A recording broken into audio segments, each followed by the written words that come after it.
Good morning and very warm welcome, ladies and gentlemen. On behalf of the Central Board of Irrigation and Power, I, Shalu Gupta, extend a warm welcome to all our esteemed guests, invited speakers, and participants for the workshop on addressing multiple cyber defense control framework conundrum and approach being organized in association with INCOLD. This event is supported by Central Electricity Authority CEA. We are very grateful to all of you for making your precious time for this important workshop today. Ladies and gentlemen, it is especially a great moment for all of us to have with us respected Shri M.A.K.P. Singh Sir, former CISO, guest of Government of India as our guest of honor, and Shri Balaji Venkateshwar Sir, Cyber Defense Research and Chief Mentor, Cyber Vidyapit Foundation as our special guest. We are very grateful to both of you for making your time for this important workshop today. From CBIP, we have with us respected Shri A.K. Dinkar Ji, Secretary CBIP, and Shri Sanjeev Singh Ji, Director CBIP. I welcome you all, sir. I thank you for your time, guidance and direction to our team members always at CBIP. We felt great pleasure to have all the dignitaries among us on this occasion. May I request all the participants to kindly welcome our dignitaries on the dais with huge round of applause. Thank you everyone. Ladies and gentlemen, before we proceed further, we would like to formally welcome our dignitaries on the dais by presenting small memento to them. To do the honor, may I please request Shri A.K. Dinkar Sir to present mementos to our guest. Shri Balaji Venkateshwar Sir.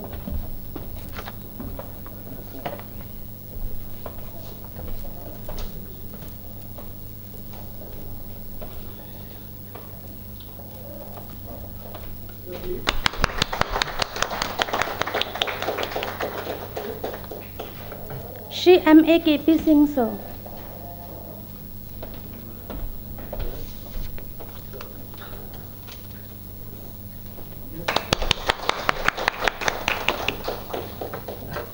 Thank you very much, sir.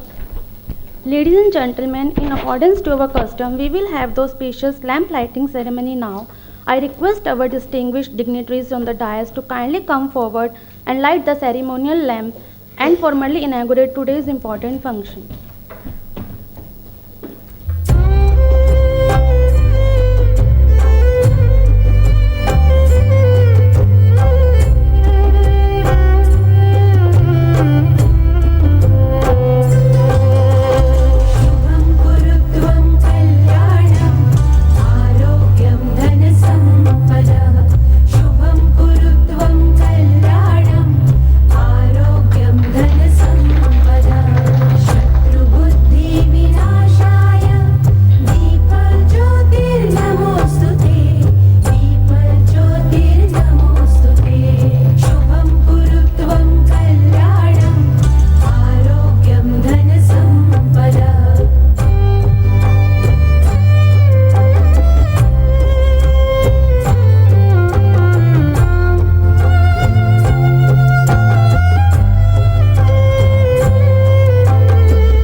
Thank you everyone. May I now request Shri A.K. Dinkar Ji to deliver the welcome address on the occasion, please.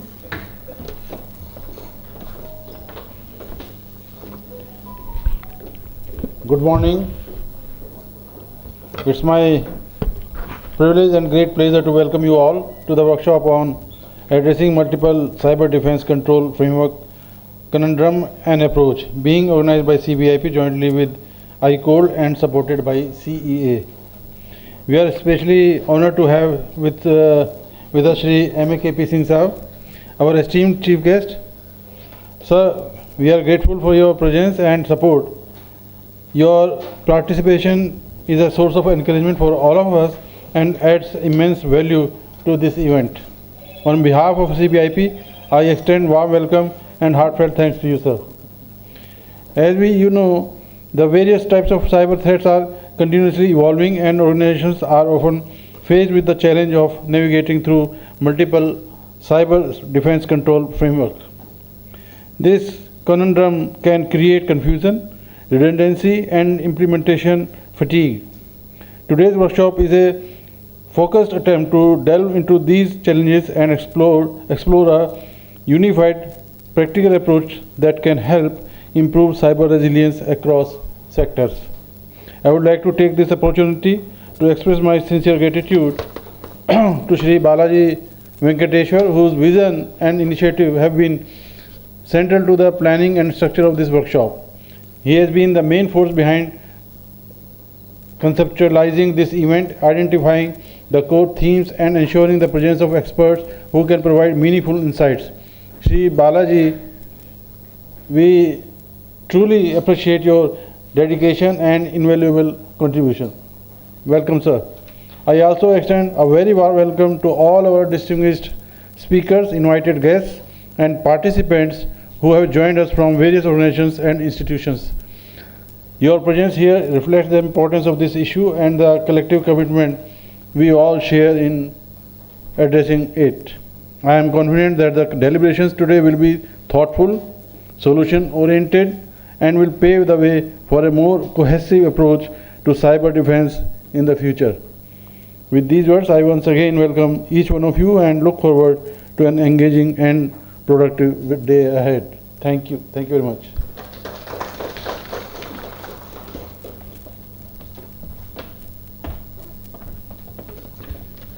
Thank you, sir, for your welcome address. It is my honor and privilege to invite Shri Balaji Venkateshwar, sir, Cyber Defense Research and Chief Mentor, Cyber Vidyapit Foundation, to address the gathering, please.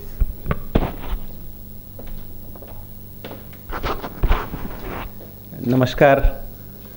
It's always pleasure to work with the people who enlightens the entire country, the power sectors, and the people, those who are actually defending the massive attack which are coming from multiple sources on our power sectors and critical information infrastructure. I've been working on some of the area since 2006, because when I was in one organization, Bank of America, I found that they have footprint in 103 countries, and I was managing their security operations center as well as their governance, risk and compliance, both. And attack was, because it was a bank, a critical infrastructure, it was in America, the name enough to attract the attackers. And that can be managed, with tools, technology, the right technology, people behind it. But governance, risk and compliance was really a painful area, because 103 countries regulations that you need to meet, various standards, various control frameworks, and it never ends. So technically, same controls you have to repeat it 103 times. And only small changes will be there. Some regulations will be very pointed towards controls and countermeasures. Some will be on 30,000 feet. Some organizations will have it on the control objective level. But at the end of it, they all want resilience. The one single theme, resilience. I did my first, productizations around that in 2010, and I filed a patent on information security control self-assessment. The patent is already granted, and I found that how to deduplicate all the controls and countermeasures. And I'll give you some heads up so that you can understand what I am talking about. When you are talking about ISO 27001, the book 27001 refers to control objectives, but not the control itself. In ISO 2700 series, there are 48 books. How many of you have read all 48 books? Any one of you? Answer is, I have not even heard of it actually. So every control what is defined in ISO 27001, the objectives, their controls has been defined in these books. Power sector has got a special book 27019. Then you have got network security, you have got 27033. You want to look for security operations center and incident response, there is separate book 48. And when you collate all the books together, the number of controls and countermeasures defined for ensuring efficacy of the controls, adequacy of the controls, and efficiency of the controls, it's more than 15,000 countermeasures. Technically 15,000 plus controls that you need to track in your organizations to be successful and make your system resilient. With that thought, today's session is, I hope that you all understand that where we have come from, so that the day will be a fruitful day. By the time we'll close the day, you will have a very well-crafted design thoughts that how you can deduplicate these controls, have an integrated control framework, and finally do one assessments and track all the controls in a real-time basis. It's a very complex environment, If you say identity and access management control, one simple, very simple control, identity access management control. If you look into the controls dimension of identity access controls, more than 1,835 controls are there within that. How many of you have thought of there will be 1,835 control in one control identity and access management? Most of us even not read it. Most of the Active Directory attack which happens, which actually is the core of your identity access management, has got more than 65 well-known techniques, tactics and procedures well defined in MITRE ATT&CK framework. Right from the Kerberos roasting to the golden tickets, every control, every weaknesses has got certain controls that need to be fixed. And like that, for every control that you are talk about, a small content like a training and awareness looks very simple, and we do annual training online, write in exams, and we think game is over. And your 85% attacks happens in the organization because you have got either unsmart, stupid, or malicious users who does not understand when to click and when not to click. And one training is not going to make you successful. Training itself has got more than 635 parameters. And I'm not talking it a number which does not exist in the books. NIST 853, open the component 80, the control family 80, within the control family 80, 835 controls are there. None of us have read it even. Have you read it? I think there will be only one man, Mr. Murli. He might have read it because I treat him as a guru in that space, but very few of them have really decoded it in deep way. Training itself has got a definitions, Awareness and trainings are different. Awareness, training and educations are different. And training is a pointed one, role-based trainings, rule-based trainings, task-based trainings. We have only one training and awareness campaign that we run it online. And at the end of you write the exams, and next day somebody comes and clicks one email, one link, and your system is compromised. So cybersecurity landscape itself is very complex, and compliance requirements at plethora. Huge number of compliance requirements are there. Technically, if you want to meet the simple asset management compliance, which the document has been drafted by CA under leadership of Mr. M.A.K.P. Singh, looks very simple that everybody has got an asset registers with them. But if you go into the definition of CA and definition of certain SBOM, all of you are aware about SBOM, software bill of material, has got more than 1800 controls defined by certain itself. Where are we? Do we comply to those 1800 requirements? Answer is absolutely zero. You don't comply to it. And that's the reason the challenge is. If you don't know how many machine has got log4j, you have a problem. How many machines you have GRE which are old in versions, you have a problem. Attacker need only one weak sources and they will enter into your organization and they will kill you. How do you keep track of asset management. So, plethora of compliance requirements and countermeasures and real effectiveness of controls come from much deeper level of understanding of controls actually. It is much deeper than what is written in an ISO 27001 standard. A certificate that comes to you and lies very nicely shown in the CMD office and all the buildings in important places, it's a piece of paper, does not provide you assurance. It does not provide even basic assurance that you are safe.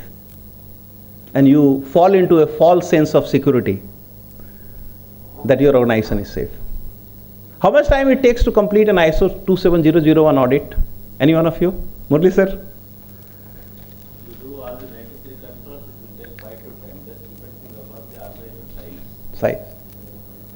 But in 5 to 10 days, you cannot test more than 5% of controls, because ISO, in their audit methodology, standards, they talk about stratified random sampling, which is plus minus 5%.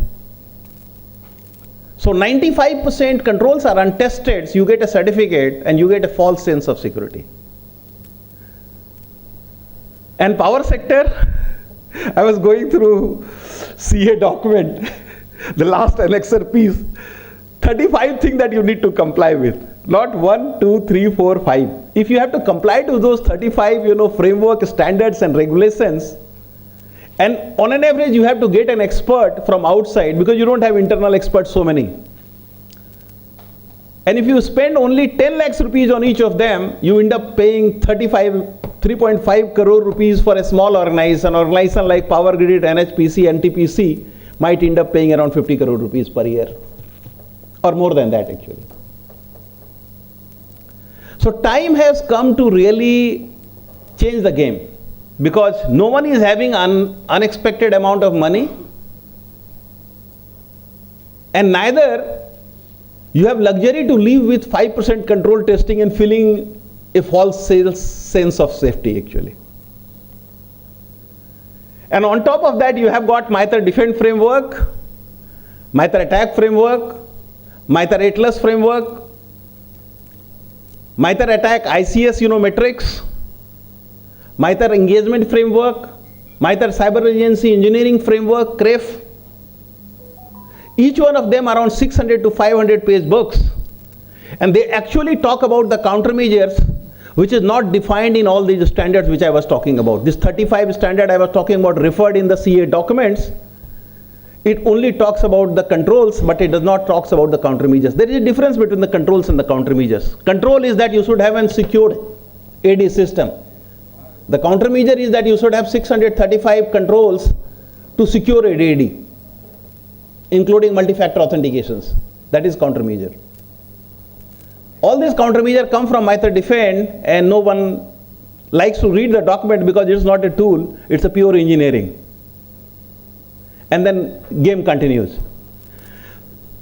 So while I'll cover some of the thought in the next session, which are very focused session, how to work on that, but I just wanted to open the session today with a thought that there is a lot more to do to make your power sector resilient.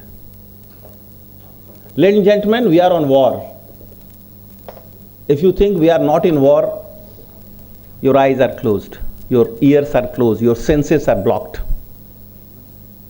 We are on war every day. And we cannot afford to lose traction of 5% plus minus, stratified random sample based control testings and feel a sense of security. We need to be 100% resilient. India is growing, and every growth of India will be challenged by the Western hegemony. Anyone who challenged the Western hegemony, they have been done and dusted. Iraq has been done and dusted. Afghanistan has been done and dusted. Libya has been done and dusted. Those were not bad countries. They were all nice people. They wanted to take care of their own people. People first, their own country first. We call it Bharat first. Exactly same theory. I have been in Libya, I have lived in Iraq, and I have seen the life there. They were all very nationalist people, the way you are here. They're all been destroyed. You are a target, next target now, because you are growing faster than any one of them. let's pray for the soul of lot of departed soul yesterday. A few seconds and everything is finished. You never know what sort of attack it was. So let me close this session here, but this is just a beginning of the session. I just wanted to set the agenda for the day. This is the thought we'll try to discuss, and we'll try to arrive at some consensus at the end of the day, that how we can solve this problem. We'll try to do some demo of some capability that I have built at the end of the session. But more open, let's discuss, derive some conclusion. It should be a workshop that should set the agenda for the power sectors in days to come. All the best and good day to each one of you. Wish you all a successful and happy learning. Thank you.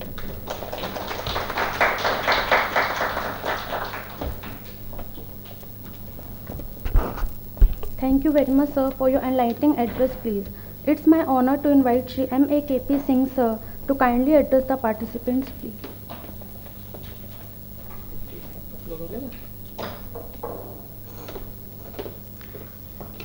Good morning, all of you. It's always my pleasure to be on this dais, and whenever I am among you, I feel that a lot of work needs to be done, and especially when Balaji said that we are in the time of war, we have to be always on alert mode. Picking up thread from the yesterday's tragedy, Ahmedabad is close to my heart because my whole upbringing was there. I remember the day 19th October 1989 when similar crash took place in Ahmedabad. And the day before, I just took off that same very flight which crashed next day from Delhi to Ahmedabad to Delhi. So these things are happening, but why they are happening? The reasons have changed.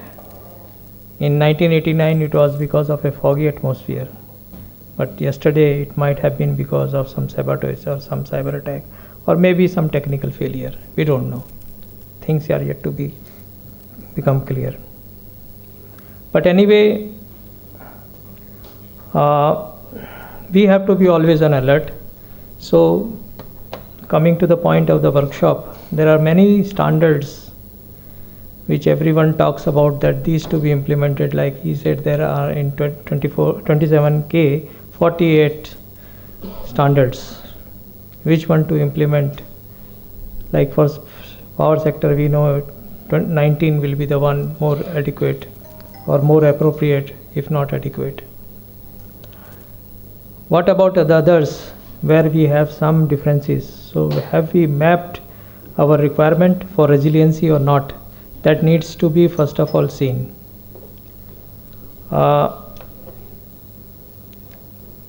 जब कृष्ण भगवान ने गीता के उपदेश दिए थे अर्जुन को, तो अर्जुन ने कहा था कि मुझे भरमाओ मत, मुझे ये बताओ करना क्या है। तो आज मैं आपको वही चीज़ बताने वाला हूँ। मैं किसी चीज़ के बारे में नहीं बता रहा ना, जो चीज़ आपको करनी है आप उतना कर लीजिए तो थोड़ा कुछ आप ये है कि हम यहाँ इस वार के समय में अपने सारे CII एसेट्स को सुरक्षित रख सकते हैं। हमारा सारा मुख्य उद्देश्य ये है कि to keep our business running actually. तो बिजनेस कंटिन्यूटी मैनेजमेंट सिस्टम एक इम्पॉर्टेंट स्टैंडर्ड है, ISO 22301। This standard aligns with many other management systems. एक सबसे बड़ी खूबी ये है कि आपको एक इंडिविजुअल सिस्टम्स को नहीं देखना पड़ेगा, you have to see it. But इसका मेन उद्देश्य ये है कि how to rebound from the attack, not only cyber attack, it may be natural disaster, it may be because of failure of power or some other sabotage. Whenever we talk about power failure, like when we say that we were talking about to NTPC for identification of CIIs, they said that we have so many units, additional units. If one unit is out because of cyber attack, another unit can be brought in and we can serve the purpose. I give you one example. Recently, you must have heard about one of the ship colliding with the bridge. It was because of power failure. They could not maneuver it. So it is the timing of the power failure. It is the timing of the one of the line outage which led to the 2012 grid outage. One single line and grid collapsed. So we have to have a system whereby we can rebound. So in this comes the role of the leadership. Whenever we talk about cyber security, the leaders are not so much exposed to the risk actually, and it is the we who people sitting here, we have to educate them of the risk. If not now, then never. You are finished. A recent attack on MNS, Marks and Spencers. It is selling merchandise, simple merchandise. They thought, what is the importance of cyber attack? But they lost $400 million in just one simple attack. And the reputation loss, the clientele loss, the business stoppage. Think about it. So the best thing is that our leaders should be apprised of it, and they should come in the dominant role, which we are finding difficult because they are not releasing the budget. Further, we don't know who will be acting on what if some attacks takes place or some crisis arises. We have drafted the cyber crisis management plan, but yet we have not fully trained them for roles. Like Balaji said, that we have so many controls for the trainings itself, whether we have identified them or not. We have a lot to learn from the colonial pipeline attack. It is just not a simple instrument to disconnect the supply. We have to be very much we have to have foresight what may be the crisis further aggravating because of our action of disconnecting the supply. You all know that it caused and not only the crisis of the supply but environmental hazards also. So from where we are getting the warnings and how the communication of these warnings are taking place across the utilities, that needs to be understood well, so that we can better plan our continuity management system. So I will request you to kindly go through this standard and try to implement it. One simple example I will take about nuclear plant. We all know that if the nuclear plant is out and we cannot bring it back in 30 minutes, that poisoning takes place and we have to wait for 36 hours. But what about if that reactor protection system fails actually and it shut down? The heat generated is in that reactor of that low decaying isotopes is almost 2 times of the generating power. So how to decay that heat? You know, if it is not like just a thermal plant which we can shut down and it goes into a sleeping mode. It is not like that. You all remember of the Fukushima attack. The cooling system failed all because the DG-SAT could not be brought in because the AC supply was out. And that created a so havoc that the Prime Minister himself had to resign. If you see the documentary, the entire floor of that control center was boiling, all because of the heat generated that could not be decayed. So that sort of emergency can arise, and are we prepared for that? So taking clue from the yesterday's attack, I thought that it will be a very important for me to discuss with you. TSA is Transport Security Administration. It is of a US. They have brought out a directive after the colonial pipeline. It is for the transportation in form of rail, road, air, water, pipelines. So why I am saying is that there is lot things to learn from it actually. In this everyone should go through this, and there is a revision also, third revision they have brought out. They are talking about that each owner, operator has to report a cybersecurity incident to Department of Homeland Security. In India, we are not reporting it. This is the biggest mistake we are doing it, because we are not developing the learning lessons. Each incident is going to teach all of us a important lesson which we are depriving others just because we don't want to get shamed. So a bill is going to come where we are going to prevent it from shaming, being shamed. All we are talking about Ukraine in the power sector, that they got attacked. But there are many other utilities also which got attacked. Even we are having a provision of that if any company which is listed on a browse has to inform about incident, but not many are coming. So this is that everyone this coordinator where we call CISO now in India. In India we have provision of CISOs and one alternate CISOs, but it talks about multiple alternate CISOs, and they have to be available 24/7 and all days of the year, whether it is a holiday or not. But very surprising thing is that we take our roles very casually. Think about the Heathrow Airport incident. That day, the controller of the airport, he went to sleep early and with his mobile phone switched off. And there were so many calls, but nobody can reach it. So now they have issued a directive that everyone has to keep an alternative communication channels open. So CISOs, you cannot take your job very lightly. We have a big learning from Heathrow Airport. You all know what the disaster? It was a fire in the transformer that caused a disaster. But when we say that it is not a CII, it can be a CII. Think about it under certain conditions where our transformers deployed in our distribution systems, they are to manage the load, and that is through control systems. So these emergencies need to be addressed.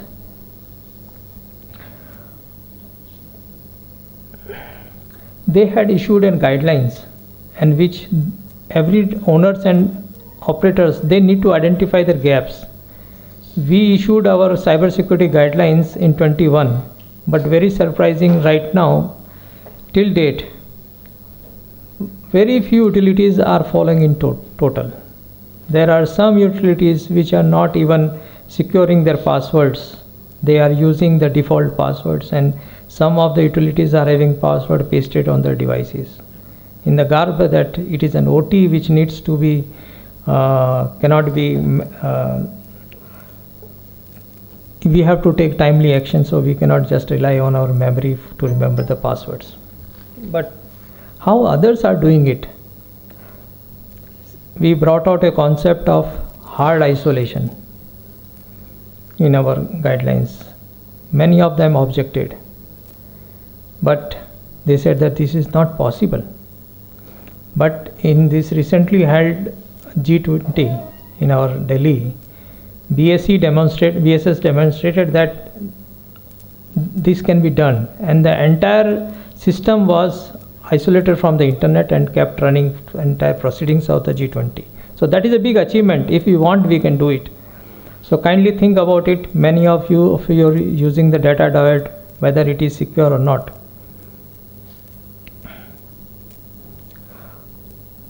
Coming to important aspect is when we talk about patriotism. When we are bringing out the regulations, we said that we will be putting a condition that the CISO should be an Indian citizen. See, all other country peoples are already ensuring that they should be like in US, they should be a US citizen. And further what they are asking that it should be eligible for security clearance. We never think about it. What goes in the mind of the CISO? There have been a plane crash where pilot took to a deep valley and he crash landed that plane, you know. So when we are giving a control to a pilot, when he is under stress, he cannot take the life of other people's. So same thing is CISO. He cannot take our system for a joyride. So he has to show some patriotism, and this concept should come that he has to be examined for security clearance. There are many parameters. Psychometric tests are also there. So I personally feel I am now not involved in the regulation, but you can enforce it.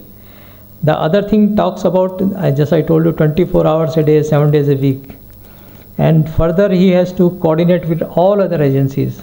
And hardly we see our CISOs coordinating with even their sectoral certs. That sort of state is there. And one thing is about reporting of the incidents. We have to, when we were discussing about guidelines, we were told that we want to involve the incident that appears to be a sabotage. But remember that it can be a precursor to an incident. So right now, Government of India has issued a directive of testing the CCTVs. These CCTVs and the IP based cameras and digital video recorders, they can be an important instrument to hop into your system. If you remember the report of the Recorded Future, all the cameras that were used as a bot, they were in the common houses, people not aware that their cameras are being involved in such espionage. So we have to protect them. So we have to bring standards actually.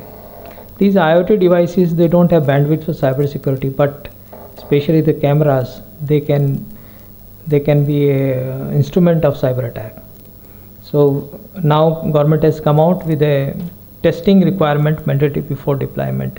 We brought a guidelines for testing, but this testing is not taking place. It is a very serious matter, and nobody is informing of the counterfeits or malicious contents discovered during any of our audit process. They tell that it is a confidential report. But if you don't share your report with the CERT or even with your sectoral certs or CCERT power, it is a suicide for yourself only. When we are preparing our own documents, we are never reviewing it actually. So this TSA directives talks about updated cybersecurity assessment plan for review and approval. So they are getting reviewed and approved from this Department of Homeland Security. So we are not reviewing on ourselves, not allowing others to review also. So kindly see that these gets reviewed actually. Further is that we have incident response plan, but do the test the objectives? We never test it. We think that it is only to be operated during an incident taking place. But remember, all these pilots, today I am talking about the aviation only because that is in my mind yesterday. So whenever they are going to take a flight, they are just randomly selected. They are tested for their alertness. How alert they are. Like you all know that in the night they will stay in the hotel, they are on the high drinks. In the morning, these people are really sorted out for alertness. Each alert can save so many lives. You know, one NOTAM is there, Notice to Airmen. This is a mandatory, people do not listen it. And what happened in Singapore Airlines, you know, that in a sudden jerk, the flight dropped suddenly and one person lost life, many got injured. So that sort of alertness we have to develop. We have to retest and test this, keep testing our incident response plan and improving it. So I would request you to open this link and go through this document. Balaji will be touching about NIST cybersecurity framework in detail also, but this main functions, 6 main functions which we are to be aware actually. There are categories and subcategories of it also. I'm not going to touch in detail. In our panel discussion, we will touching it more clearly. Two more standard publication of NIST which are more important for today's consideration is 800-37. It is about risk management framework for information system and organization, and 800-30. Please kindly go through it. And for cyber supply chain risk, 800-161. I think the revision one is the only one update till 24. So if you have to keep your infrastructure secure, you have to be very well and very much conversant with this standard. So that's all from my side. I hope that this workshop is going to give you a very good insight of what you need to do when you go back on your desk. Balaji is a repository of knowledge. Kindly use as much as his time. Don't let him go anywhere. Mr. Dharmesh is also there. Mr. Muralidharan is also there. And there are Gopal is there. He will share his insights of many audits that he has done actually. I am really fan of Rajesh Gopal. Thank you all.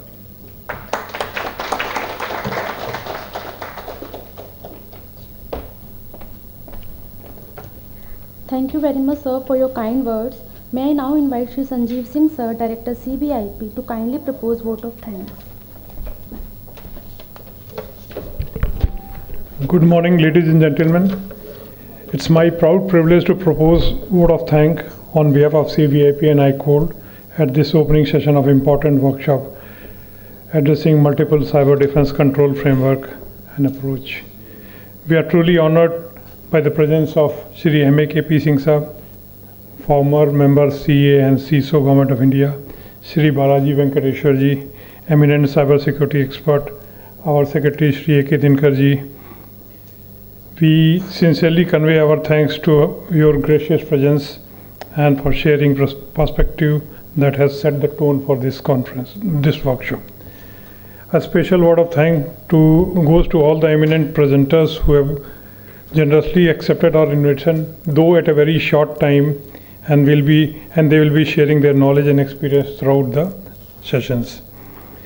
We also express our deep gratitude to all invitees, participants whose interest in this subject reflects the growing importance of strategic approach of cyber defense in this power sector and beyond. I would like to place on record a special thanks to Sri Balaji for his vision, initiative and invaluable guidance in arranging this workshop, especially on the topics that are being covered. Last but not last, I will also place on record sincere appreciation of my team who has arranged this workshop in a very short time. Thank you all and happy learning.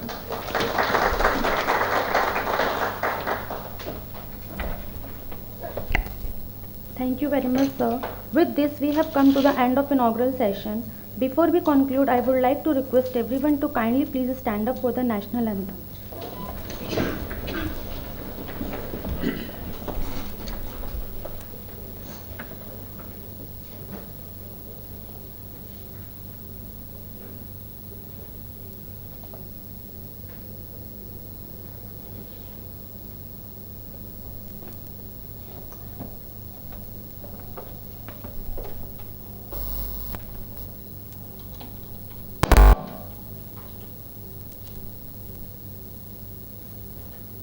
Jana Gana Mana अधिनायक जय हे भारत भाग्य विधाता पंजाब सिंध गुजरात मराठा द्राविड उत्कल गंगा विंध्य हिमाचल यमुना गंगा उच्चल जलधि तरंगा तव शुभ नामे जागे तव शुभ आशीष मांगे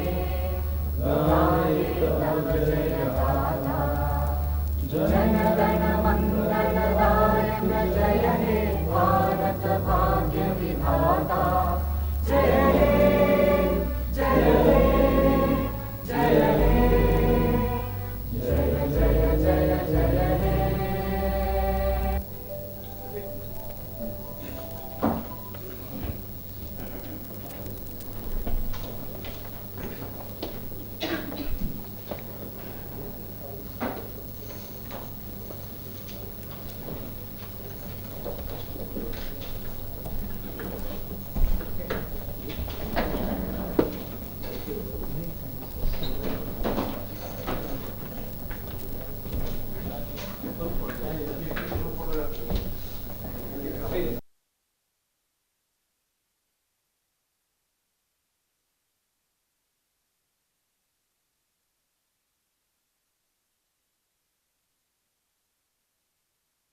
begin with technical session of the workshop on addressing multiple cyber defense control framework, conundrum and approach.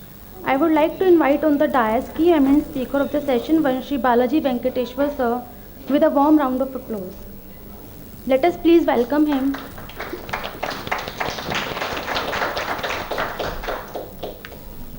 Thank you, sir, for joining us. I now request Balaji sir to please start his presentation. Same seat presentation को लगा दीजिए.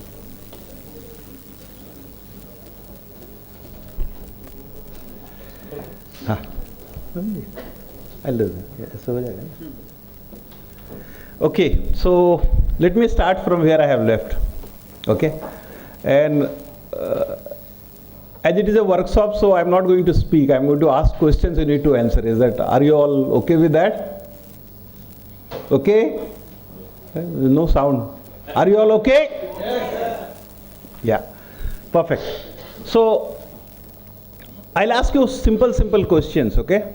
And you need to give me the answer for that. How you are going to solve that puzzles. The very first question is that identity and access management is one theme in ISO 27001, okay? And now the next component is that how you are going to secure your Active Directory. So what are the 10 controls and countermeasures that we need to do? We'll try to take one control measures from each one of you and try to find out whether you all understand the countermeasure, what is required to be in AD for AD security.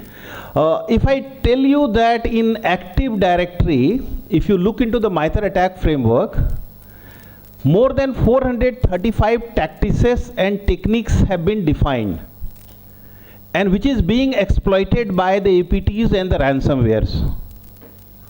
More than 600 techniques has been utilized so far, okay? So it's a very large number which has been documented. What is not documented, their numbers will be in millions. So let's talk about, if I have to do the security of Active Directory, what are the few controls that we need to put into place? Any one of you want to volunteer? Anyone of you from the back seat? Light for the last one. You have any clue on Active Directory? Yes, gentlemen, I'm talking to you. Yes. Patch management can be one important component, okay? Very good. Anyone else? Yeah. Okay. Third one? Hardening, yeah. So we need to do the CIS hardening for that, okay? Anything else? Any other controls? We can implement Read-only ADs, okay? It's a good move. Yeah. Anything else? Okay, high availability is definitely required because otherwise it will denial of service for all the users. Absolutely. Anything else?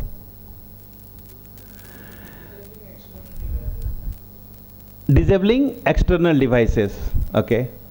The hardening will take care of that. If you do the CIS benchmark completely in AD, it definitely takes care of that actually. Look, the control environments are not as plain as that, we need to look into the AD. If you look into the MITRE defense frameworks, it has 7 components from where you can control the attack. One is which is known as model. Model is something your basic hygiene controls. Hygiene control is your CIS benchmark. The access to the AD will be restricted to the fuse. Administrative rights to be given only through the PAM, privileged access management, 2-factor or multi-factor authentications. It will be kept in a micro-segmented zone where the access to the devices with administrative rights are limited to very few machines. There one control is model, okay, which is the basic hygiene control, without which you cannot live with it. Then you have got, defend controls. How do you are going to, defend it? Hardening is definitely one of them. Then, you are accessing, when you are doing the session establishment to the AD for administrative rights, these sessions are not lasting for more than certain period of time. Ideal time should not be there for a more than certain time of period. Human machine interface should be defined so that, somebody is trying to access from machine to machine, it can be prevented.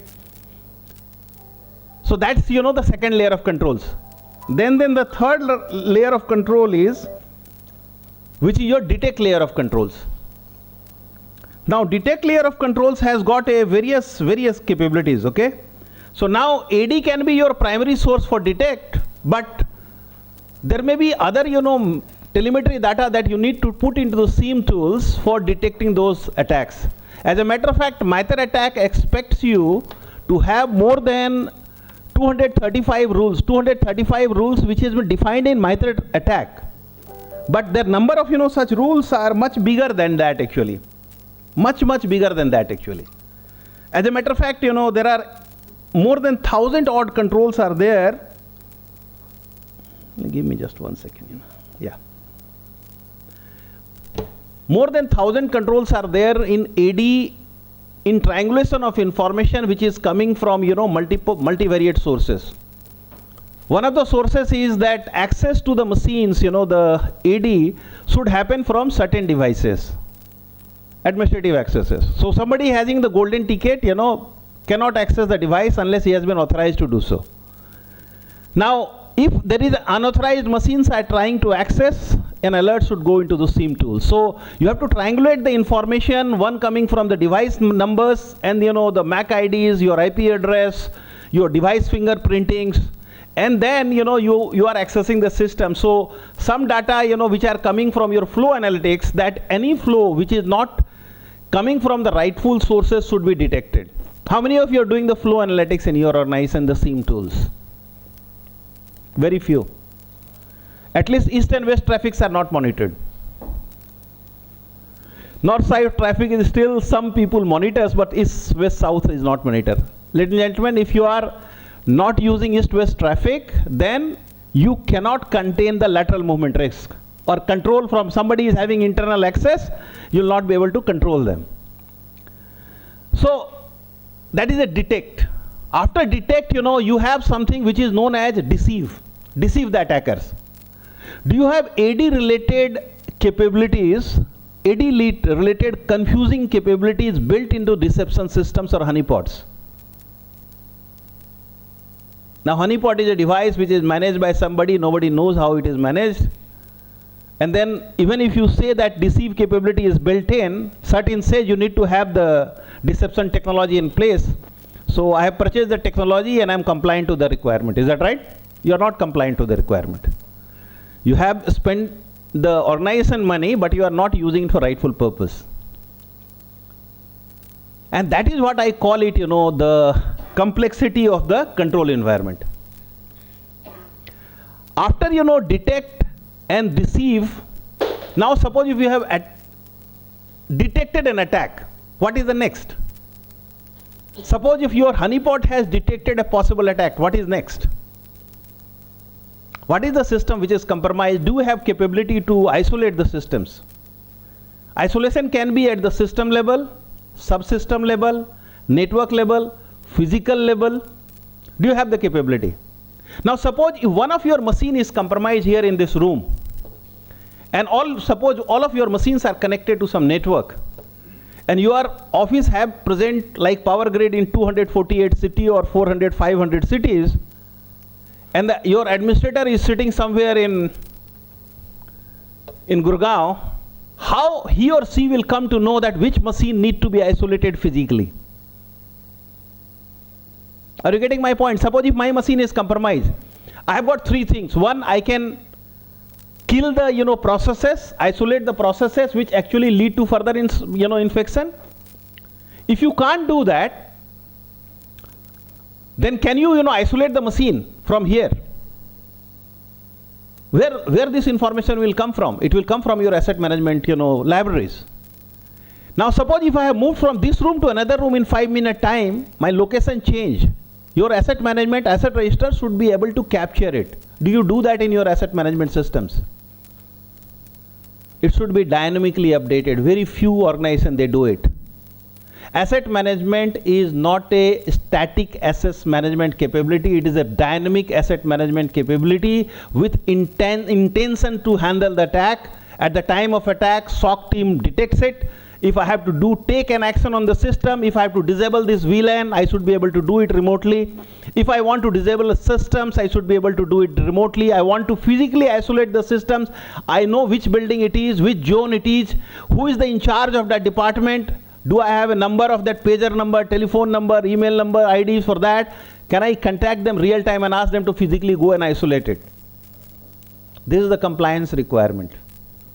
Are you all with me? Getting the sense of, control, deepening, control requirement. Unfortunately, we see that we have the asset management tool and we are happy with that. And that makes the life very, very tough, ladies and gentlemen, for the security environment.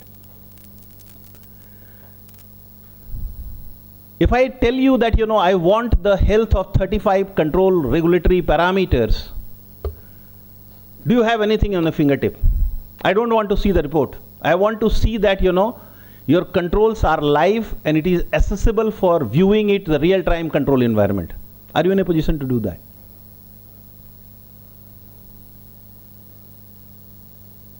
Answer is no. Many times affirmative no. And that is why I say that, there is a need for integrated compliance framework. Because there are more than 25, 30 parameters are there.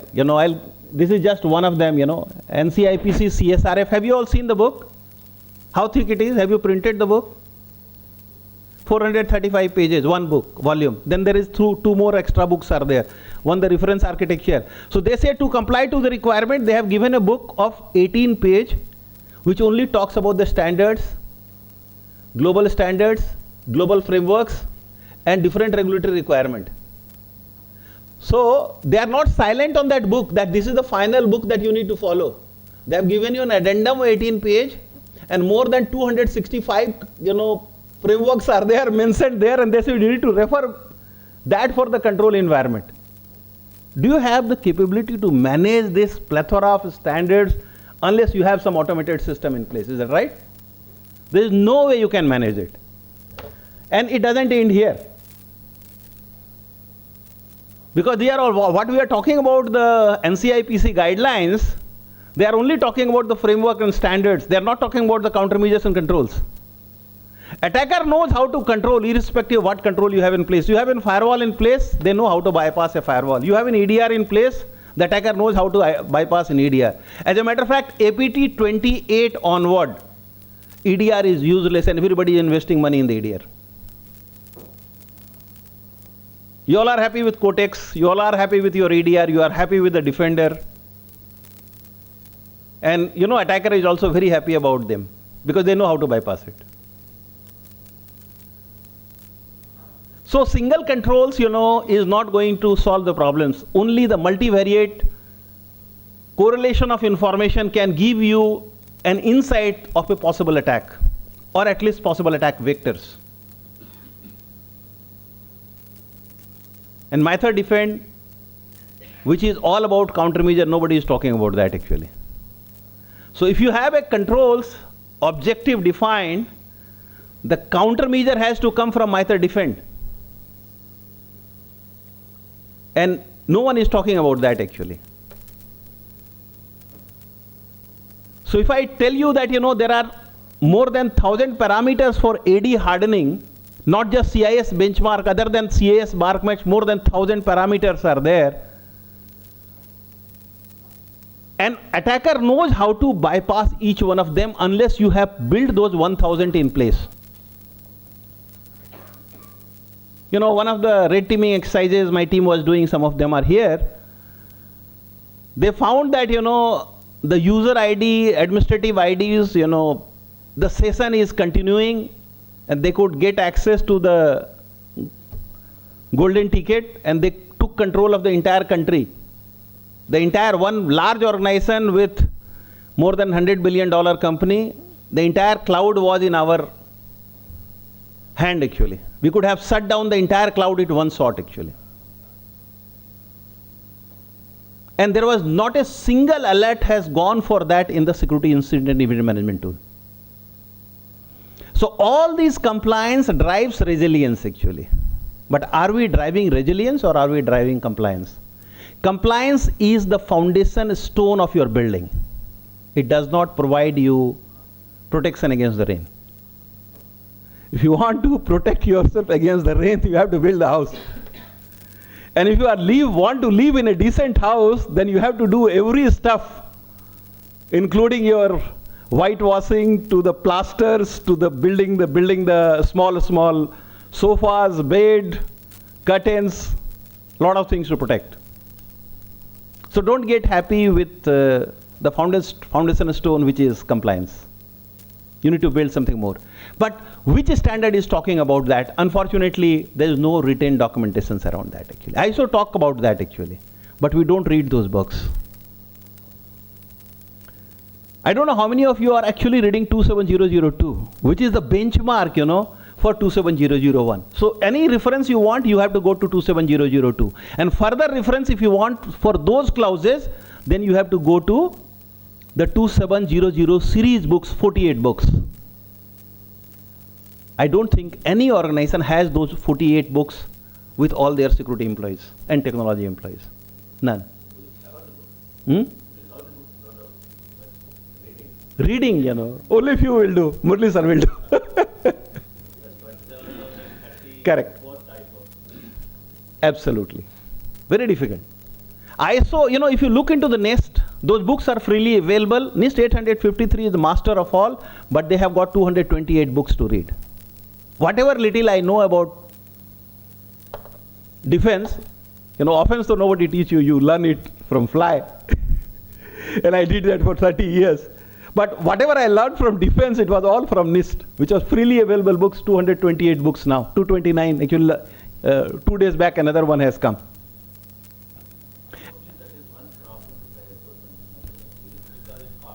It cost.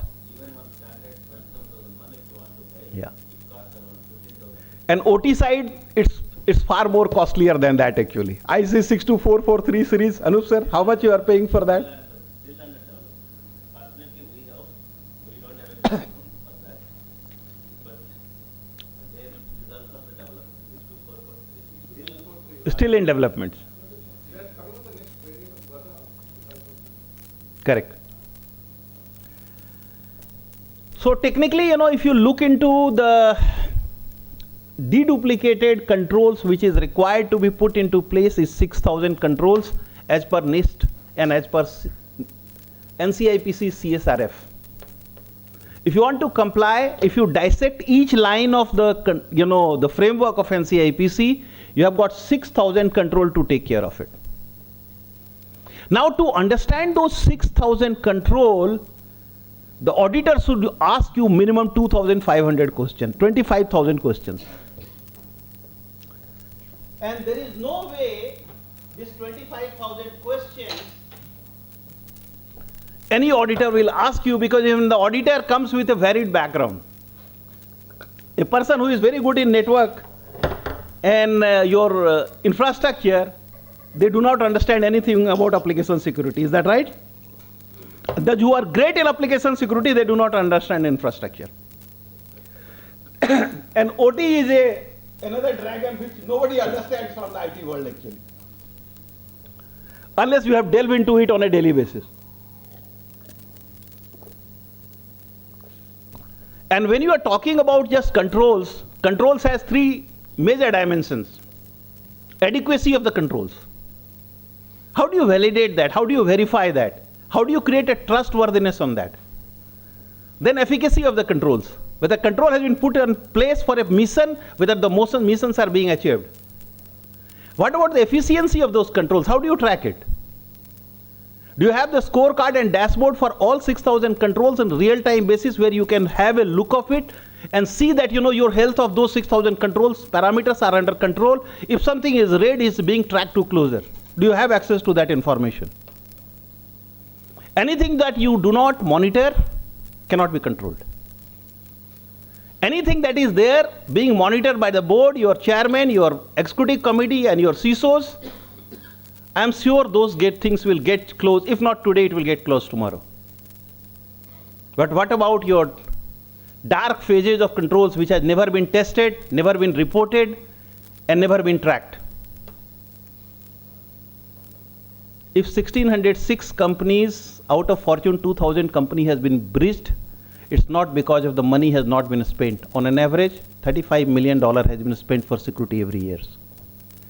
And still 1606 company out of 2000 company has been breached. I won't say it's a big breach or a small breach. Breach is a breach. And some of them had the devastating breach actually.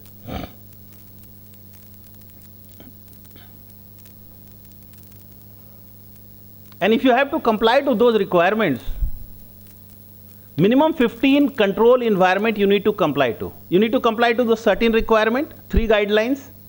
One guideline is your for government entity and PSUs. One guidelines is general guidelines of certain. SBOM guidelines of certain. So 3 is straight away. Then you have got NCIPC CSRF, which itself is a Ramayana, Mahabharata and Bible. Then you have got NCRF, then CEA has got another control environment, 8. Then you have got ISO 27019, ISO 27019, mandatory for all power sectors. Then on top of that you have got NERC CIP, which has to be referred every now and then. Then you have got NIST 853, 82, OT side IC 62443 and IS 635, you know they call it.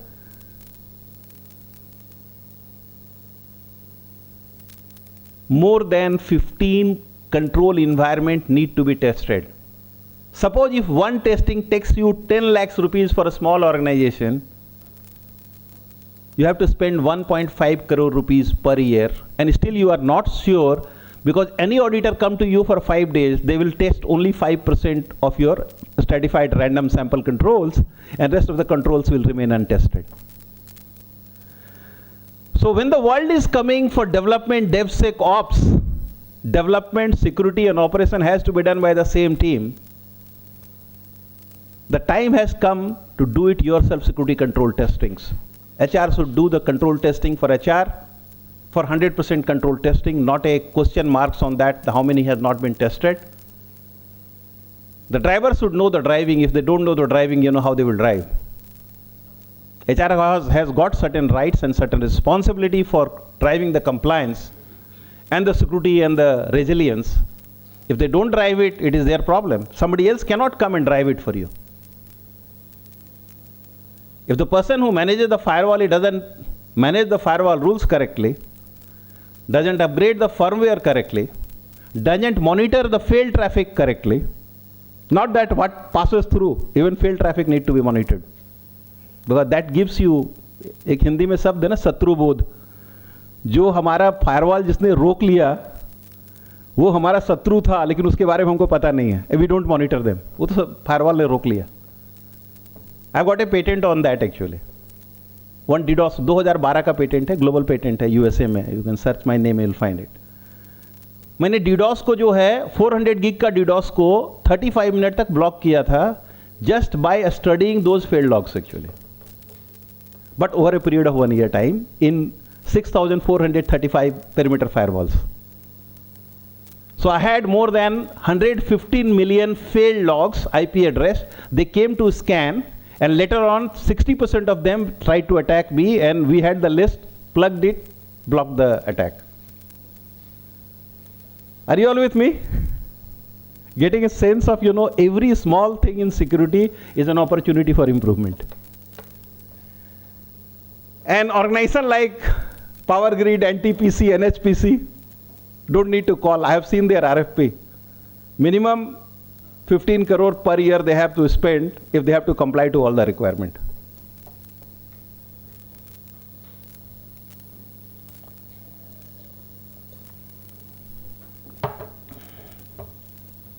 This slide will be available to all of you. I'll break here because I have got a very urgent meeting with a very senior person in South Block. I'll go and come back around 1 o'clock. Don't leave the room because we have got something very exciting to show you at the end of the session, because I'm going to demonstrate you 3 patents how I have converted into a small capabilities which can be utilized by the power sector unit, and we'll do the live demo. You can work on the tool and see how it works. Okay? So continue. There will be a lot of interesting session. Lot of very interesting folks are with us. Colonel Pandey is there. Rajesh Gopal is there. Murli sir is there, and many more. MAKP Singh sir is there. So they will drive it, down the line. But I'll take an off for some time, and I'll be back here 1:15. I'll be back. By the time you finish the lunch, I'll join you back. Next 3 hours is with me, and look forward to seeing you again. Thank you so much.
Okay, that was an exciting, interesting session by Balaji sir. I never get tired listening to him, to be very honest. I had the privilege of working with him in the past. We were part of a team which he used to drive it very excitingly, like how he is driving right now. So, to give a sense of what it means to be a CISO or a director, we need to understand couple of things, very, very important things. And one of the issues that we have in the industry today is about what is compliance and how do we understand that from a perspective of an industry, be it any industry. I mean, you don't have to be talking in terms of just power, or if it is BFSI or any of the critical infrastructure. So power is a very critical sector for us.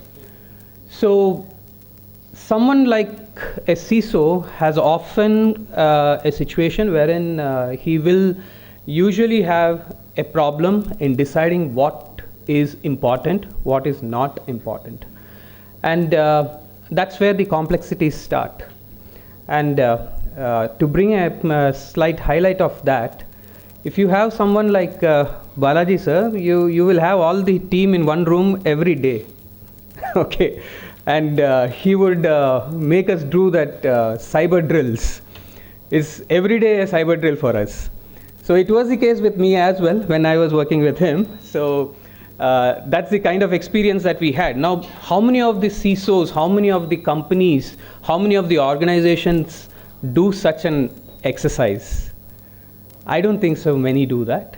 I can count it on finger that maybe 1, 2, 3 companies who do that on a regular basis and have every team on their footsteps and have them regularly doing things that is needed to fine-tune your organization. So this is a very important thing to do from a perspective of compliance. But do we do it on a regular basis? Like, let's say, for example, you have a quarterly audit. Do you do that with the same seriousness as we do with an external audit? Not many companies do that. I have nearly an experience of around working with 500 plus audits, including the federal audits like IRAP and FedRAMP kind of things. which are global certifications, I have seen that people are not very serious about internal audits. They think that, yeah, this is very complex, so let's not spend time. I even had a person who was eventually a VP of information security and IT. He was telling me that, Rajesh, don't take it very serious. It's basically an insurance for the leadership team, and you just need to meet the insurance requirements. Now, this is very funny to hear from a person who is sitting at that leadership level, right? So, do you think that that is the reason for any person sitting in that authority to speak like that? No, maybe not. It could be because of the complexities that he has faced, or maybe the leadership is saying that, hey, we don't have that much of money or funding that we can run this project forever, right? Especially if you are taking a project like IRAP. It's an Australian government project, standard. You know, the federal agencies in Australia are very strict about what they do about compliance. There is around 991 controls in IRAP itself. It's a single audit that we do, and it has more than 900 controls. Now, how do I be so granular? So just some time ago, Balaji sir was talking about CIS controls, right?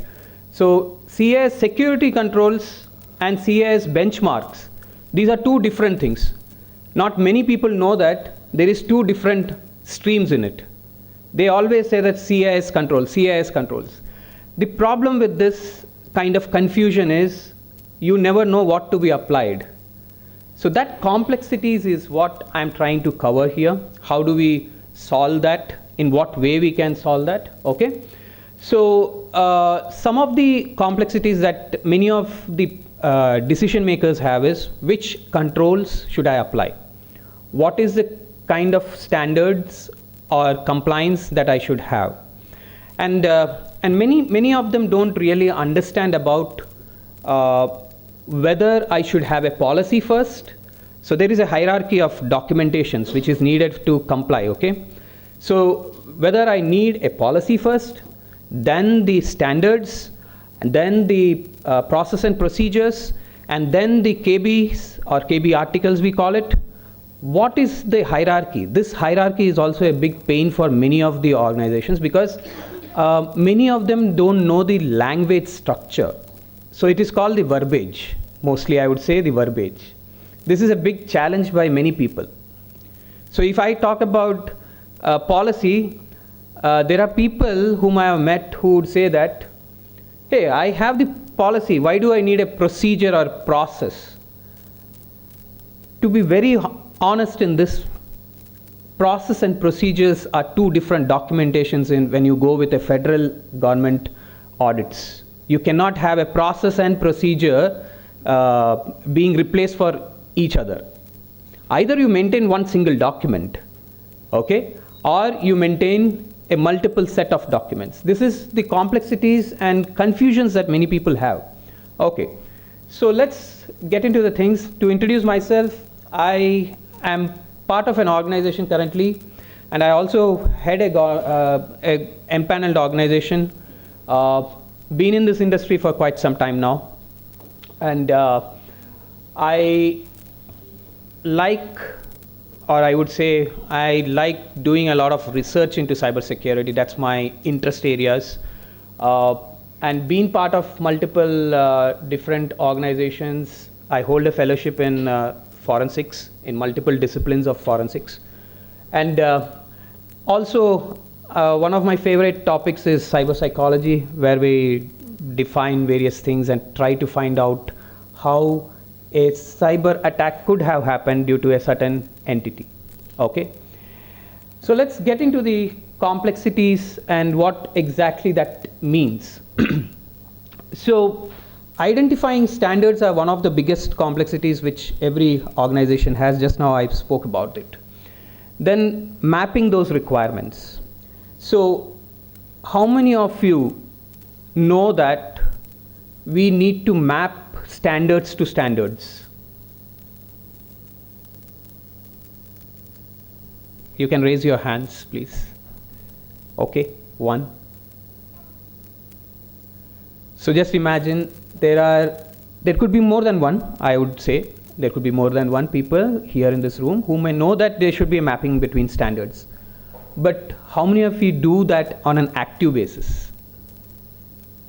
Taking two spreadsheets, let's say, having one with ISO controls, in the other one, let's say, some other standard, like NIST framework itself you want to. So first confusion what they get is, hey, this is NIST framework and this is a standard. Why are we mapping it? So that question mark itself spoils everything else. You are stopped at that level itself. Okay? So that is one thing that everybody in the organization should understand and be aware of, that you should first map controls as per your requirement of your organization, not as per the global standards. Please understand this first thing. You need to map it as per your requirement, which is nothing but called as custom mapping of controls. Okay? The next thing is, who would own it? This is a big problem again. You talk about identity, they will say that identity team is sitting over there in that building. Go there and talk about it. But many of them, don't know that identity piece itself has 3 layers. To develop the process of identity, you need an identity development team. You need an identity infrastructure team. Then you need an implementation team as well. Now, do we have a dedicated compliance team which would do an identity access management audit? Not really. Not really. But that is the most important thing in SOCs, SOC 2, Type 2, Type 1 audits, IRAP, FedRAMP. Not only that, even in our RBI governance guidelines, that's the most important. Okay. Next, automating audits. Far from that. We are so far from it that we would have a question that, can we do an automation first thing? Can we use AI to apply to this particular, I would say, steps? So that's a big question today. Many of them have. Even I met one friend of mine after a long time, and I was chatting with him, audits. Interestingly for him, audits are an interesting topic. For me, it's a part of my 360 degrees view of cybersecurity. For me, everything in cybersecurity is important. So I was discussing with him, and he was talking about automation of audits. And surprisingly, he's still in that old age tools wherein you'd go and deploy the tool, then run a discovery around, and then start working on the audit requirements. So one of the primary gaps that I have seen is awareness. So he was not ready to accept that automation can be done to audits as well. This is called resistance. You are not ready to accept new ideas. Okay? So that is primary reason that many of us are not able to do automation of audits, because if you automate audit, you will actually be able to remove lot of those backlogs, I would say, and it will also help you to avoid those mundane jobs that you do on a regular basis. So like, for example, I write a risk assessment questionnaire. Do I really need someone to write it regularly? Not required. You can actually have some things ready-made. You can replicate it and change it as per the sector and also as per the division, department. So that is one thing that many people forget nowadays. Then continuous training. Awareness is very, very important, as I said. Then leveraging AI. automation and AI are two different avenues. We shouldn't mix both of them. So in the current organization where I work, it's Skillsoft, we are into multiple things. So product development is a big challenge for us sometimes. We follow agile principles to drive project development and also the product development part. Now, leveraging AI is a big challenge sometimes to some people. Now, let's say for example, I have ChatGPT and I put the file which is to be checked for a revision. It comes out with an overview, but it doesn't give you a very detailed view into everything and anything. But that's where AI can help you, wherein genetic AI can change everything. It can go to each and every control, analyze every column of your sheet and tell you that what is the gap, if you train it well. Okay, so those are the major complexities. So what's the standards that we can actually take as a important milestone? ISO is definitely one of them, and NIST. One more very important thing is privacy, and one of the biggest challenges that we have is how do we secure the data, whether it is at rest, motion, or whether it is already transferred. Okay, so in most cases we look towards GDPR. Very recently India has introduced DPDP, which is also a very important one. But overall, if you see, these were the guidelines most of the global organizations are also following. Now, if you come back to the power sector or various critical infrastructure that we have, there are informations which are very, very important to be driven through these standards. Okay. How many of you know a website called as shodan.hq or IO? Okay. At least 3 people know that.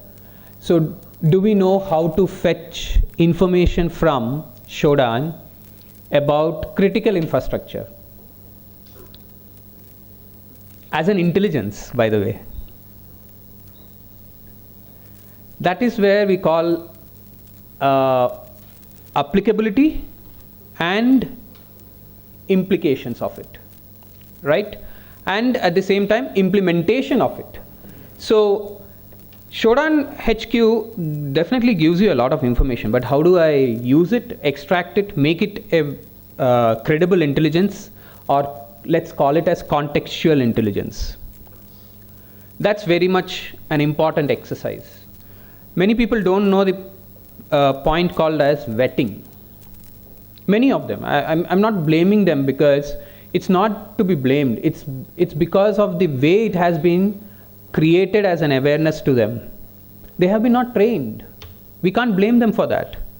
So it's very important that data what you see outside your organization, you should be able to map it. Nowadays we have some fancy tools called as attack surface management.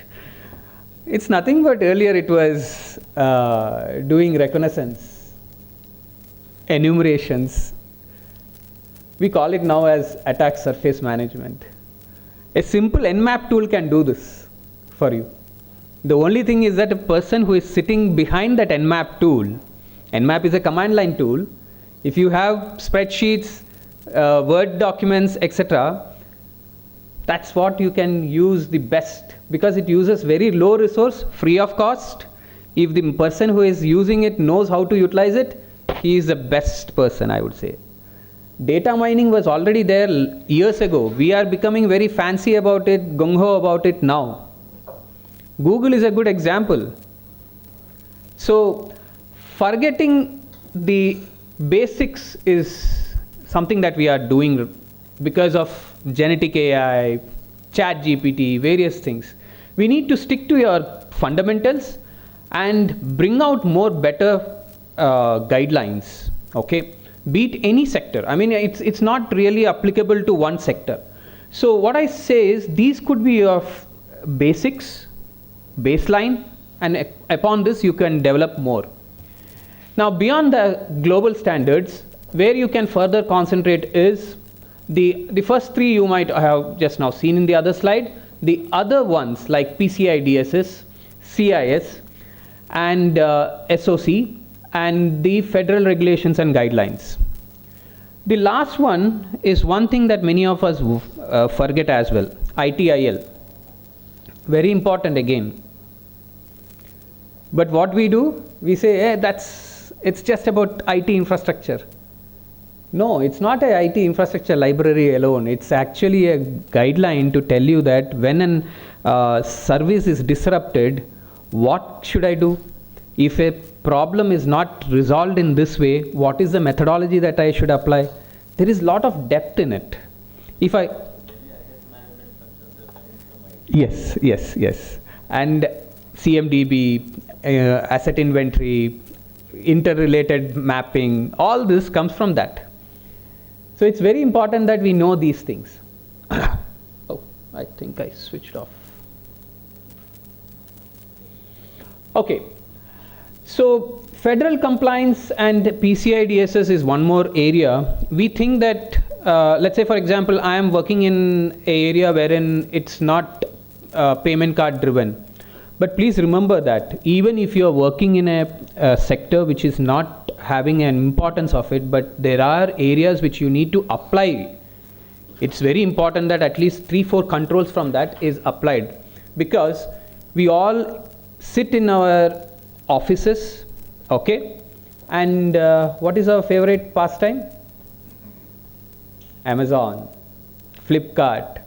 My wife has ordered me to buy this.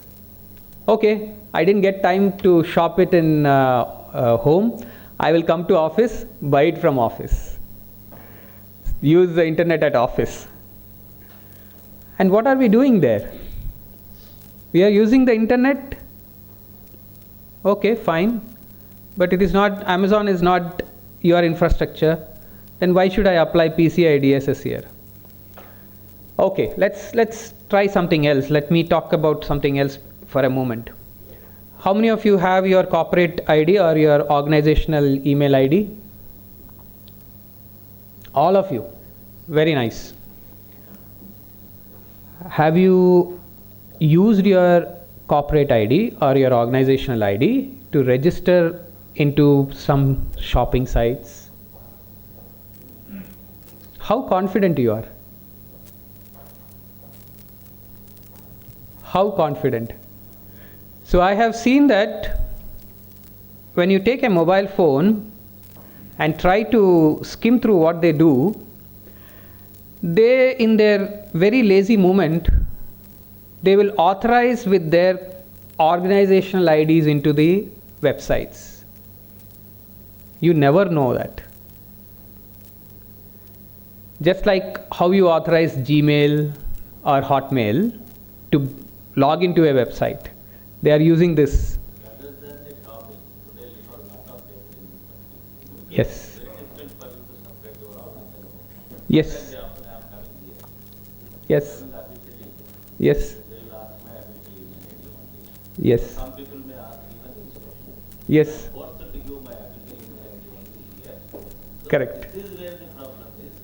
If you are even conscious about shopping and all of these things, you don't do there also. Many places you will have to. So Yes. guidelines you may have to do because you are officially traveling. They take your email ID.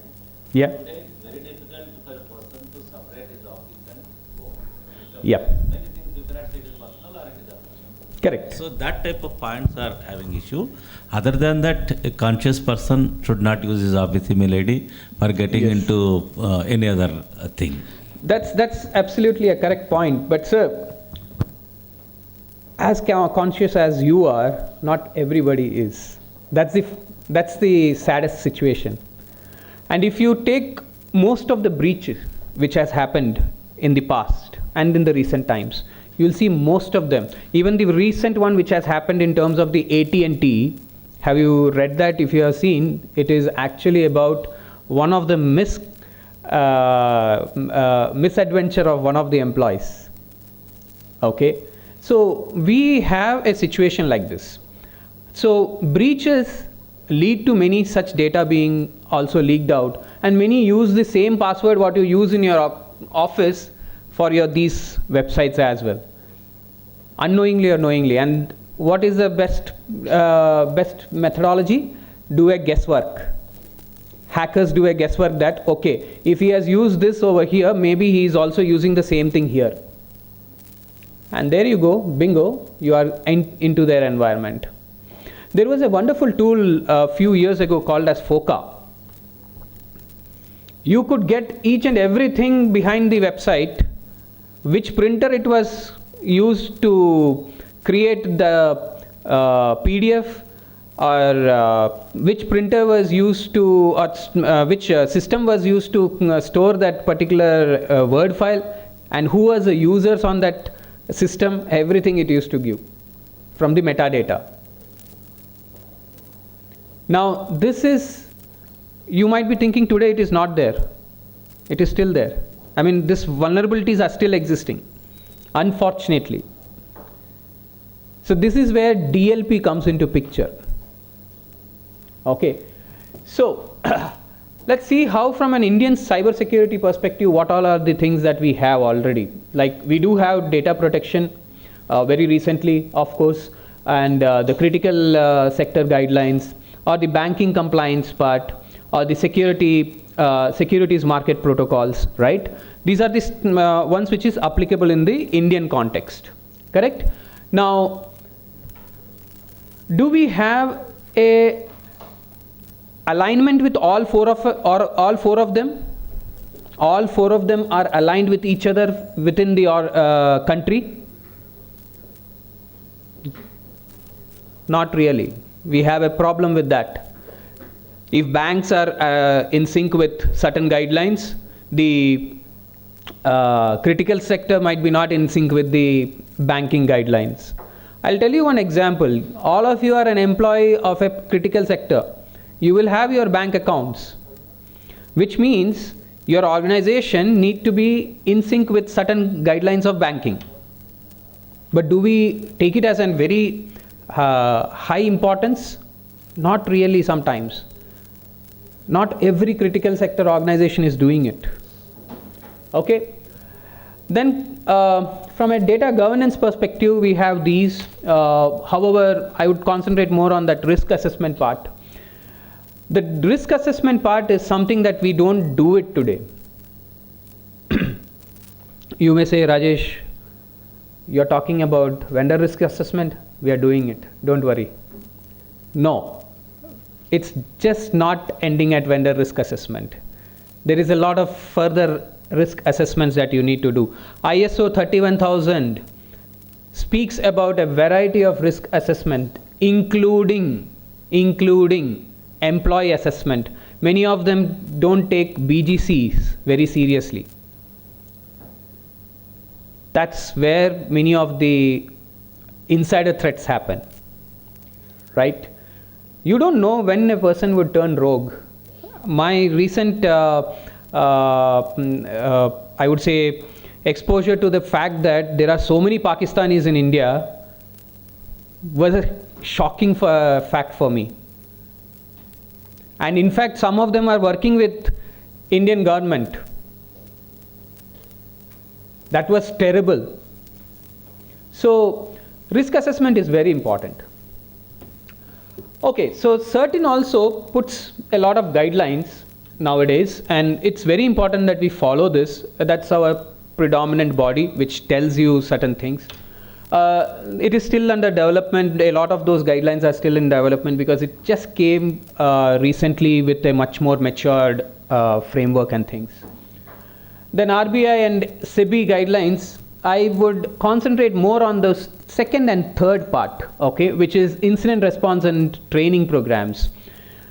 Most of the government sector, what we do is, I would say it's not a habit, it's more of requirement. They outsource SOC to a private organization. It could be because of many various reasons which I will cover in a moment. But how many of them should do it? There is no guidelines around that. Which sector should do it, which sector shouldn't do it? There is no guidelines around that. these policies and guidelines should be included into our framework. That is very, very important.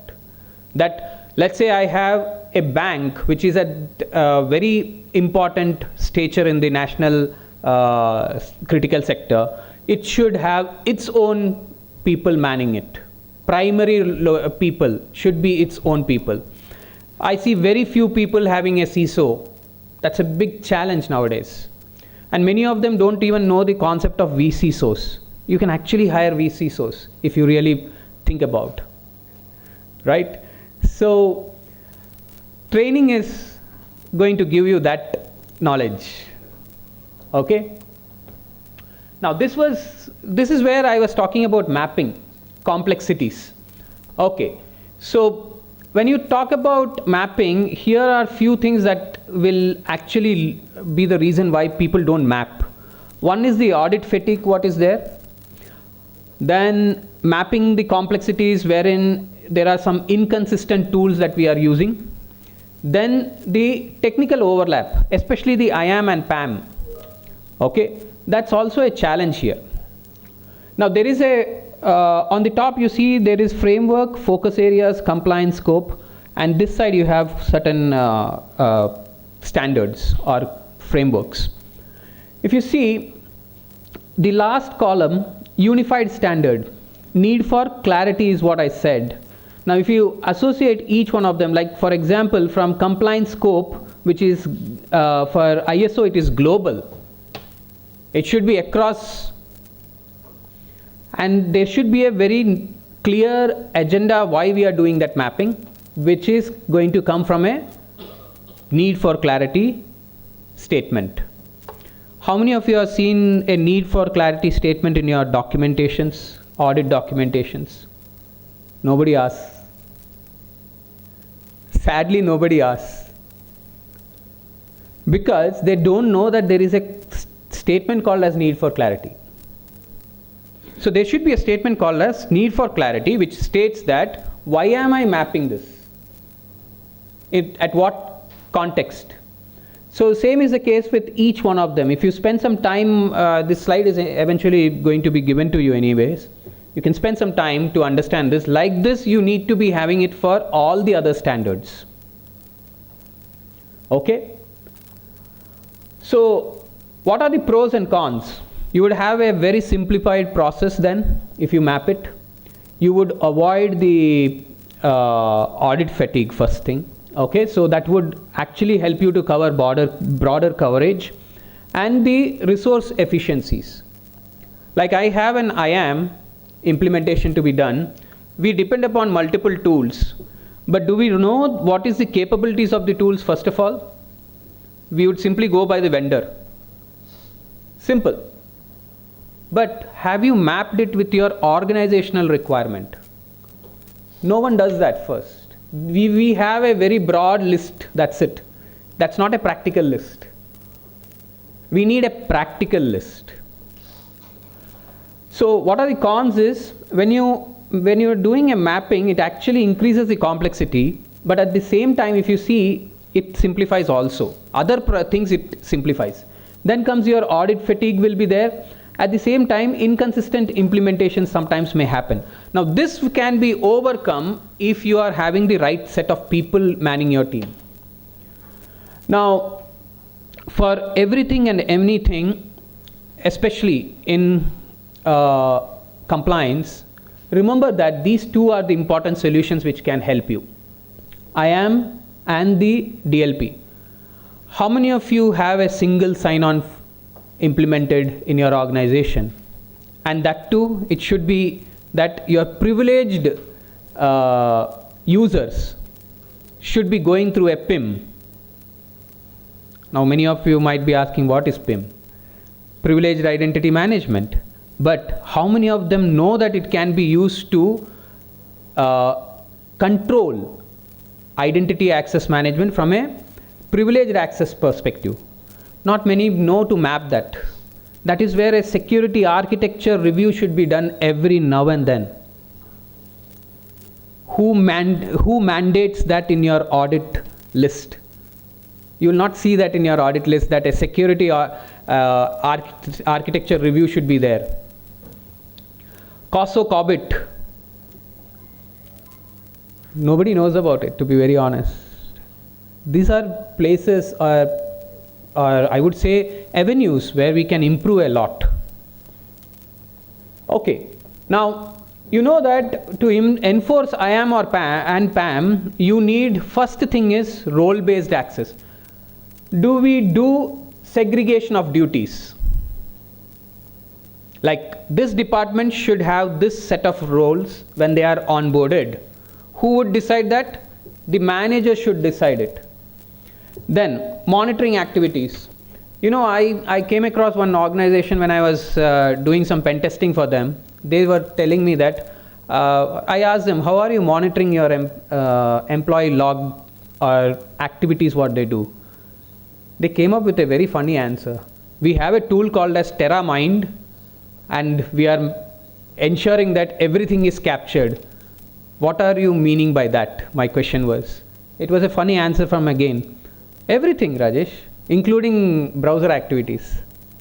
So do you mean to say that you are also logging their passwords? Are you also saying that you are decrypting their banking communications? The answer was yes. So which means you didn't have an architecture review done. You simply implemented it. So that is very, very important to see that when you are implementing IAM and PAM, how the monitoring activities are architectured. Okay.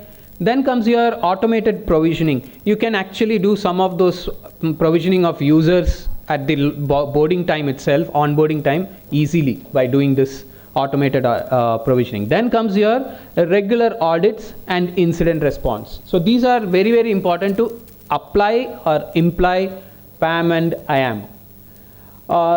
Then your data protection tools in compliance, which is again coming back to the point that IAM and PAM, but there are 2-3 other things like SIEM, NDR, a proper SDLC framework should be there, and an EDR. So just few minutes ago, Balaji sir was talking about bypassing. To be very honest, a hacker, if he's thinking that I want to break into an environment, and which I obviously advocated because I have been doing it quite some time during my red teaming exercises, we can bypass any given antivirus on a given day, and it is possible. So if people say that EDR is the solution for endpoint protection, please tell them that that's not the only solution. You need a gamut of solutions together to solve the problem of defense in depth. There is a concept called as defense in depth, stage wise, layer wise. Some people say that I don't need an IDS, I have a firewall. Do you even know what is the purpose of both of them being passive or inline or what it is? Not many people know that. That's where your architecture reviews come into picture. Then your challenges are about also a few other things, like you have many of them having a static set of controls, and some of them are also having a lack of visibility into the entire scope. The other areas of focus is skilled personnel.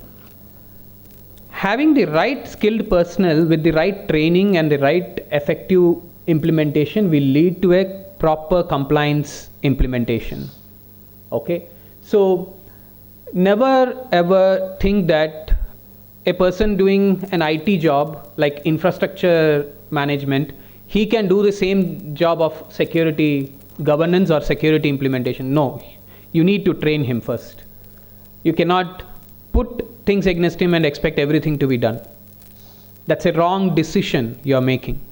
Okay, so these are very important challenges that you will be facing. So please ensure that you are addressing these challenges in your organization. If you are even addressing it now, see what is the level of addressing that you have. So there are other things like ownerships, like some of the examples I have taken it, like the problem statements that we have here. Okay, I would ask you to spare some time for yourself reading this slide deck when you are getting it. It's I have defined some of the examples there, like for example the first one, multiple team complicates the compliance, ownership and accountability mechanisms. Why it is so, I have given some 2 or 3 examples over there. Okay, then conflicting audit requirements. This is where mapping will always help you. Ensure that if you have mapped everything, see which common controls are there. You don't have to take multiple times the evidence. Okay, streamline your audits very clearly, crisp manner. So this one I already covered, I spoke about it, but I have taken some problem statements. Please go through it. You will be able to understand that. Now coming to AI ML part of the story, which is very important. This is something that Mr. Balaji sir will be showing you some implementation of this from a demo perspective. But you know, control mapping, even I did a control mapping for my organization. We follow a lot of different controls, and it was one of the I would say biggest challenges that we had. We mapped nearly 57 different standards and frameworks into one single tool. The tool was developed internally, we developed it internally. I had designed it at an extent that it can, now it is at a stage wherein I can actually use genetic AI to query and tell you that what is my risk posture. Now I am not dependent upon a separate third-party tool. I designed it. So this is some indigenous efforts that you have to put sometimes, because you are the one who can know what is your gaps. Okay, so that is where your AI ML based approach can help you. The data, what you have at hand, intelligence that you have at hand, internal intelligence. Here is a simple flow. Okay, I have just given a basic flow. You don't have to follow the same thing. You can rearrange it and see how it works for you as well. Okay, so what I did is when a flow chart for an AI classification you want to do for a dynamic control, so dynamic control mapping, so there is a word called as control engineering. How many of you do that control engineering? When you find a control, you need to do an engineering part of it. How many of you do it? I don't think so many of you do control engineering. So you need to include that in that flow usually. Okay. Okay, so generative AI has again the capability I said, like control mapping and audit preparations. Also it can be done through genetic AI itself. So please utilize it. It will help you. Now how do we overcome these complexities? As I said, unified frameworks for your organization you need to develop indigenously and have the AI driven approach. Okay, and this is one example what I have given for unified controls framework, which talks about various things. Okay, and then last but not least, how the process should be driven. Like you need the control mapping, compliance engineering, task automation planned in a very week to week manner. Every week you will complete this. So you have 365 days. How you want to break it down, you decide. It's a big plan actually. Then the last but not least, you need to develop some standard specific baselines for your organization before you start it. So these are some of that which you need to take into consideration. In this, the second one especially, please have a stakeholder engagement. Your leadership is important, your manager is important, your teams are also important.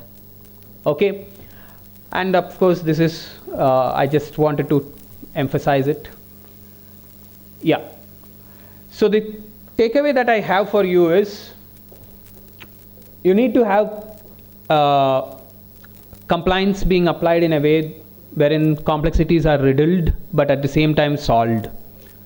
Then overlap that with the existing frameworks. Then go sector specific. Train the people. Have the unified strategies which are needed. Okay, so these are some of the approaches that I have to, or I did also apply for myself in my experience in my last 18 years. At the same time, would suggest that apply this from a organization's perspective. Do not copy paste it. If you do that copy pasting approach without mapping, understanding your scope and understanding your organization, you will simply end up in gaps, and those gaps are unforeseen. When you do an audit, at that time it will come out. Okay, that's all I had. If you have any questions, you can always reach out to me on those places. Okay, thanks a lot. You have well filtered your email ID. You are given Hotmail email. Okay, thank you.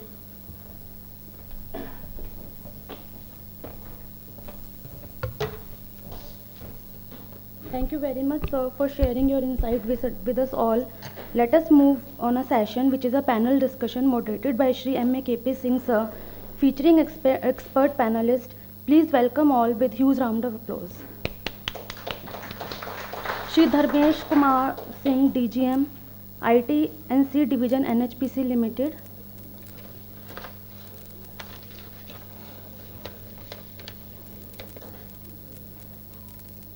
Shri Alok Shankar Pandey, sir, Group Manager, IT, DFCCI.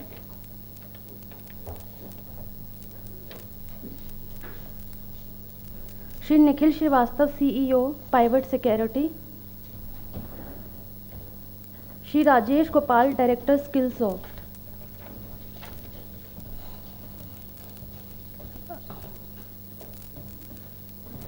Sir, please join us. Please welcome all with huge round of applause.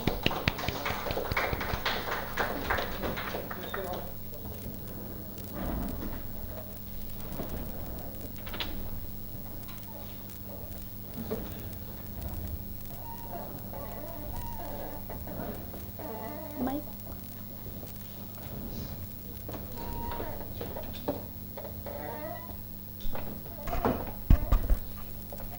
Hello.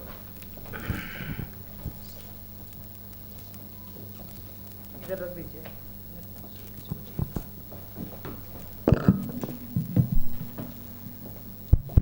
So we are now entering into a phase where we can discuss some real issues which comes in implementing various standards. Balaji has pointed out so many standards, so many controls, that itself listening to the numbers gives us jitters. And what to about compliance. But the thing is that even if we comply all fully, we still are not secure. Then why do we need to comply so many? Or can we tailor our requirement? That's a big issue actually. Because we have to apprise our management how we are going to secure our infrastructure with the least cost and effort. Because every time we go, a new standard comes, even for purchasing, we may not get approval. Because these standards are very costly. What to think about implementation. So let us now come to very core issues. Today also in the morning I discussed about what need to do. So I will be touching, we have 4 gentlemen today with us. And they are all expert in their own domains. So we will be touching 4 important issues which are very much to be addressed for securing our infrastructure. So Balaji, I discussed, I met recently him in Hyderabad and he discussed about his forays into the audits. So I would be requesting him actually, there are many requirements in the for the audits. And when we come to the audits actually, one of our dear friends and my mentor also, Anand Shankar, he roughly estimated that if he carries out audit of all his OT system, it will come 80 crore rupees per year. So earlier we had mandated OT security audit for every once in 6 months. Then after his submission, we changed it to once in a year. That is one part of the timings, frequency. The other part is whether all the time we have to get it done from third party or whether we can have an internal party discussion. The other part is that many standards talk about today Rajesh talked about automated security audits. Yes, we are working on that tool also. You must be seeing the ads also, automated 27001 audit actually. So how reliable those are actually. So today I would like to ask Rajesh, what should be the scope of work which will let us know our gaps and know our vulnerabilities and frame our roadmap for securing our critical infrastructure. Because we cannot cover all, because we all know we do sampling and there are many standards, and most of the security audits nowadays actually, I don't know whether they are carried out sincerely or not, because some of them are just using the tools actually, and audit is something which has to come from the experience of the auditor, and the experience can come only when that person is from that domain and he has used those devices or work with those OT systems. We are, since in the power sector, we will talk about the more OT actually. So I would like Rajesh to deliver his experience on how should we design our scope of work. This will go as a recommendation from this workshop. So Rajesh, over to you. Yes, sir. Thank you. Thanks for the question, sir. It's a very tricky question, but at the same time, very valuable one for everyone sitting here in this group as well as the room. So, some of these aspects, most of the times, we have a problem with arriving at what is the right scope. That's where I spoke just a few minutes ago also, complexities. Scoping is one of the complexities that we always have, and it has been as well. Like for example, I will take one industry. Like we were doing an audit for one of the steel plants, and the person over there who was driving the IT, he was saying that the furnace and its controlling systems shouldn't be in the scope. I asked him why it shouldn't be. So he was like, so Rajesh, that has a lot of potential chances of failure because we don't have access into those PLCs and we don't have access into those control devices, which is very old ones. Now, legacy devices are very important actually. But what he was saying is, please exclude it, we will fail. So that is a big challenge in many companies. Same is the case with one of the semiconductor industry where I was working as well. We have engineering safe rooms. Every engineering safe room has a lab, and every engineering safe room lab has different equipments. One of them is the oscilloscopes. Including the scope of the oscilloscopes into the technical inventory is a big challenge again, because those are embedded system driven and you don't know what is the nature of it, right? And some of them are old ones, and there would be semiconductor industry is having a different scope altogether.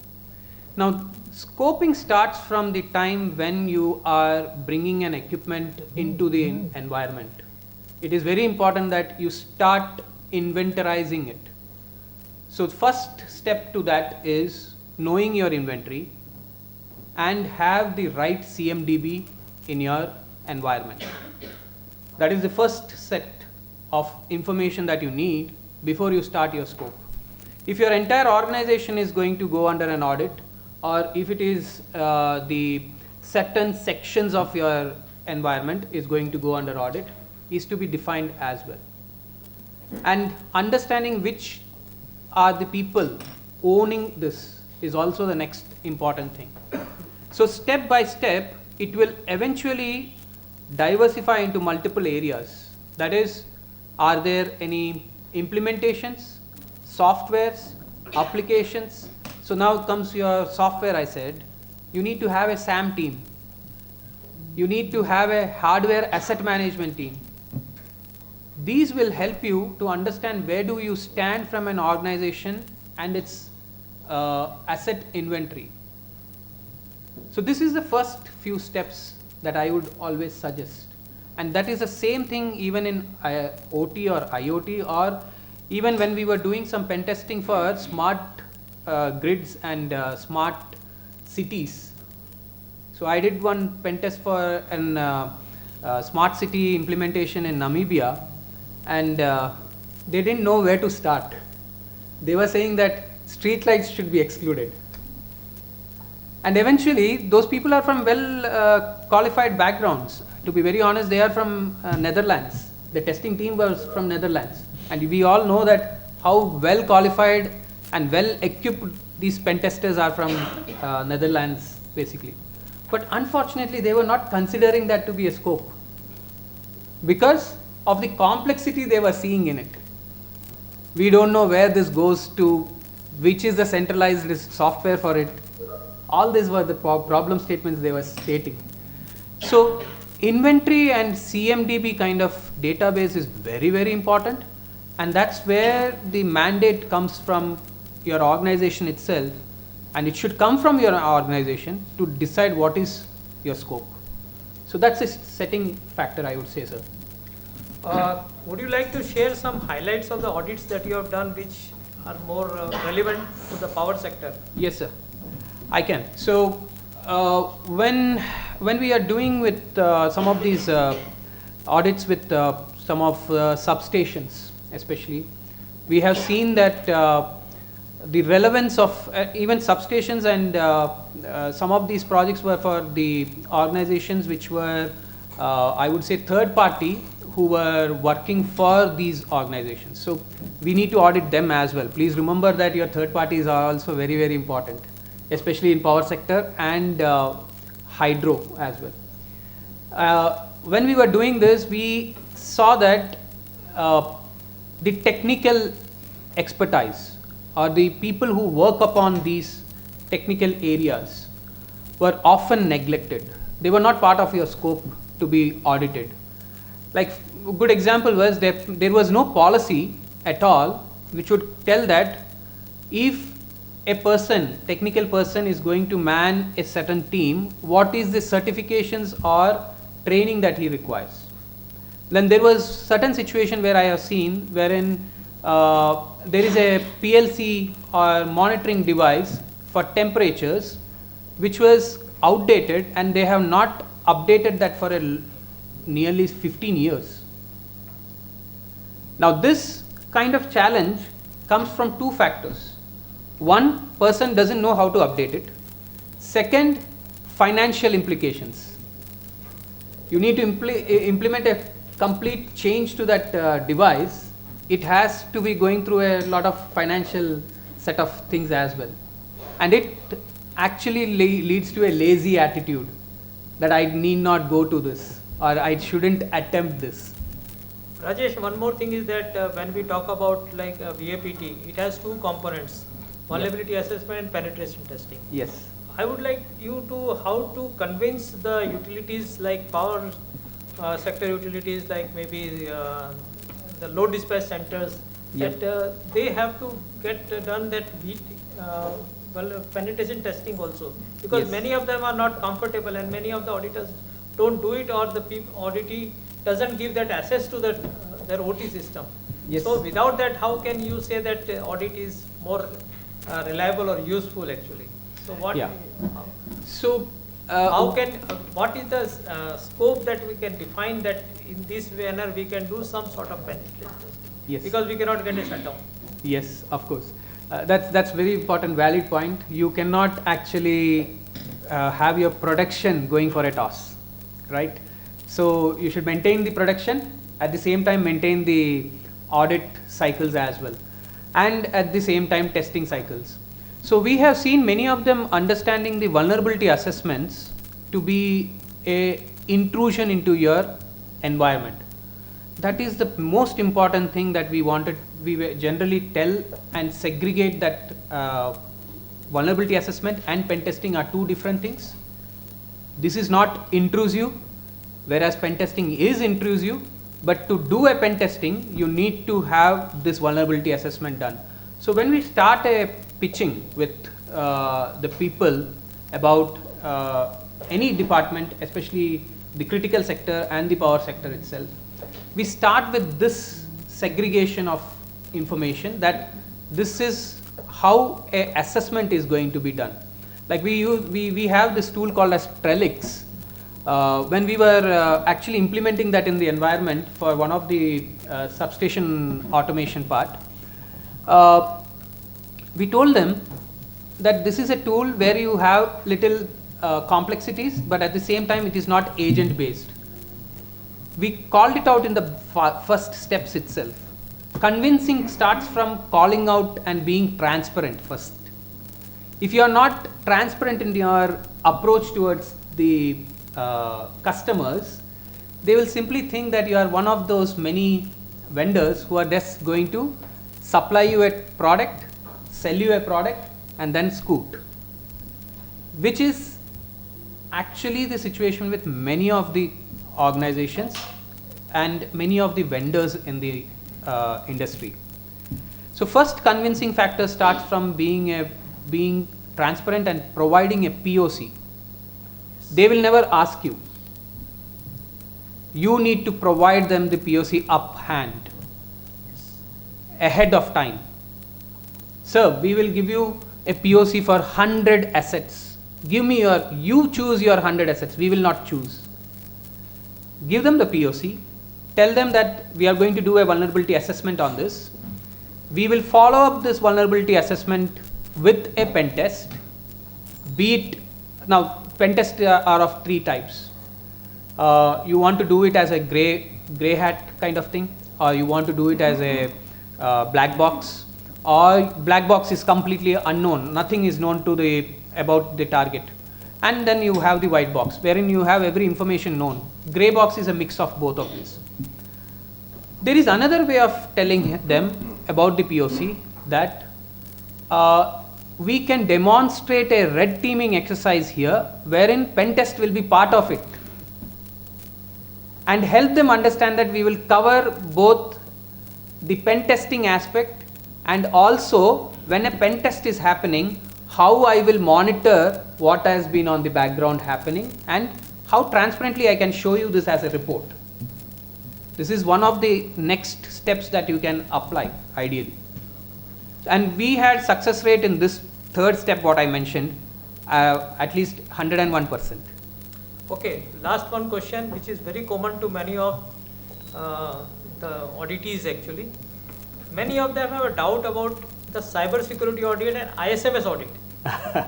So they generally talk about ISMS audit as a cyber security audit. So what is the difference that you need to explain to the customer actually? The gravity of cyber security audit is much serious than ISMS audit. Yeah. So ISMS audit, basically you are talking about the management systems. So what are your management system? Did you identify that is a big question that I would get if someone is having a confusion between cyber security audits and an ISM audit. Actually, it's a very thin line of difference both of them has. But many of them don't realize that ISMS is more from a non-technical perspective with a technical depth in it. But when you say cyber security audit, it's a in-depth area which I would say it plunges into the technical depths of things. It would also cover red teaming, it will also cover your blue teaming capabilities, it will talk about your pen test capabilities, application security capabilities, DLP capabilities, all that. Whereas ISM audit will talk a high level of all this, whether you have it and are you compliant towards it, but it doesn't go into the depths that, okay, if you have covered 100 people, have you audited all the 100 people? It is only samples that we pick up in many cases. So in majority of audits, you should understand it is a management system audits, not your technical depth of the things that they audit. So you should understand this basic fundamental difference. Thank you, Rajesh, for elaborating so minutely on the various aspects of the audit actually, and I hope that you must have gained insight, good insight actually. Alok ji is from DFCCI, and sir, your most system is the OT system only. I would need your expertise on patch management actually. Like Department of Homeland Security is asking you to patch immediately and not more than 35 days after. And if you are not able to patch, then you have to give a justification for not doing it, because you will be penalized for not patching it. And you all know that in the Denmark, 22 energy companies got compromised just because they didn't patch one of the patch released for Jaxal firewall. And that was only 1 day old actually. So that sort of alertness is required. And like different standards have different requirements, like 27001 talks about regular patching, and PCI DSS talks about very frequent patching, because requirements are different. Some environments are also different, like if we are in a banking or if we are in a nuclear environment, we would like from you to hear what is the philosophy that you have adopted actually, and what is the suggestion for power sector that you are going to give. Thank you for that wonderful question. And before I answer that point, just one Yes. show of hands, maybe.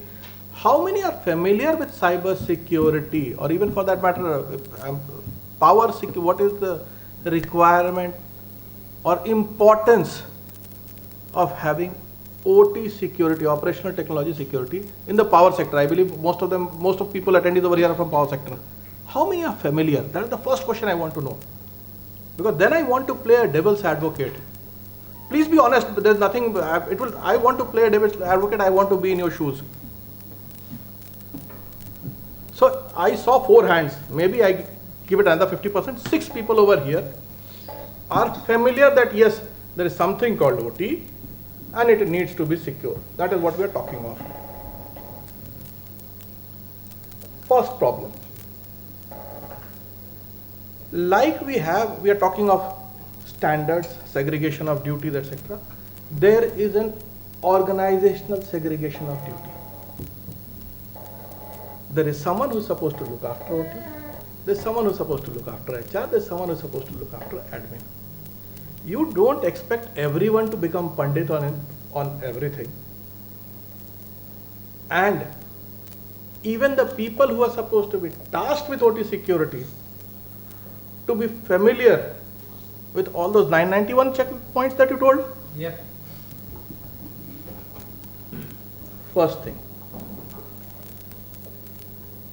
991 checkpoint का checklist तो मैंने बना लिया, इसको implement करने के लिए 2 cycle चाहिए, एक इंटरनल ऑडिट का, एक एक्सटर्नल का minimum.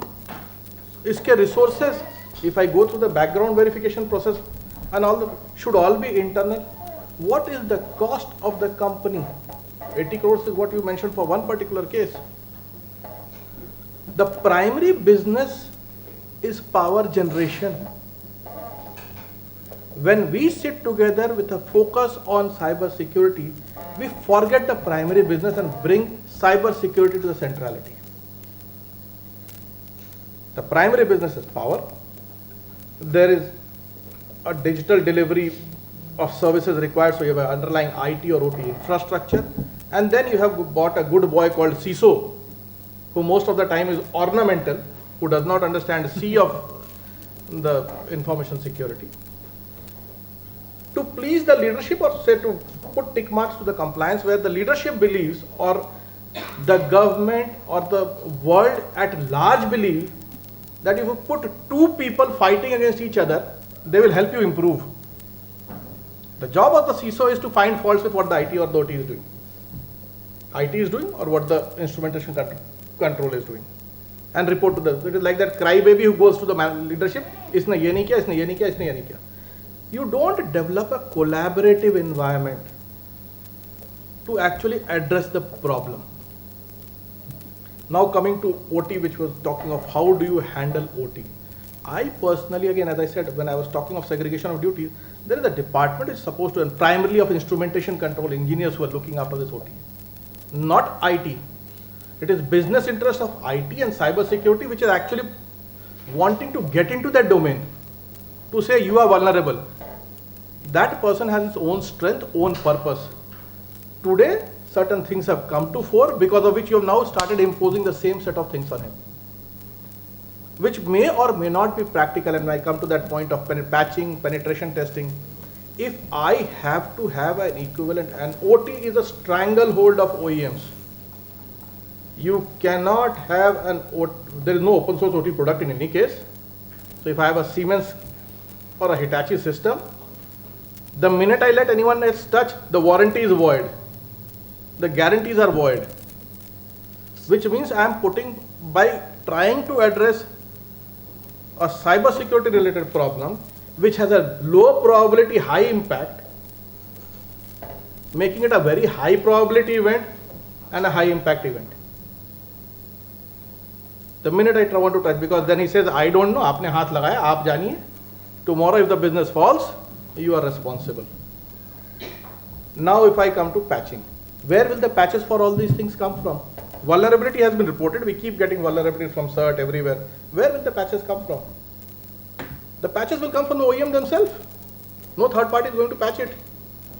And the OEM will release patches, and minimum application level patches we go through the entire testing cycle before we put it there.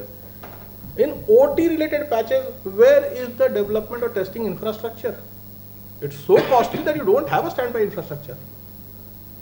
In any case, OT has a life which spans from, depending on organization to organization, spans from 15 to 40 years. In my case, it goes 40 years. 40 years means 4 or 5 IT generations. Hundreds of these regulations, suggestions will change. You will never be concurrent with the cyber security requirements, especially in an OT sector. So we need to place the business context in place. As long as I am able to ensure business context in totality, I think we may even do away with the requirement of pen test of OT, which is highly intrusive because the primary requirement is power generation. Now come to examples. Some of the things that people should probably look at is, I am a firm believer of air gap. There is a lot of milking happening in the name of IT/OT integration and data analytics. If you have to do, please do them separately. The minute you integrate, and there is a beautiful product which has come called data diode. When I was playing around it was coming for 60 lakhs. We decided to cut one leg of a STM a router का trans receive में से receive काट दिया. That is the data diode. And all these commercial products use TCP, which means the ACK is coming back, whether to the primary path or to the secondary path. Please, you can look at data diodes which have UDP and not TCP, because the media is reliable optical fiber. Look at UDP based protocols on data diodes. They'll probably, and at this I am saying, in the worst case, go for it. I am still not in favor of IT/OT integration, because we have all gone through COVID. You said 6 feet is a good distance to not contact COVID in a viral case. So I feel 6 feet should be a good distance for IT/OT jumping barring also.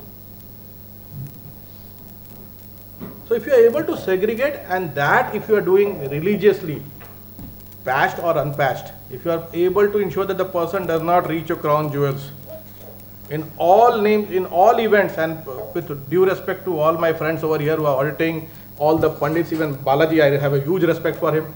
When you cross a particular threshold of knowledge, relatability to ground has to be brought back. My request is that. If I am able to ensure कि वो पहुंचेगा ही नहीं, तो करेगा क्या? That is what we should be looking at rather than trying to say कि एक बार Stuxnet हुआ था, 2 बार ये हो गया, we have 10 incidents on which can be counted on fingertips to show our business cases, rather than focus on the primary process that keep it separate.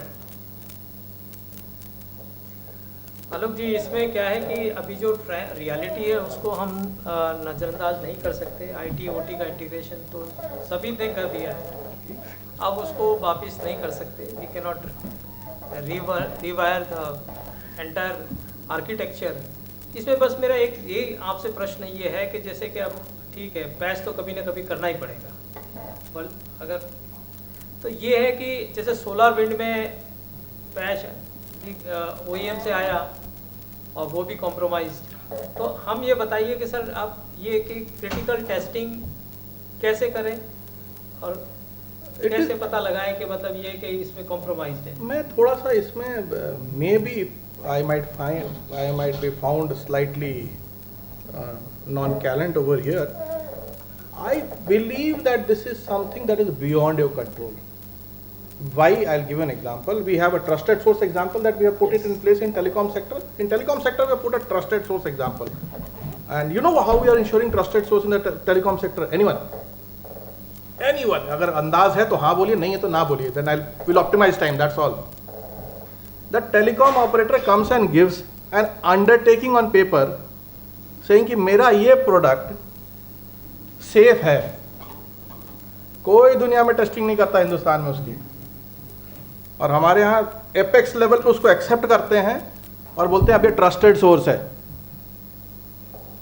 This is how we are maintaining trusted source in this country.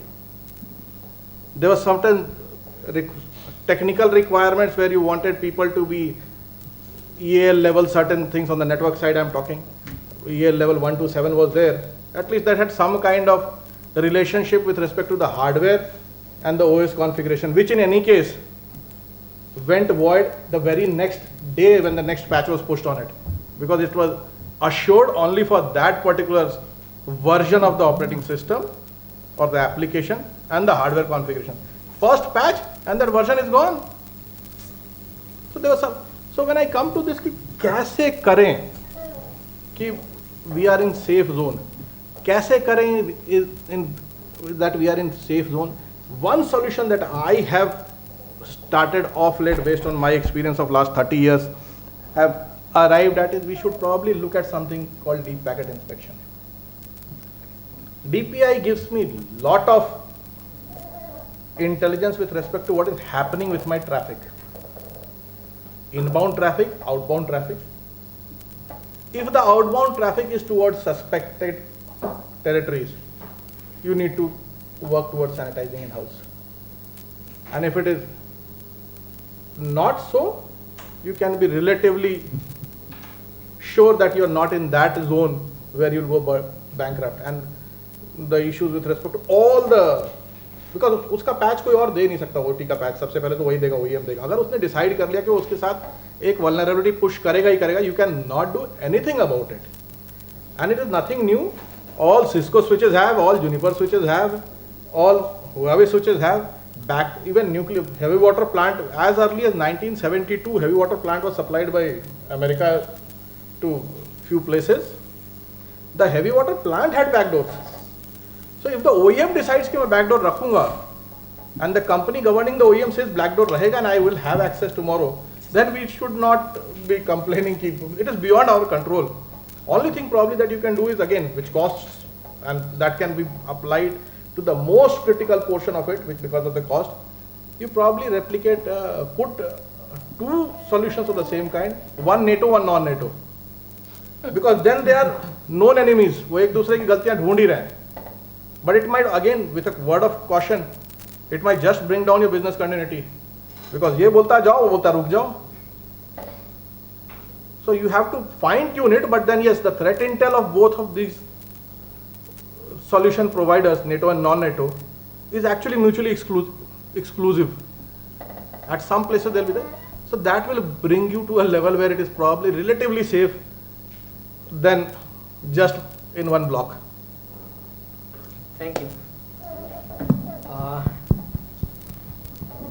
Dharmesh ji, जैसे कि आलोक पांडे जी ने अभी raise किया question covid के time में distance maintain करते, लेकिन उसी टाइम में हम लोगों ने रिमोट एक्सेस दिया अपने सारे सिस्टम को, क्रिटिकल सिस्टम को। और अब जैसे बहुत सारे जैसे एपीटी ग्रुप है, वोल्ट टाइफून वगैरह, they have pre position into our system and now we always hear red remote access trojan actually.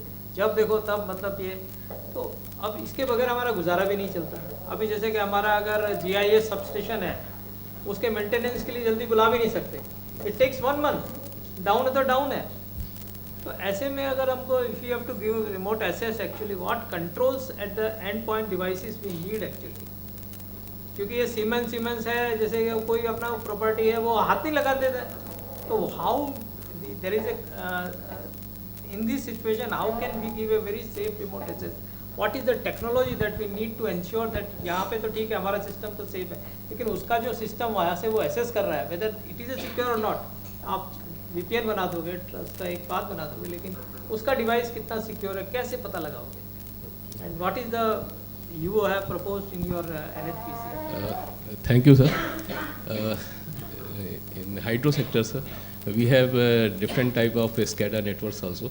We have Toshiba also, then Max DNA, BHL version is there, then ABB micro SCADA is there also, and some additional features we have seen in micro SCADA, ABB version also, and they have some features of user authentication, and if any user has you have to define the user's base access control also in their software, inbuilt softwares.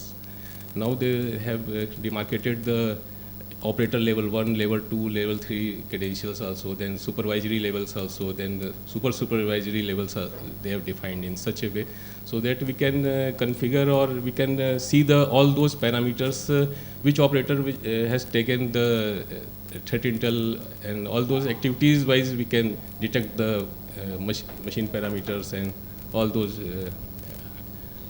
unit parameters also, activity details and all those details we can log analysis we can also take out from their system also.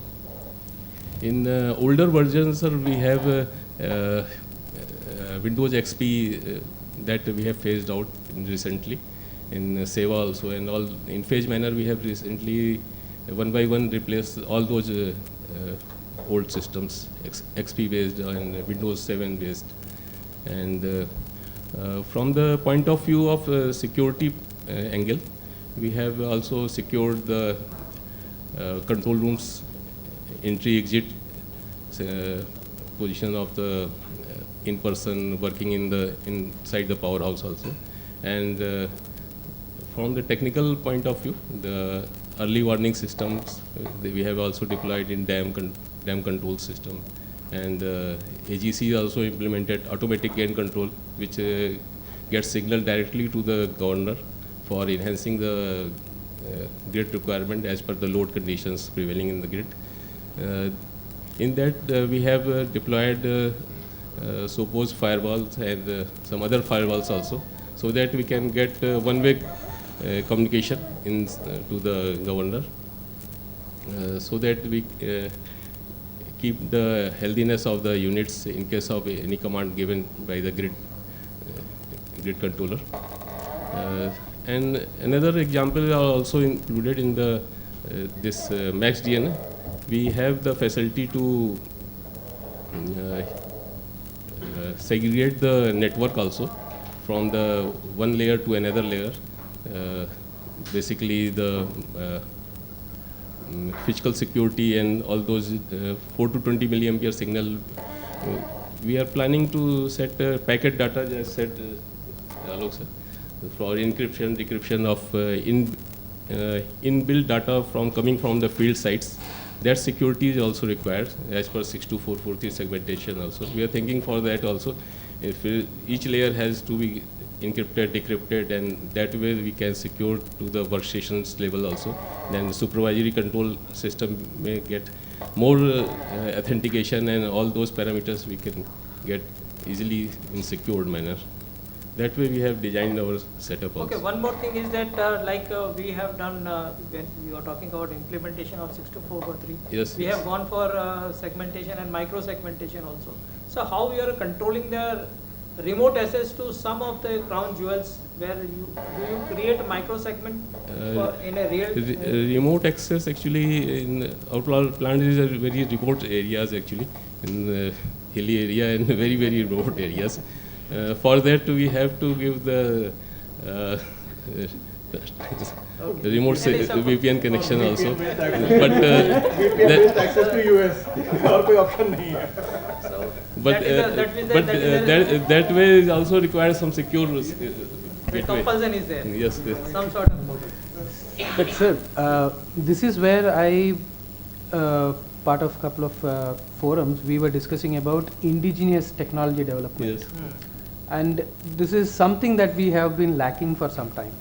This is very important that we start doing it also. Yes, real time micro segmentation I for. fully endorse what you are saying, except for one thing. There's so much of indigenous technology development happening in the name of Startup India. Yes. And I'm not against the concept of startup because your next unicorns are going to come from them. But apart from creation of unicorns, they're also causing erosion of confidence. No, that is definitely correct. That is definitely correct. That is something where indigenous technology, whenever being developed, as I said, when you talk of regulations, you say NIS NIST का है, CIS का है, ISO का है. So there is someone who is stamping it. Correct. So you have to have some kind of a mechanism in the country to say, okay, XYZ products or XYZ frameworks, XYZ solutions, I have evaluated and I feel it meets the baselines, minimum acceptable baselines to the country. Because toolkit is what works better than the entire technology stack. If I throw the Motor Vehicle Act on you, you might never wear a helmet. But if I tell you that if you don't wear a helmet, you'll end up paying 1,000 rupees fine, which is the extraction of the relevant portion extracted out of the entire framework as actionable, it yields better results. What we end up doing is keep throwing the rule book to each other.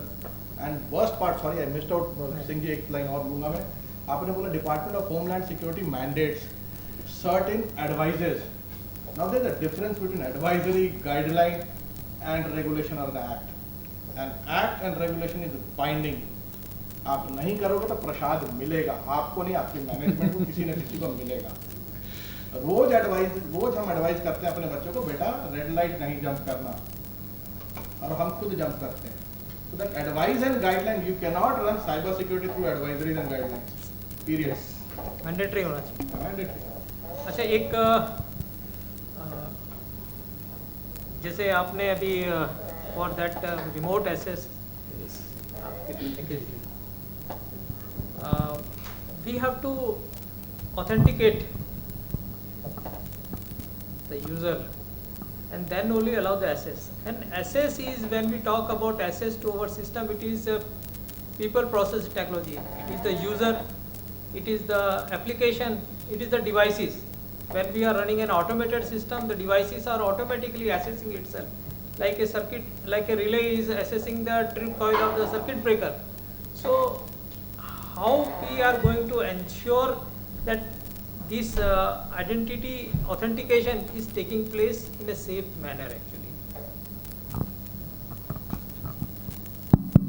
Okay. You are into security solutions, so Absolutely. And we are much more into preemptive offensive technologies. So this is a very preempt question, I would say. So before we get into that particularly, I want to ask the room. So whom are we protecting our critical infrastructures against? Are we clear on that? Is it people coming from PLA, or is it people from Russia, or people from these OEMs from Israel fulfilling their motives? Who are we protecting our CIIs from? Anybody in this room, anybody from the panel itself, can we name a US APT? Advanced Persistent Threat Actor from US, anybody? Even if you search it and do a Googling, sadly there will be no results. We are talking about MITRE, right? They produce guidelines. It's a think tank that has supported World War II. It was the creation of World War II, and now they mandate what to do and what not to. A cue from there again, sorry, interrupting. He touched upon a word called CII. Are we aware that in our country CII declaration is voluntary? If I do not declare myself as CII, all these frameworks can rest in the cupboard. So that's a valid point to think at, that we are utilizing foreign techs. I've asked this question multiple times with few of the board members of MITRE as well. They came and visited our critical facilities, including IIT Kanpur, which is one of the worst decisions we could have made.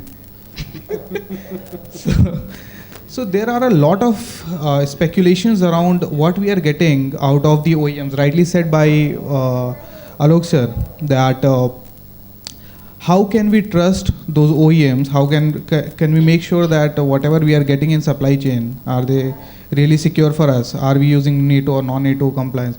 Both of them are bugged in a different statements for different cause, for different effects. Now the thing is, we are the sufferers. And if you want to look into this, I would take you to a different purview of wars. I've started my career with warfare, and I can foresee that the mandates that are given to PLA, or the mandates that are given to US or the NATO, they don't want us to gel well with whatever is going to improve our way ahead. They want to tickle our CIIs whenever it is going to come to a power balance situation. That is what their internal motives are. You know that BSNL, who is the backbone for our communication, most of the communications that happen, 80 to 90% of their hardwares were sourced from China. Yeah, Huawei. And just giving you a close reference to what has happened on 22nd of April. I don't have to quote the incident. I think everybody is aware of it. So there was a Huawei device that was particularly utilized for VSAT communication. It was working on VHF technology. There was a secondary modem. Now, if anybody is utilizing a Huawei phone, you might be carrying two modems. One that is communicating with GSM, and the other is a nameless technology. Yeah, we have Beidou, we have other sat communications. Beidou has, by the way, 32 satellites with 4 different protocols starting from 2000 and now ranging it to now the Beidou 5 is coming. Yeah, and then they have different. Let's not go to that satellite race, but rightly said. So we need to look at the technologies that we have deployed. So talking about Siemens, they provide remote secure access. Coming back to the IM, we can protect it, yes. But the way we can protect is to understand how the nitty-gritties are designed. So in case wherein you see a fault that is coming within your PLC or the monitoring station, you're going to call the OEM, not your team, to figure out what it is. And what they're going to do is they're going to create a remote channel. They're going to remotely access your secure portals, and that is a by design backward compatibility that happens with all the technologies that you're going to onboard. There's a specific clause within US that is called as backward compatibility clause. If you are selling any product and you are also ensuring that its post-market surveillance happens in a regulated manner, you have to get an FDA or EU approvals, GDPR and all the compliance, and it also mandates you to have a backward compatibility. What exactly is backward compatibility? Have you read those things whenever we have deployed the OEM's devices? Have you read those backward compatibilities? I think most of us have gone through, created RFPs, and then integrated those technologies into the heart of our country without reading those challenges. There you cannot blame them. There is no one else who provides that solution. Absolutely. आज वही है, वो चाहिए तो चाहिए, नहीं चाहिए तो मत चाहिए. The thing is, we are the bullock cart. Yeah. The thing is, we cannot ignore that technology, but can we trust them blindly is what my ask here is. If we are not going to trust them, then there is a possible scope of building countermeasures. there has to be a 360-degree vision on looking at a technology that has been onboarded into our CIIs. For example, I will not name the organization, but that event happened 2 months back. I was reviewing a critical facility, and I went there. HP has set up their data center. It was a big data center and a smart city.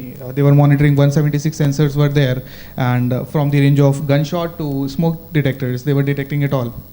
There was a police team mandatorily seeing all the inputs, all the sensors and the data. And my job was there to make sure that all of the communications happen securely and their availability should not get impacted. Because if their availability gets impacted, city is in a danger. There could be a curfew situation, nobody knows.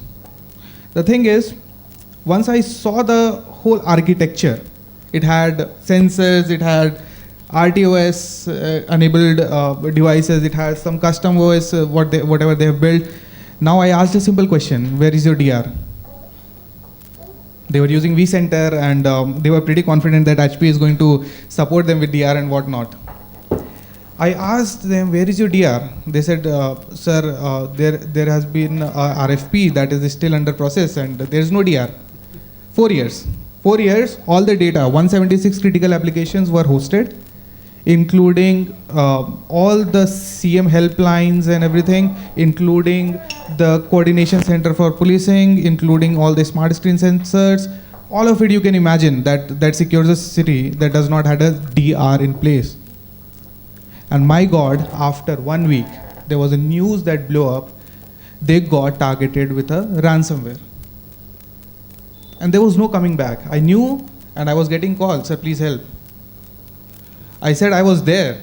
I was telling you, you need to have a DR, and you were very much specific about the mandates. So this is all happened because we didn't understand the technology that we are onboarding. It is not secure by design. We have to have a countermeasure. We have to have a 360 vision.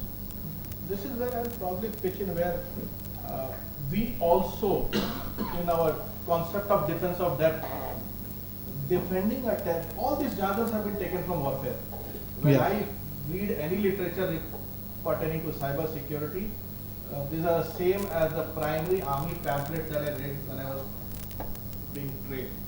There's no difference. The entire jargon, reconnaissance to exfiltration, is classic army operation from start to end. Even red teaming is a non-civilian word. It's a military exercise. Taken from there. Yeah. When we start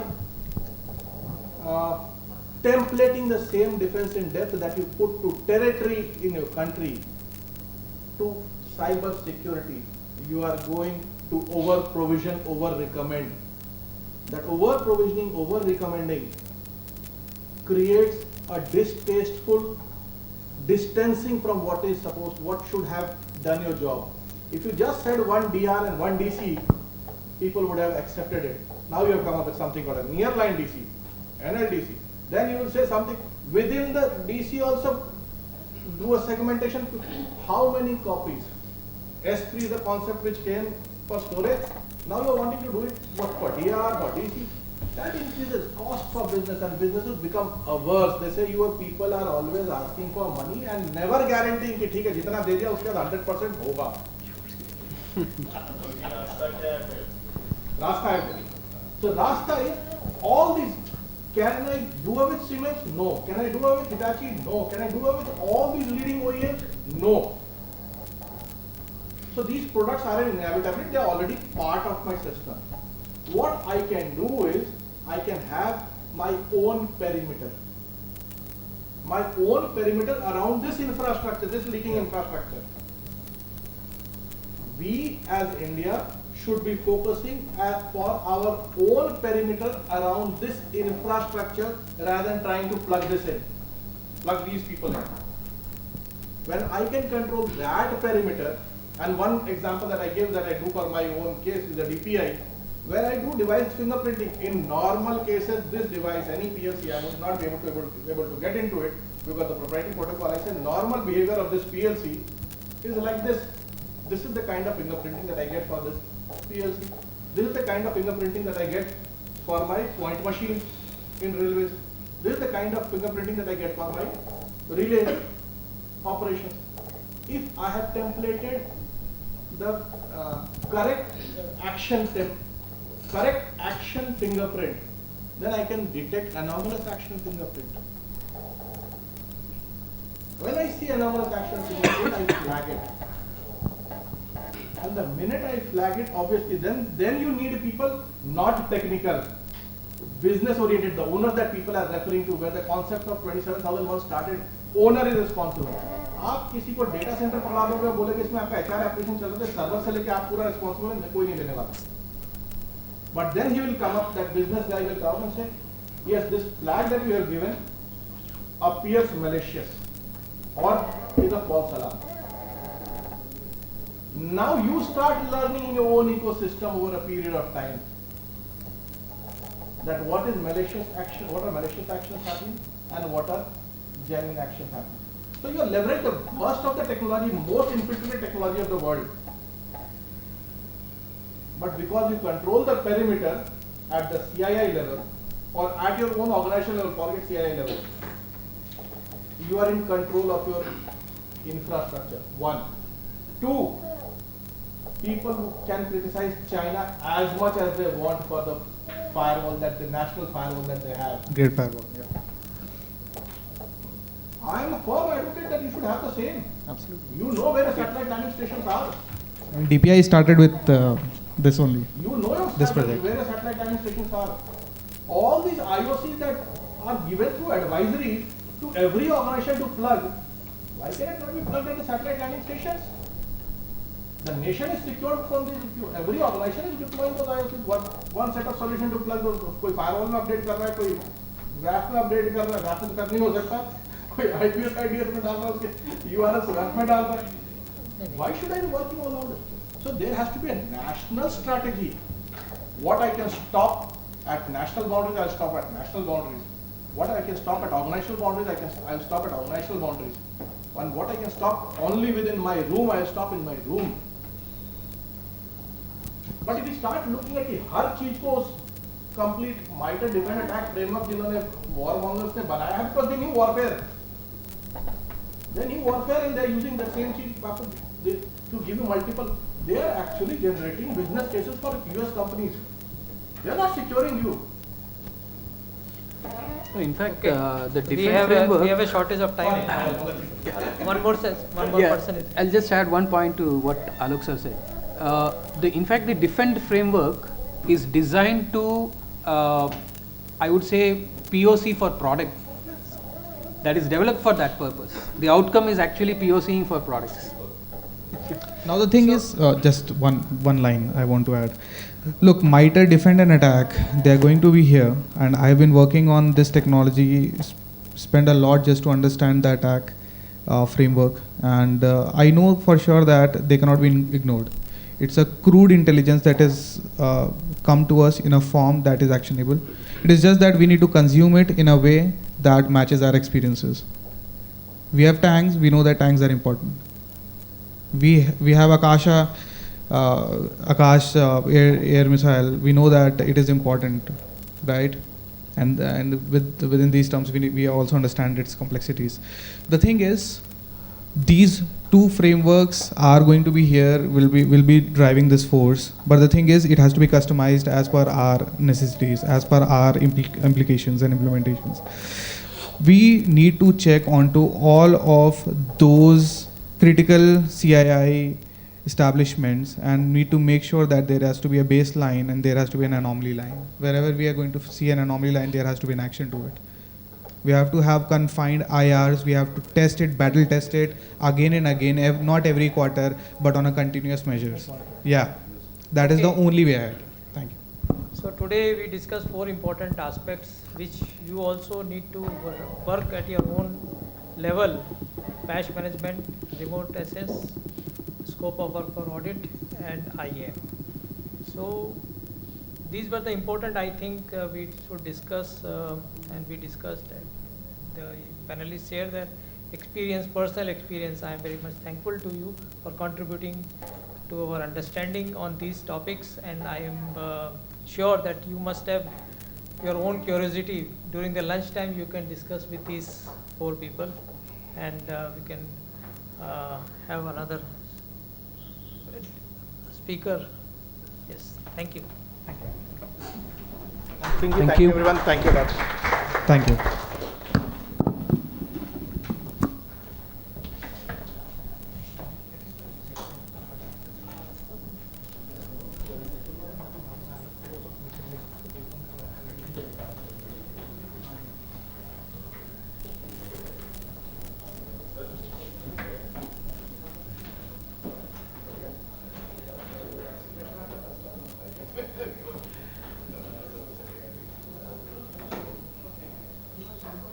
We are very close to lunch, so I won't be long. So quick review of that. So little bit on that what we are talking about, the generative AI and particularly cyber security in the power sector. So these are interface of little bit of academics and industries. So little quick layout. So we do have little introduction on what is basically generative AI. And is there any interface with this power sector cyber security? We'll discuss a quick use case and little quick discussion and conclusions. So we all know that AI ML quite have been some time for this in this region. Almost every domain that has been superflow of this AI and ML. Now at the core of that, the latest one is generative AI, and what is the relation with Gen AI with that? So models that can create new materials or data from the pre-existing information, that is Gen AI. So very pertinent question is why it is different from conventional AI, because this is something synthetic it can generate, which is not reflective of any other kind of statistical model. Of course, it depends on mathematics and statistics at the base level. Now this could be, this algorithm may create artificial data set or mimic attacks and forecast patterns in cybersecurity. And of course in power sector, particularly in IT/OT interwoven region also, it has got quite good, at least academic interest. So it is essential for anomaly detection due to power grid increasing complexity, but it also open up new, novel attack vectors. So why Gen AI? Gen AI, generative artificial intelligence, it can be applicable for, basically it started with quite some time back, but it is applicable for not only deepfake this image or videos, but also in case of data also, that is called tabular generative AI. And this can create forecast grid infrastructure some vulnerabilities, creating synthetic data ICS or SCADA data and mimic hazards. Real-time SCADA and telemetry data abnormality are identified through different models. If we quickly review that, it's 2014, basically, Ian Goodfellow gentleman who introduced this GAN, but particularly at that time it is for this creating image. But nowadays it has indulged into all kind of domains actually. But the root goes back to 1993, when the person Jeffrey Hinton and Hopfield and Hinton, they got Nobel actually in last year for this physics-based neural networks, something like that. Now 2013 we got variational autoencoder, some of the models.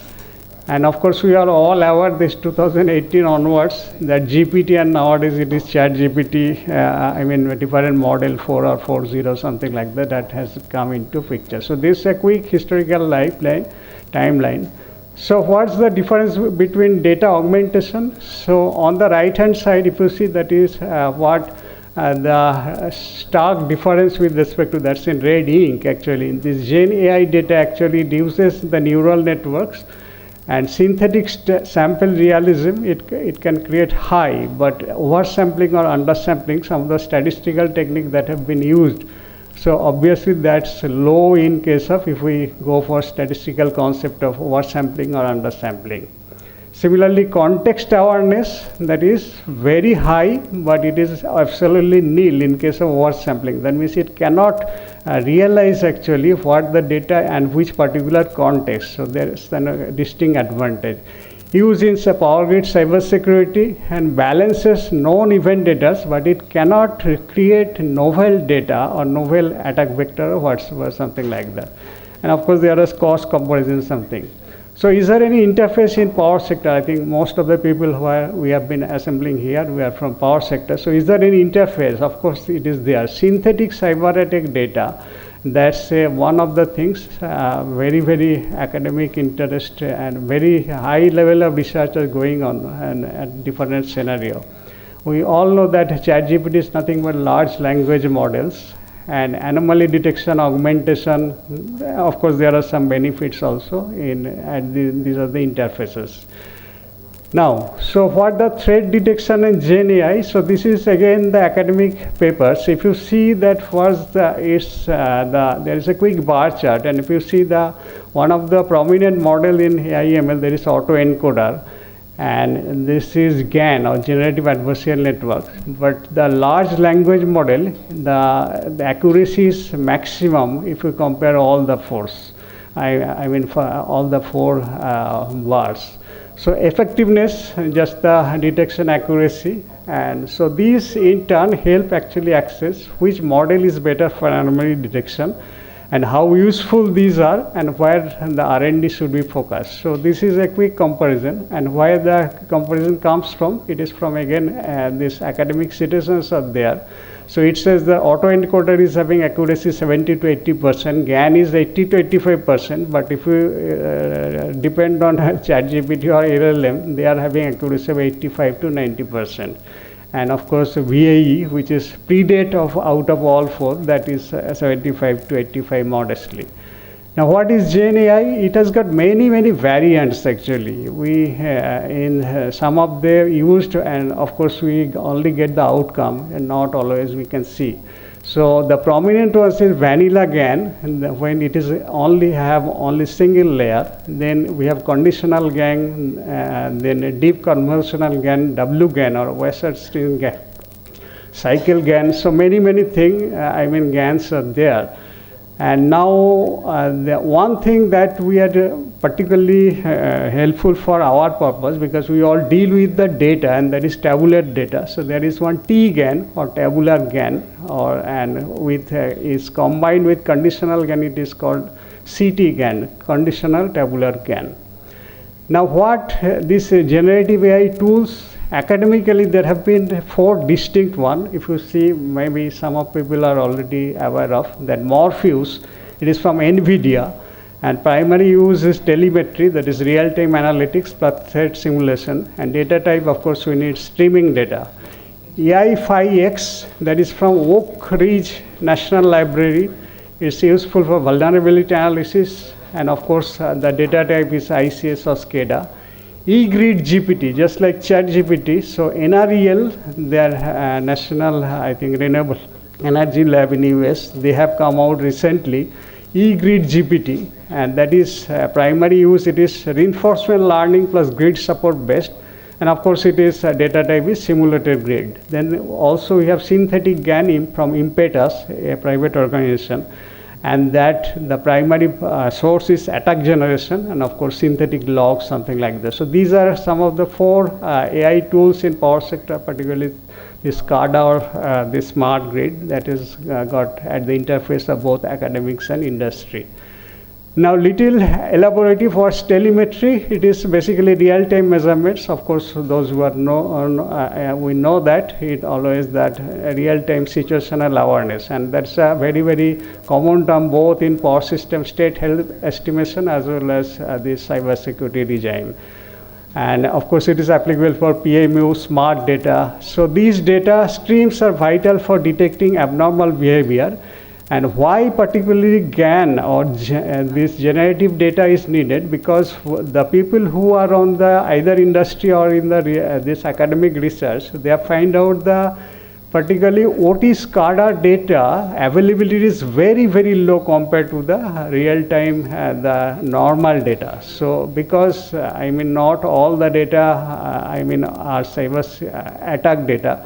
And of course, there are privacy reasons. Some organizations just they don't intend to share with others. So real attack data for R&D purpose is very, very rare. And we never know what the tomorrow's attack will come from. So that's why GAN AI is a very, very good and positive dimension or direction. So simulating plausible cyber physical attack is very, very difficult. Of course, reinforcement learning is also getting used. There are certain cyber defense RL agents can be trained, identify optimal cyber response strategies, adjust defined defense parameters, firewalls, something like that. So here a quick use case. So how it is possible, or if it is possible, at what extent. So we did have this SCADA database. That is test bed data. And that's data from PNNL, Pacific National Network Laboratory.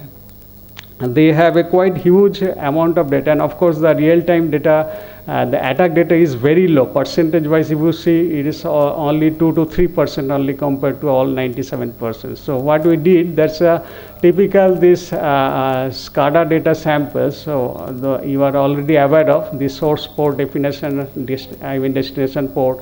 Though the protocol, that's very, very important. I think this TCP or Modbus, or if you have IEC 61850 protocol, so these are all comes into picture. So based on data, so we intend to see whether we could generate the synthetic data, something like that. So here is a quick scalar data. So if you see in 3 dimension, it comes from. So the TCP data, that is maximum. And compared to that, other data is very low. And in comparison, the attack data is obviously others. So there is some clustering approach, how the data could be segregated or given a different kind of cluster, something like that. So GAN used, we did have the CT GAN, that is conditional tabular GAN, WGAN, Western GAN, and deep regret analytical GAN, DRAGON. So in this respect, we created 10,000 samples data, but that's a bare minimum. It is possible to even create 1 lakh or whatever you use, or obviously new synthetic data, something like that. And that's a quick statistical comparison. So this kind of normal distribution curve it follows. So all the data that comes from the SCADA surface that creates. So in turn, what's the significance? The significance is that sometimes we get this threat from an unknown IP address. So, but we never know what IP address could come in future. So it can create a different synthetic IP address as well. So this is the significance of using GNAI or synthetic GAN data. So what's the future trend? So it can be detect helpful for AI hallucination, so the data privacy, lack of explainability. So these are some of the things. And for grid specific decision help, I think a lot of things that energy GPTs are coming, and maybe at some point of time it will be coming for this purpose.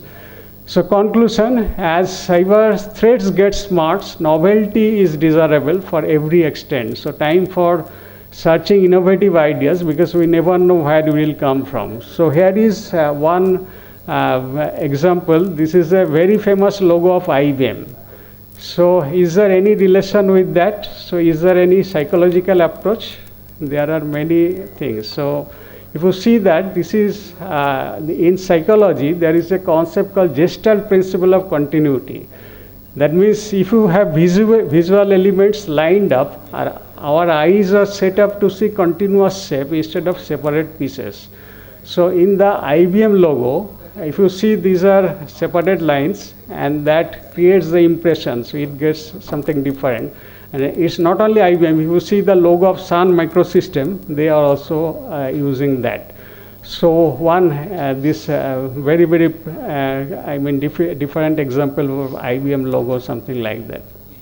And just what's the reference of bringing in psychology here?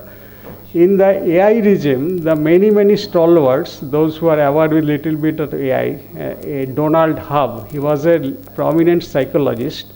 Then other perceptron gentleman, he is also from psychology background. So here is a IEEE paper, just last year it got in here, so that is with reference to that one. So thank you very much. I think I am not very long, so thank you very much.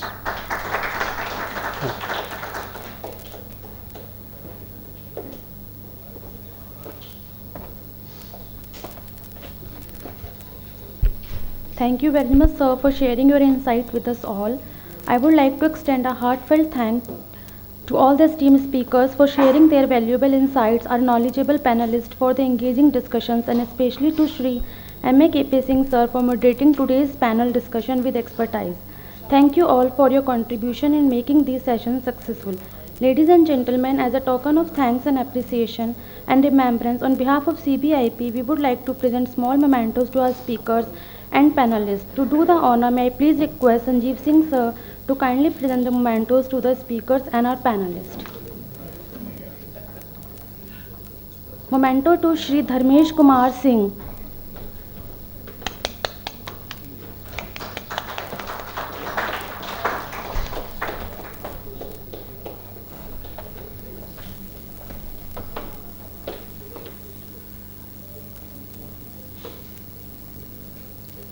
Memento to Shri Alok Shankar Pandey.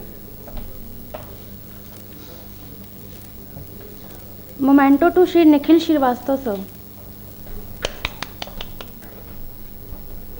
Please give them a huge round of applause.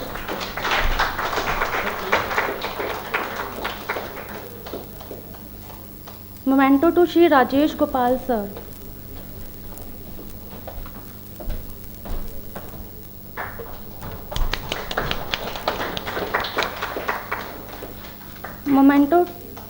Memento to Shri Hillol Vishwas, sir.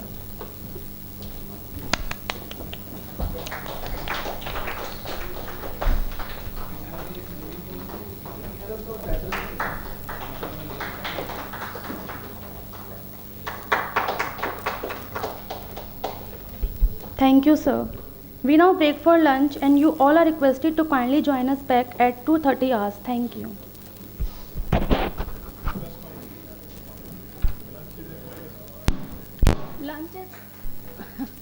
Lunch is being served at level -1 with warm round of applause.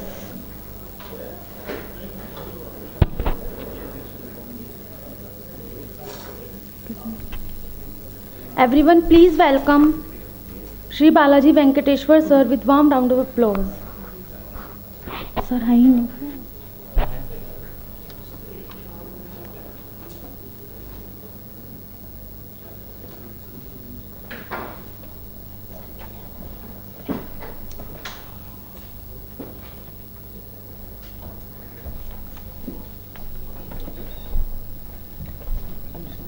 नहीं ये नहीं चाहिए मेरे को आता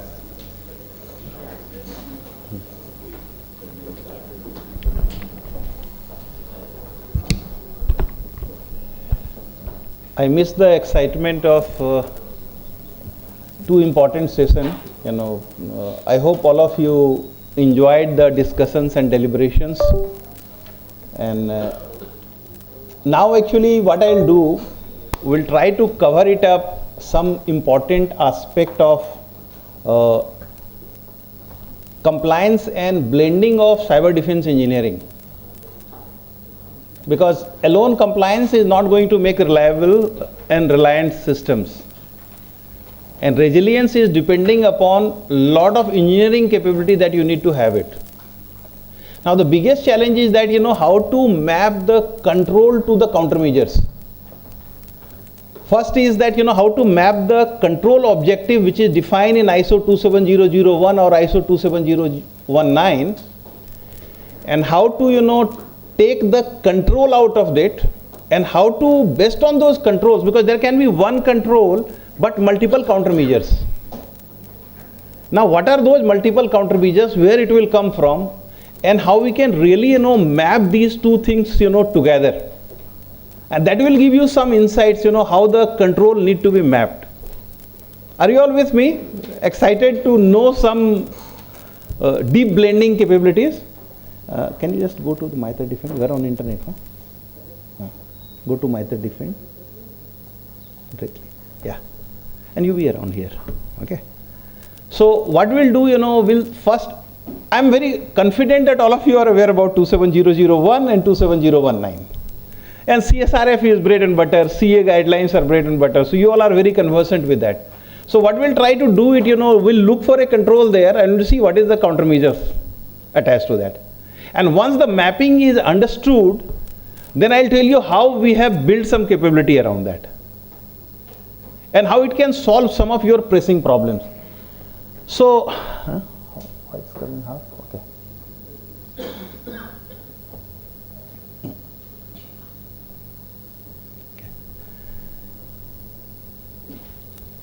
So there is a one standard which is known as MITRE attack framework. I'm sure you know most of the tools that you buy, it is mapped back to the attack framework. Whether you are taking EDR, whether you are taking SIEM tools, security incident event management tools, they are all mapped back to the MITRE attack. So what is MITRE attack and what is there inside the MITRE attack that you know that is there, and what is the missing component of it? So MITRE attack is basically, you know, the Americans have found the many attack across the globes, not the American attacks, but all the attack of the globe, whatever attack has come to them, they have decoded the attack and they have tried to establish three components. One is what is the tactics used in the attacks, what is the techniques that is being used within that, you know, attack, and what is the procedure that they follow to mature the attack and take the attack to a logical sequence. Can you on the MITRE attack also? And it goes into the logical sequence. Now if you look into a typical MITRE attack framework, it has got a header that what are the layer, you know, attacker come to your organizations. So the first layer, you know, if there has anybody has to come, you know, think about a thief coming to your house for, you know, taking out some of the gold that you have in your house. The first thing they will try to do, they will come to your house many times to find which is the time when you are not available or time where you are fast asleep. These are the two things they need to find it out. Second one is easier than the first one. You know, everybody sleeps in the night, you know, except me, you know, when I sleep at 4 o'clock. So if they come to me, I'll catch them. So there is no predictability. If there is a predictability, then very easy to find it out. So unfortunately, most of the computer guys, they don't have predictable sleep cycle. Is that right? Young boys? There is no predictable. So they will be caught there. But they will try to find out what is the predictability out of those unpredictable sleep cycles. For that, they have to come to your house many times. They have to interact with you. They have to see your logs, which is there in the LinkedIn, your Facebook. What is the time you post? Okay, 3 o'clock you are posted continuously for 3 days. Every Thursday you remain awake mid in the night. Okay, this is the day you are traveling outside the country because you have taken a photograph in WhatsApp and Instagram and you have posted it there that I am filing to JFK airport or somewhere else. They know you are traveling. These are all the behavior profiling the thief does first. They will come to your house, they will know what camera you have it, what security guard you have it, what lock you are having. Anyway, for lock picker, you know, lock is a peace of mind that I have a lock in house. Lock picker takes only 1 minute to break it open. So any thief comes to your house, they come and do significant amount of reconnaissance. That is the first thing that you will find it, you know, in this entire framework, how they come and do the reconnaissance.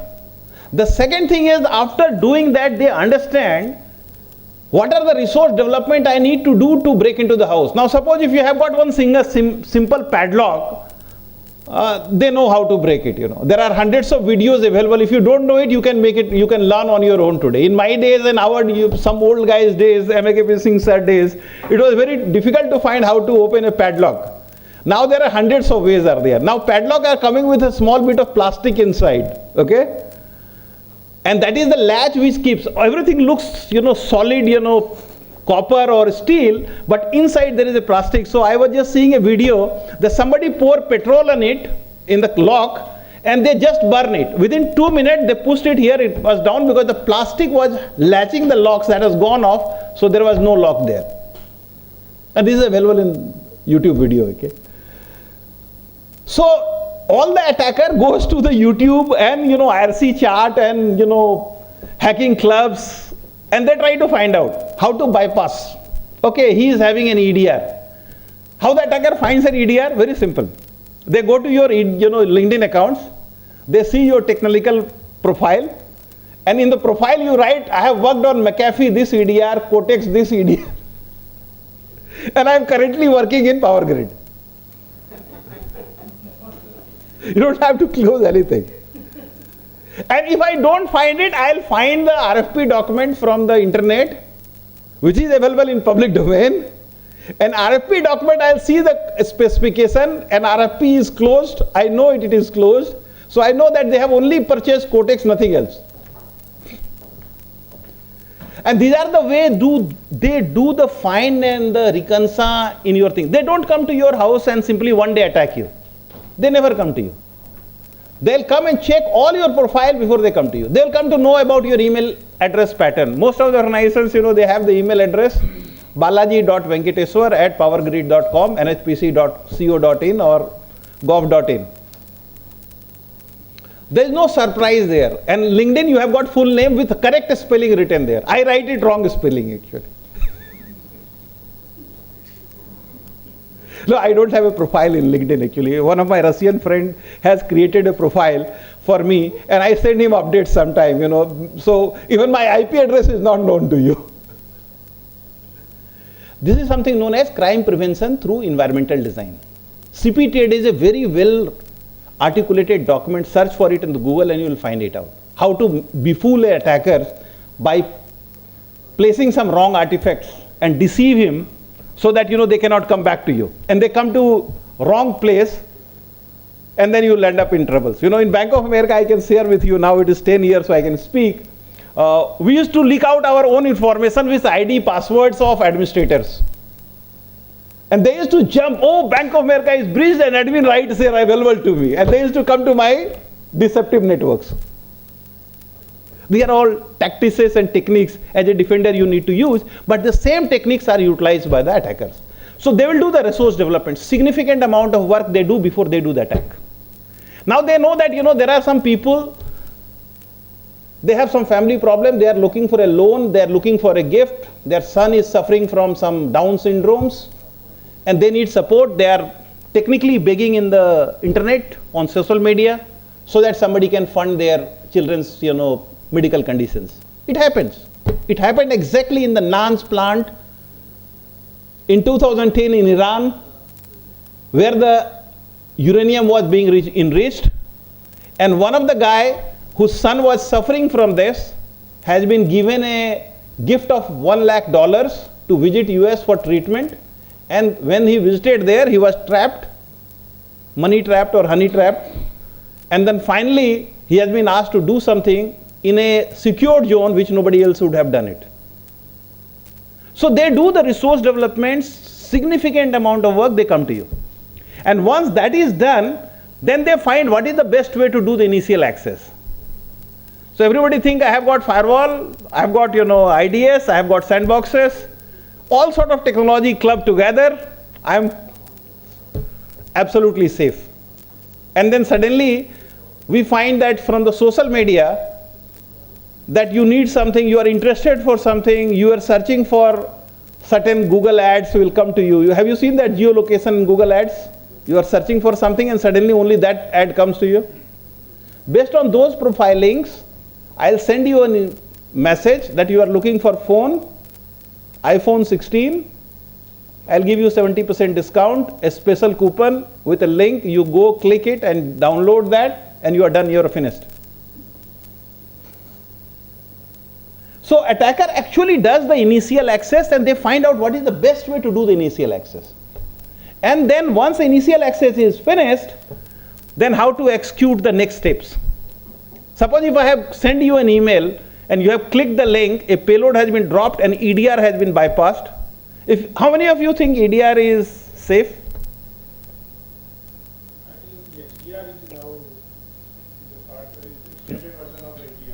Yeah, it is not extended version. Actually, it is EDR is nothing but the memory forensics. And memory forensics, only thing that remains in the memory is analyzed for anomaly. But suppose if the memory itself is not having any information, there will be no analysis and EDR is bypassed. If EDR is bypassed, same way XDR is also bypassed. There is nothing to do more on it. As a matter of fact, after APT 28, attacker bypass EDR left, right and center without any traction, without any detection. So if you have thinking about your EDR is safe and you are absolutely mesmerized with that services, 100% guaranteed statement I am giving you, no demeaning, the tools. These tools are of no use at all. It's not that you should not have it, you should have it, because then you should look for some more telemetry data to correlate and find the actionable intelligence by using a multivariate, correlations rather than univariate or bivariate triangulation. And then, there is a cycle of attack which starts from execution of a component, then how to stay along with you for longer period of time. Most of the attacks, they say it remains there for 212 days in your systems, because they have a persistence technique and tradecraft with that, and they continue to be in a system without detection. How somebody can be there 212 days with antivirus on it, with EDR on it, with an XDR on it, and Fortune 1600 company has been breached, so you don't require a certificate from a doctor. You have already been breached. Even if you say fail-safe ISO 27001 certificate has no meaning. It is a false sense of security. And the entire life cycle of countermeasures are, there is no countermeasure here. It only tells what are the techniques, what is the tradecraft, and what is the procedure the attacker uses. Now you have to find out, if they use this tactics, what is the countermeasure for that. It's not defined here. So everybody sells a tool and says that I am compliant to MITRE ATT&CK. So basically it says that yes, I know how the attacker works. But how the attacker can be detected, I have no clue about it, and they will not write. And you are happy that we are compliant to MITRE ATT&CK. You see, some blatant lies which comes from Gartner and Gartner type of organizations is only to flabbergast you with significant amount of advertisements and significant amount of this type of workshop to puzzle you with information, and suddenly you find this is the best tool that I have ever seen, and you end up buying it. So MITRE ATT&CK is a mirage. It only tells you that attacker comes this way. How to detect is not defined anywhere. It's all your curiosity which helps you detect the attack, rather than the tool which claims that I am compliant to MITRE ATT&CK. So what is the option next? So that's the reason MITRE Defend has come. Okay, can you go to MITRE Defend? MITRE Defend is all about countermeasure. These are all secret recipe which I am sharing with you, ladies and gentlemen. It's not available in the public domain. It's a public domain and document, but people don't read it because it's too complex to read and understand it. Rajesh Gopal, he works on MITRE Defend, and he does a lot of speaking on it. You ask him how much time he might have spent on it, almost 7-8 years of stuff, then he will start speaking.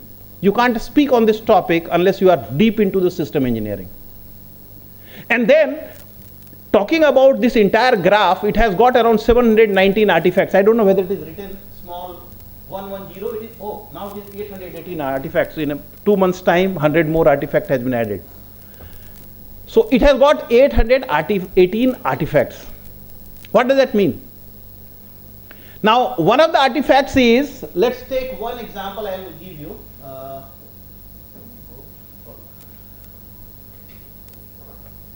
Only master can run. No, nobody. Go to this side. Right? Yeah. Can you go to date code? Can you take date code? So one of the artifacts is date code vulnerabilities. I'll tell you what is the complexity, okay? There are easy things also I can tell you, which you will say, oh, defend is very easy. But I'll tell you the tough part of it. Then only you will respect me. You all have taken food. You are going to sleep, okay? So I have to make you wake up. So what is date code vulnerabilities, okay? Now, this is one artifact, date code. But date code is not understood by the common people. What is the meaning of it? Let's understand, how the, entire application works. You all are working in Java, you are working in Python, and you write a code, and then code get executed in systems, and the code gives you an output. There is in between, there is a translator, where whatever code you write, it gets translated into a machine readable binary numbers. How many of you have actually looked into a compiler in your life? Ask your developer, very few of them have looked into it, very few of them. Even developer, they don't look into, they look for libraries. They'll simply copy the library from internet and they'll make the applications you are happy with. You'll do the code testings, and code testings, nothing will come out, because the person who has put the code with a malware, he knows how to test the codes and make it successful, so all your DAST and SAST will not work. Sir, in fact, in one of the audits, one of the pen tests what I was doing, I asked the person developer for an SDLC framework, and he gave me the SDLC framework, document everything, fine. Where is the execution path I was asking him? He doesn't know how to set the environment. Even variable is not known to them. So, know from where he is executing the code. because he has just taken the code and using the code. He does not know what are the component it executes, what are the variable it uses. So nice to see you, Vivur ji. Samne aa jaiye. Can you, Paman, can you remove that? Yeah. Sir, idhar aa jaiye, samne aa jaiye. M.A.K.P. Singh sahab hain, your old friend. So the first artifact, that which I am sharing is dead code. If the compiler misbehaves, you have nothing to safeguard. I remember in 2002, I was working on some very serious devices. Today you have seen the success of Akash. Akash codes was being tested and we found 42 bugs, dead code vulnerability in C compiler. Had we not identified it, Akash would not hit centimeter to centimeter today. That's the beauty of, compilers. Compilers, who creates these compilers? C compiler has been created in military, Department Defense. Python has been created in Department Defense. Java has been created in Department Defense. .NET has been created in Department Defense. Are they do charity? There is no charity on the earth. They create things, they create the backdoors, they send it to you, you are happy with it, you use it, you enjoy it, but you don't know what is there inside the compiler. So in extreme conditions, when you need it most, it will fail to deliver. That was the reason why Scud missiles has failed to act against American entities when Iraq has purchased billions of dollars of Scud missile and they fired on American, it fallen on their own heads. That is the beauty of dead code compilers. There was a company, Night Capital. It is worth searching in the internet. Write down, Night Capital, because that is a classic case. Normally what happens, a new package is created, it is added in the applications. Application, does not remove the old package. Old steps are still there. Old, logics are still there. But you use the logic in a new way, so only new logics are used, olds are not used. That is also a case of dead code. Because that code is not being used at all, then you should flush it out. They didn't flush it out. A $800 million company, their valuations was $16.4 billion, and they were ready to sell it in the market. Soros was one of the primary bidders, and a couple of big, names in Blackstone type of organization. And one fine day before the deal happened, the dead code struck. They have been completely wiped out. They lost $1.6 billion in one day session in stock exchange, and the company got closed. That's Night Capital. A small 4-line code that they could have removed it has taken 800 million company to zero actually. So like that, these are the countermeasures. What is the countermeasure for dead code? Now, if you go into this detail, even Mitre Defense does not talk about it. What happens, Mitre, I don't know whether you have seen that. Go to the below of the last line of the Mitre. Go to the Mitre. Remove this. I'll tell you one, read it carefully here, okay? Who is the owner of this organization? Just read it clearly, okay? National Security Agency, Cyber Security.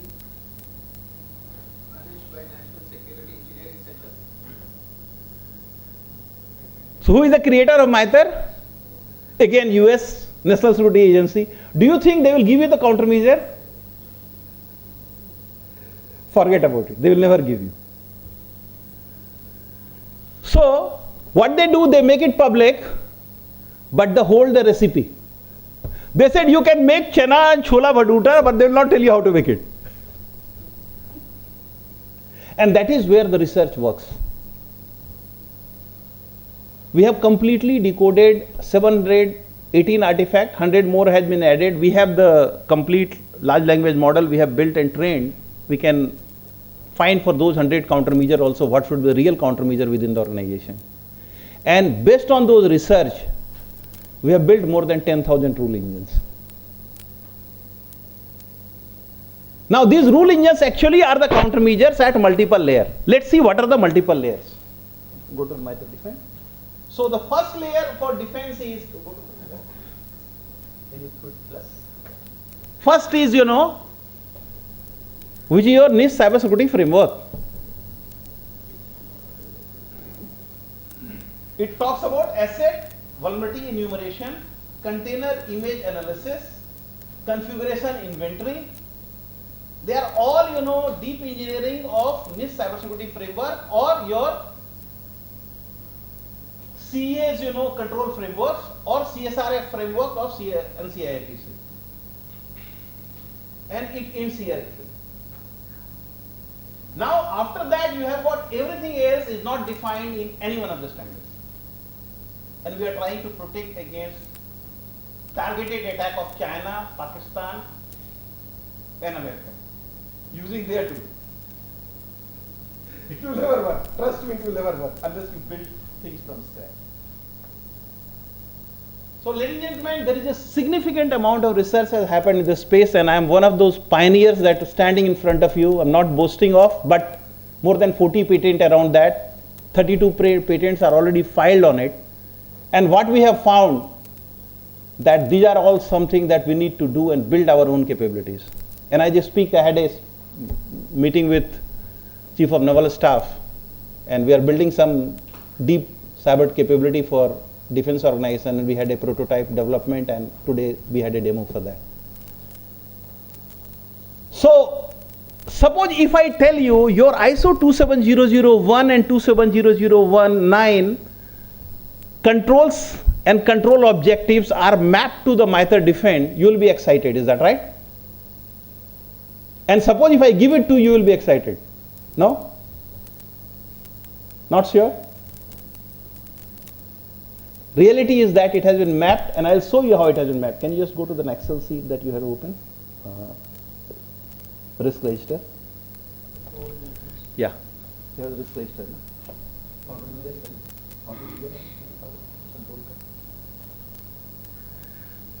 So this is a very complex threat model based risk register for a organization. Okay. Why it is complex? Because it is really complex. If I tell you that how a particular container will lead to collapse of your organization, and you have to do a risk rating for it, how you will do that unless you have a model? And this model is a secret recipe which no company divulges it. And then actual control comes. Now suppose if I say that suppose you have a problem statement, there is one particular thing is missing. Let's say that you don't do the DPI, deep packet inspection, you don't do in your organization. Or you have a DPI but you don't do east-west traffic monitoring. East-west and north-south you all understand, is that right? If you not, then north-south traffic or south-north traffic is any traffic going towards internet is north-south. Okay, south-north. Anything within the organization which transaction happens is known as east-west.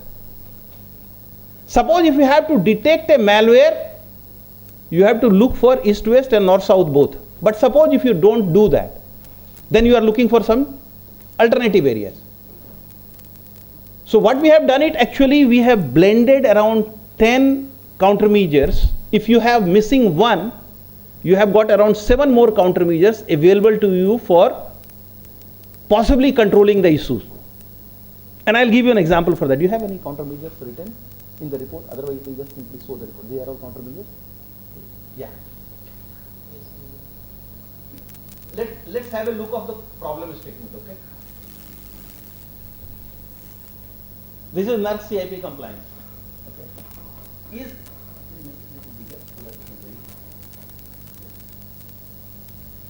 Is vulnerability scanning performed for all best systems? Cyber systems where technically feasible. Is vulnerability inventory monitoring coordinated with asset owner? Is vulnerability assessment is performed by the cyber system once in every 15 calendar month? These are some of the compliance requirements. Now suppose if you don't do it, then what will happen? Then you are looking for some countermeasures. Suppose you are not doing it in 15 months, weekly, or it should be continuous monitoring as well. Why 3 months or 6 months or 9 months? I need to know the vulnerability of today. Suppose a patch comes, okay? Normally the patching cycle is 90 days time, or 60 days time, or 30 days time, depending upon the criticality of it. How do you rate the criticality? Criticality, you rate it based on the CVE rating that comes from the outside. Or do you do something else? Suppose if a patch has got 10 by 10 rating, what you will do? You will go and deploy in your organization. Not in OT system, but at least in IT system. But reality is that 10 by 10 doesn't mean that it is a risky thing for your organization. Many times the patch comes and after 5 days another repatch comes that patch was bad. So patch is a continuous process and it's a pain for the IT organization and it is pain for the user organization also. Many times the patch leads to collapse of the system and you have to undo it. So you have to test it, then deploy it. Now during the intervening time when the patch is not available, can you look for some other countermeasures which can safeguard your interest? Answer is always yes. Myself Defend actually provide you that roadmap. So the attacks can be detected at many places. So it can be detected at model layer, it can be detected at hardened layer. Hardened layer, mostly when we talk about hardening, we talk about OS hardening, is that right? Even OS hardening is not 100%, is that right? Let's put a hand on the heart and say that OS hardening is 100% complete. Normally no. Old systems in OT, everything is open. In new systems, you have got SAT and FAT, and you go and test the controls and see that those DLL which are required to open are open, rest of them are closed.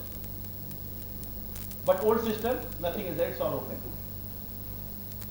Can we do some other hardenings other than that? So there is a ways you can do the system hardening is definitely one of them. Then you can do application hardening, you can do the credential hardening, you can do the message hardening, you can do the platform hardening. Hardening is not limited to OS hardening, it is system level hardening, subsystem level hardening. Normally we don't look into it, and regulatory organization, they say you should do the hardening, but they don't define what is the hardening actually. And then you end up only with OS and at best with browser, and then you leave out everything else. So you can do the countermeasures at hardening level, and I'll give you a specific example for that, okay? There was a misuse of WMI by some of the APTs in Ukraine. Now suppose WMI, you cannot change it, then how to monitor it? Can I monitor with some other ways? And then you find that any application which gets executed in your system is being tracked. If anything unusual is done, then it gets detected, which is called as file integrity monitoring systems. If you have deployed that, then that is a file level hardening, it is a system and subsystem level hardening. And then you are able to detect it.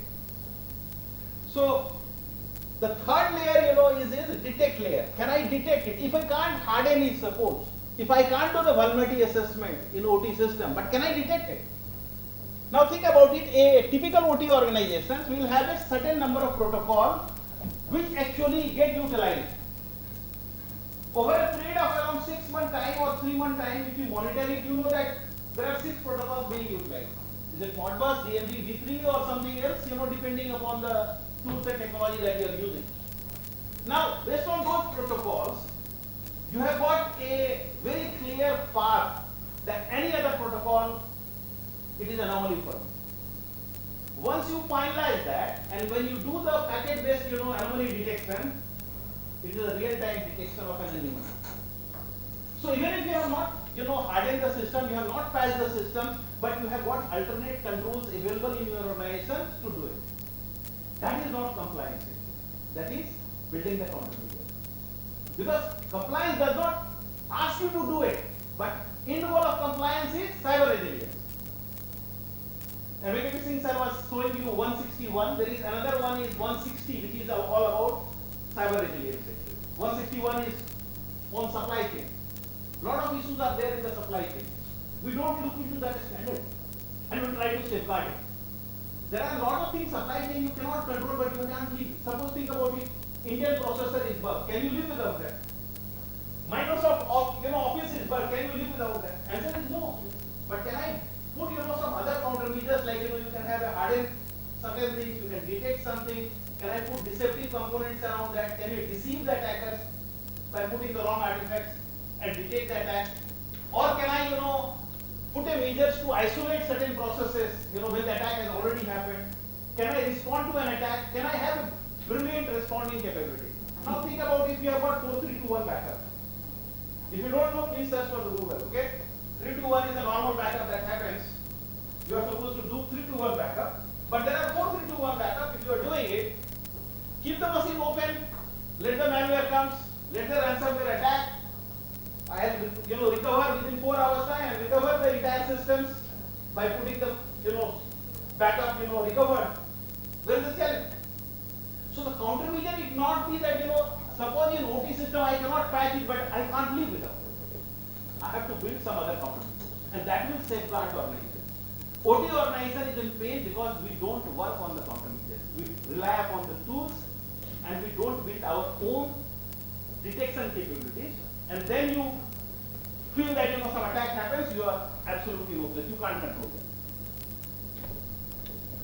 So if I take you to defend some more component, it won't work. Okay, can you go to the right side? So after detect is isolate. Then after that it has got deceive. Then after that it has got evict. Suppose the attacker has already come inside the organization, can I evict it? Now eviction can be multi-layers. Eviction can be, attacker is evicted or the system is evicted. System can I remove from the network? So, or can I do, I can't remove the system because it's a super critical system. Can I remove the object which is actually causing problems? But you need to understand the, system engineering to really understand which particular object is causing a trouble and which object need to be taken off from the network, from the system or subsystem layer so that it can continue to function. And then, can we have some respond and recover capabilities? Respond is definitely isolate and deceive and evict. And finally, can I have the backup and restore it from the system? So there are 7 types of countermeasure you can build for every controls. Please do visit Mitra Defend because this is the future.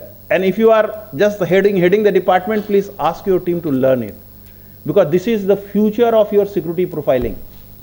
And that will give you a huge amount of fillip. It is not only the tools that safeguard you, but also the multi-layer countermeasures that safeguard you.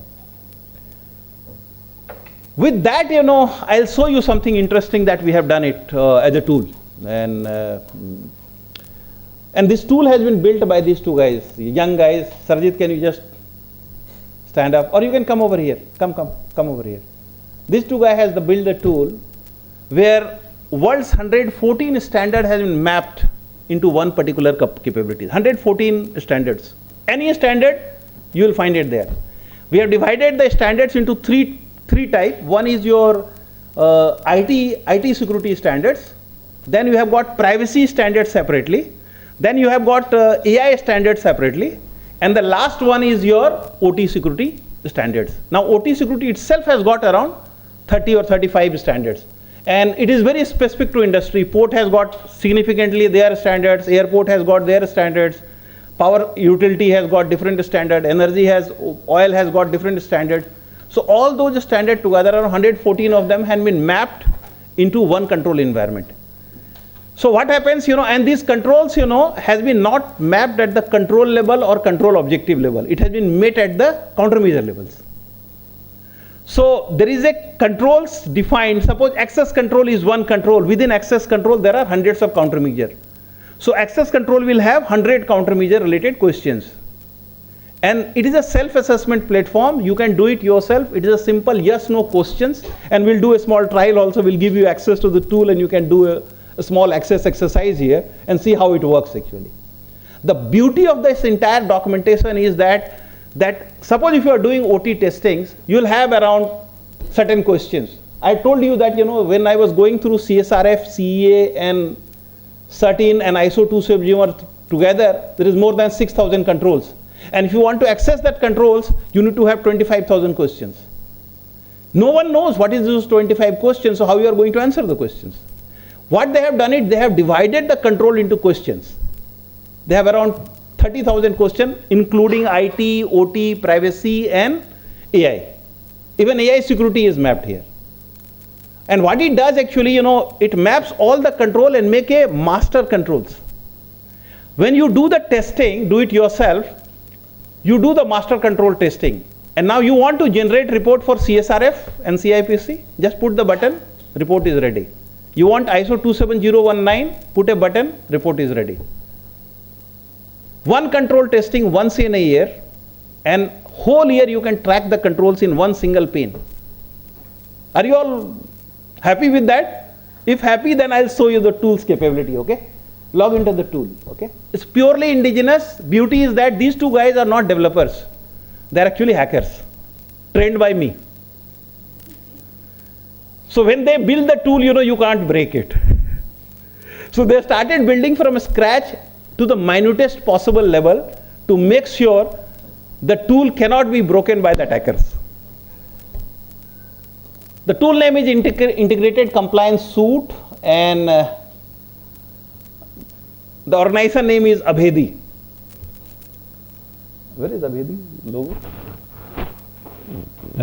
Okay. You can see the logo on the right on the top side of it. Abhedi. Can you show that logo?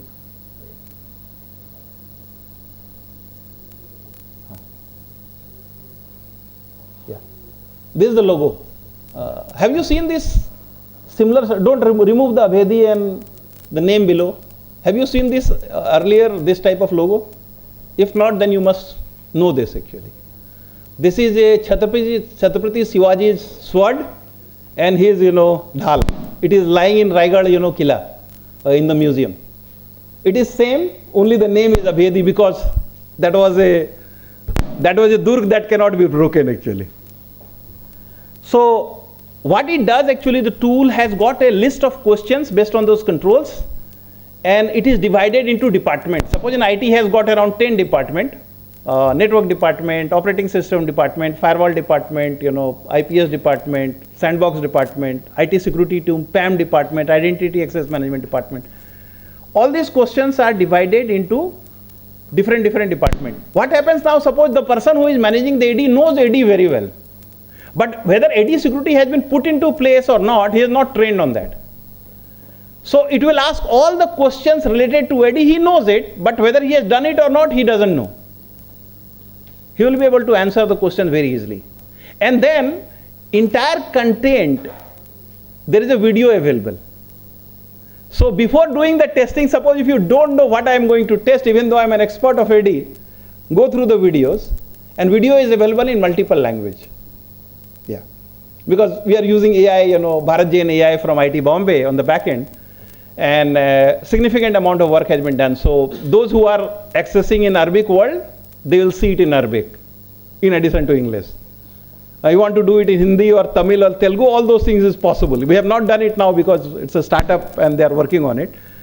But all contents are demystified, very well documented, and it talks about controls and countermeasure. It does not talk about the ISO 27001 control.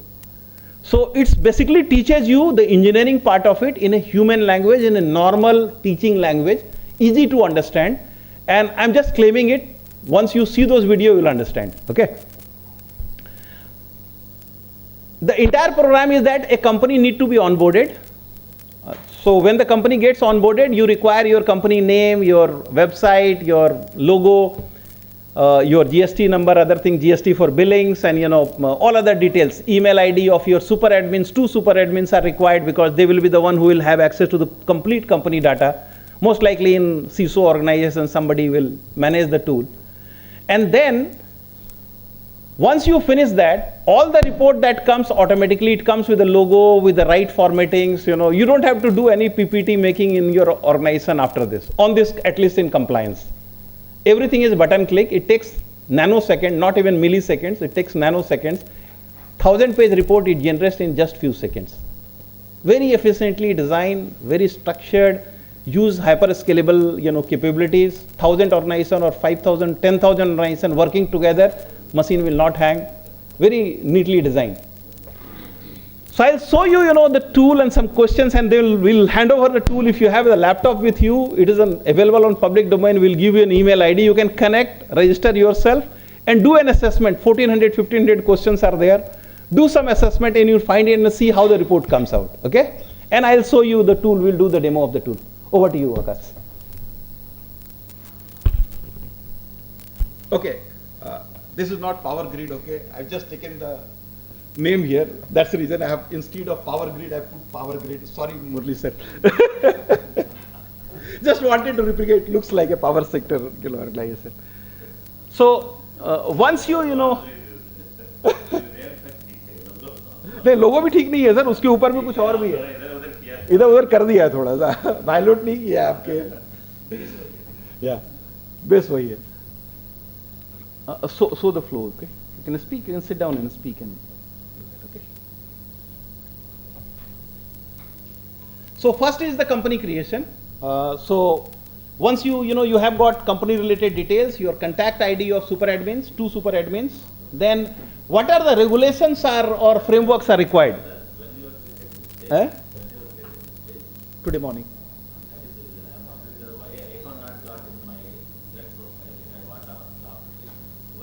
Yeah, because we have used something, we have used something funny, so you will not get it. Yeah. Okay, so go to the framework.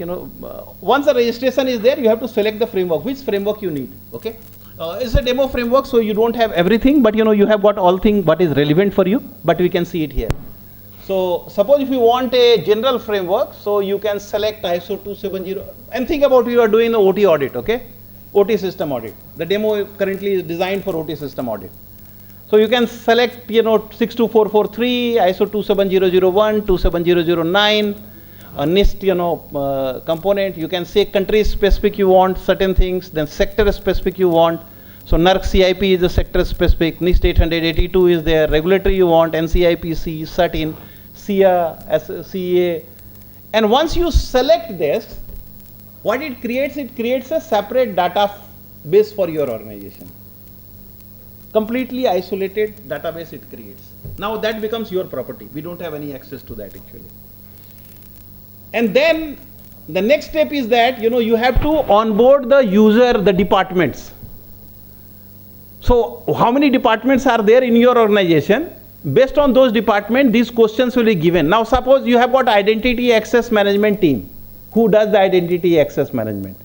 So the questions related to them, the assessors will go to them.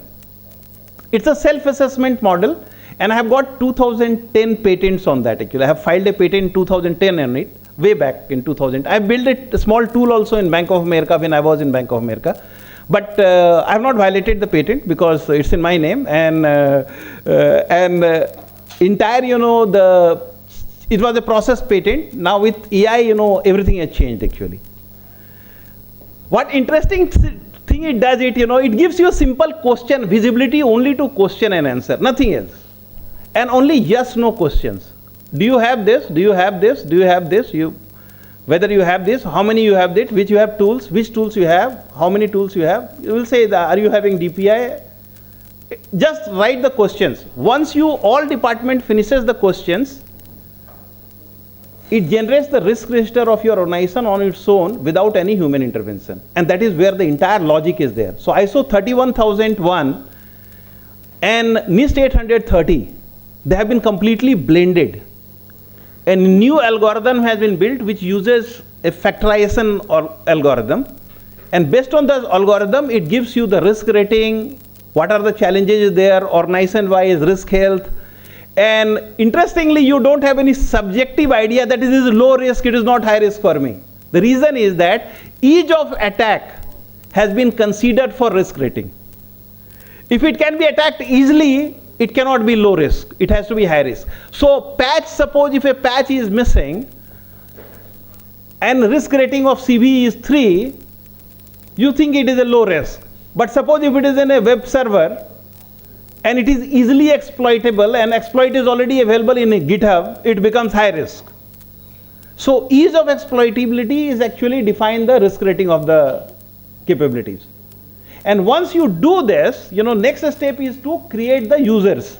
Once you create the users, then automatically a mail will go to the user with ID and passwords on their registered email ID, and registered email ID will be created by you in your portal.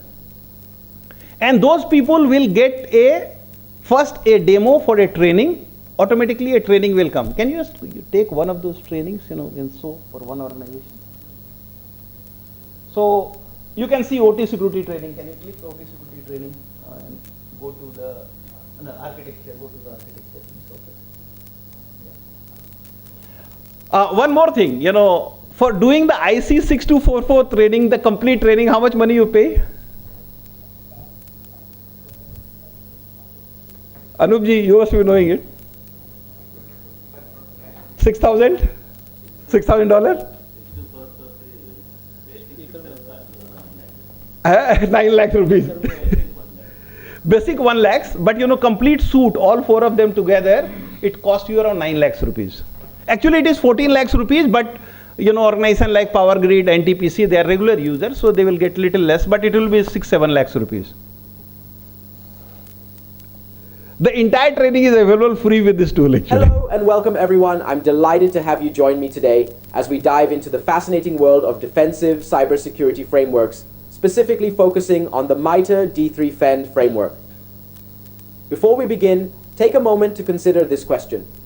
How confident are you in your organization's ability to systematically defend against cyber threats in your operational technology environments? That's what we'll be addressing today. Let's start our journey together. And this dress is going to Arabic world, okay? Revolutionizing how we think about defensive cybersecurity. The great news is that by the end of this session, you'll have practical knowledge you can immediately apply to strengthen your OT security posture. So let's get started. Topic 3.1, Introduction to MITRE D3 Fend. So what exactly is MITRE D3 Fend? At its core, D3 Fend, which stands for Detection, Denial, and Disruption Framework Empowering Network Defense, is a knowledge graph of cybersecurity countermeasures. So the complete training for NIST 800, NIST 853, NIST 882, IC 62443, 27019, everything is available in one single place. You don't need to spend. You have exams also, you have got LMS, you can do it, and it is available with the tool. And you can do it at your pace, at your home, at your mobile phones, it doesn't matter.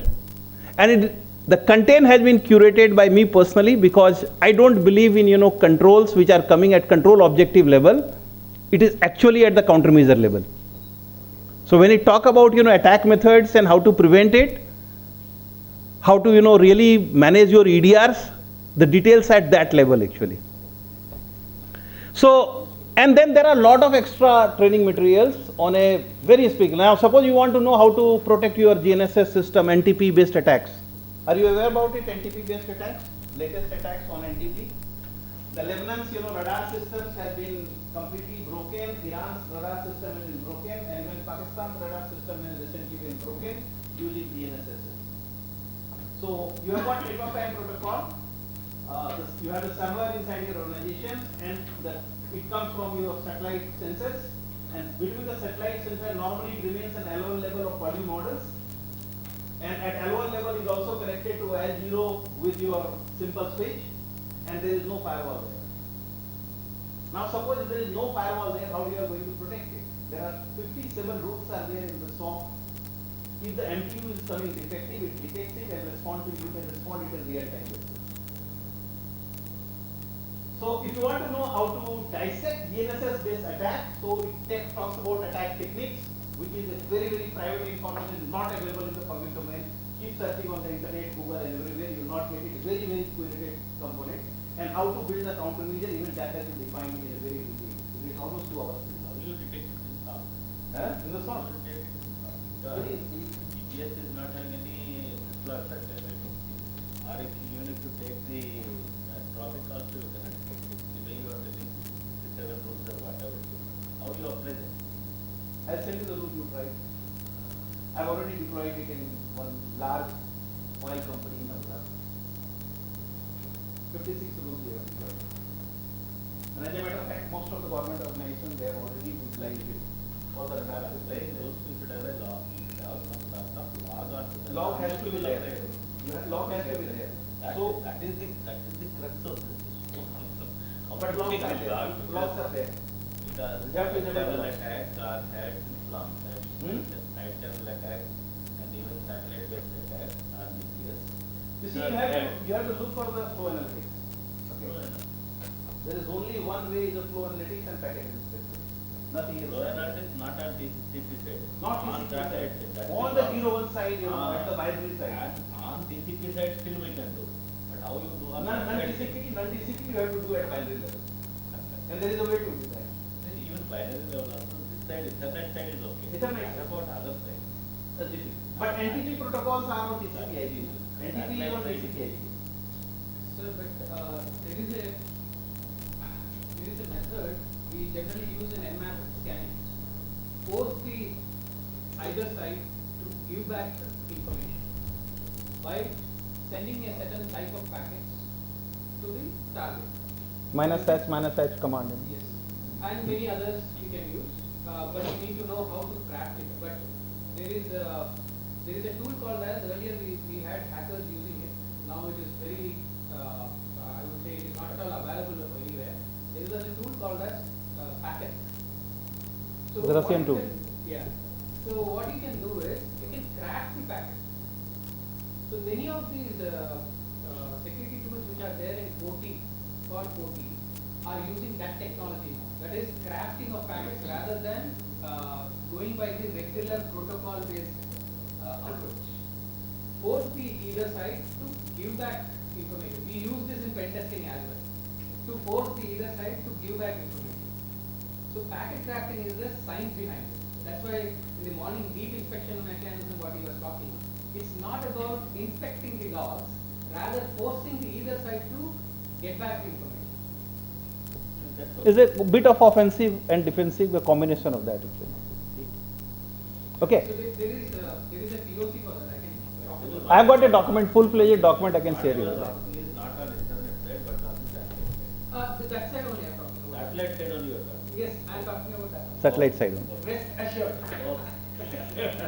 Actually, we were doing testing in Qualcomm, in the lab, our own lab, we used to do the testing. We were working on a big project. It was part of that small project. We did this. That is the problem. Abhi said, nobody in cybersecurity talks about non-TCP layer. That is the problem. We are all bothered about TCP layer only. No, we are. Sir, we just in the panel session we were discussing about indigenous companies like Qualcomm and Huawei and various others. They already have broken the barriers, and we are actually searching for those barriers. To be very honest. Because they are working on electronics, we are working in IT. That is the problem. Yeah. That is the problem. We have to go to electronics side, zeros and ones, plus by what. So our testings and countermeasure is based on electronics, not based on TCP API. Yes, but I am telling you, we are all IT people. They neglected electronics communication completely. That's the reason, the first thing I said, OT engineering is way different from IT engineering because we are dealing with embedded system. It is not, 0 and 1, plain 0 and 1, not TCP API. Yeah.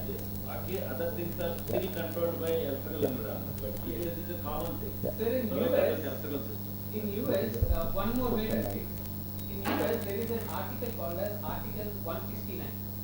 Okay, according to this article 169, the purpose of this is if someone is basically, a company is showing to the government that they are using effectively the energy and resources, you are exempted from taxes and you will be fulfilling article 169. Now to do this, there are environmental engineers and engineers from OT, especially HVAC and various other areas, wherein they use certain technologies to evade certain mechanisms. And this to detect... Actually, we were for GNSS, actually I lost my job because of GNSS actually, in Qualcomm, he will not tell you. I took the red button on because I wanted to learn more on it. So they said that either you go to US or you get out of my company, and I left Qualcomm. But actually what we were doing, actually we were looking, we were creating the crafted packets to generate, response from them, and based on the response we were building the countermeasures. And actually GNSS based attacks, if the spoofing happens, how you detect, because that layer there is no, only embedded system is there. It does not generate even the logs for that matter. But it generates certain, heat, it generates certain component of, there are sensors like, sound sensors, you have got vibration sensors. Those sensors, information you can take it and you can craft the information. Actually, when you are dealing with the national state actor, correct. the problem with most of us is we never think about national state actor, and if at all somebody says also, we say, EK is Bhagwan. That is our problem. National state actor should be dealt separately.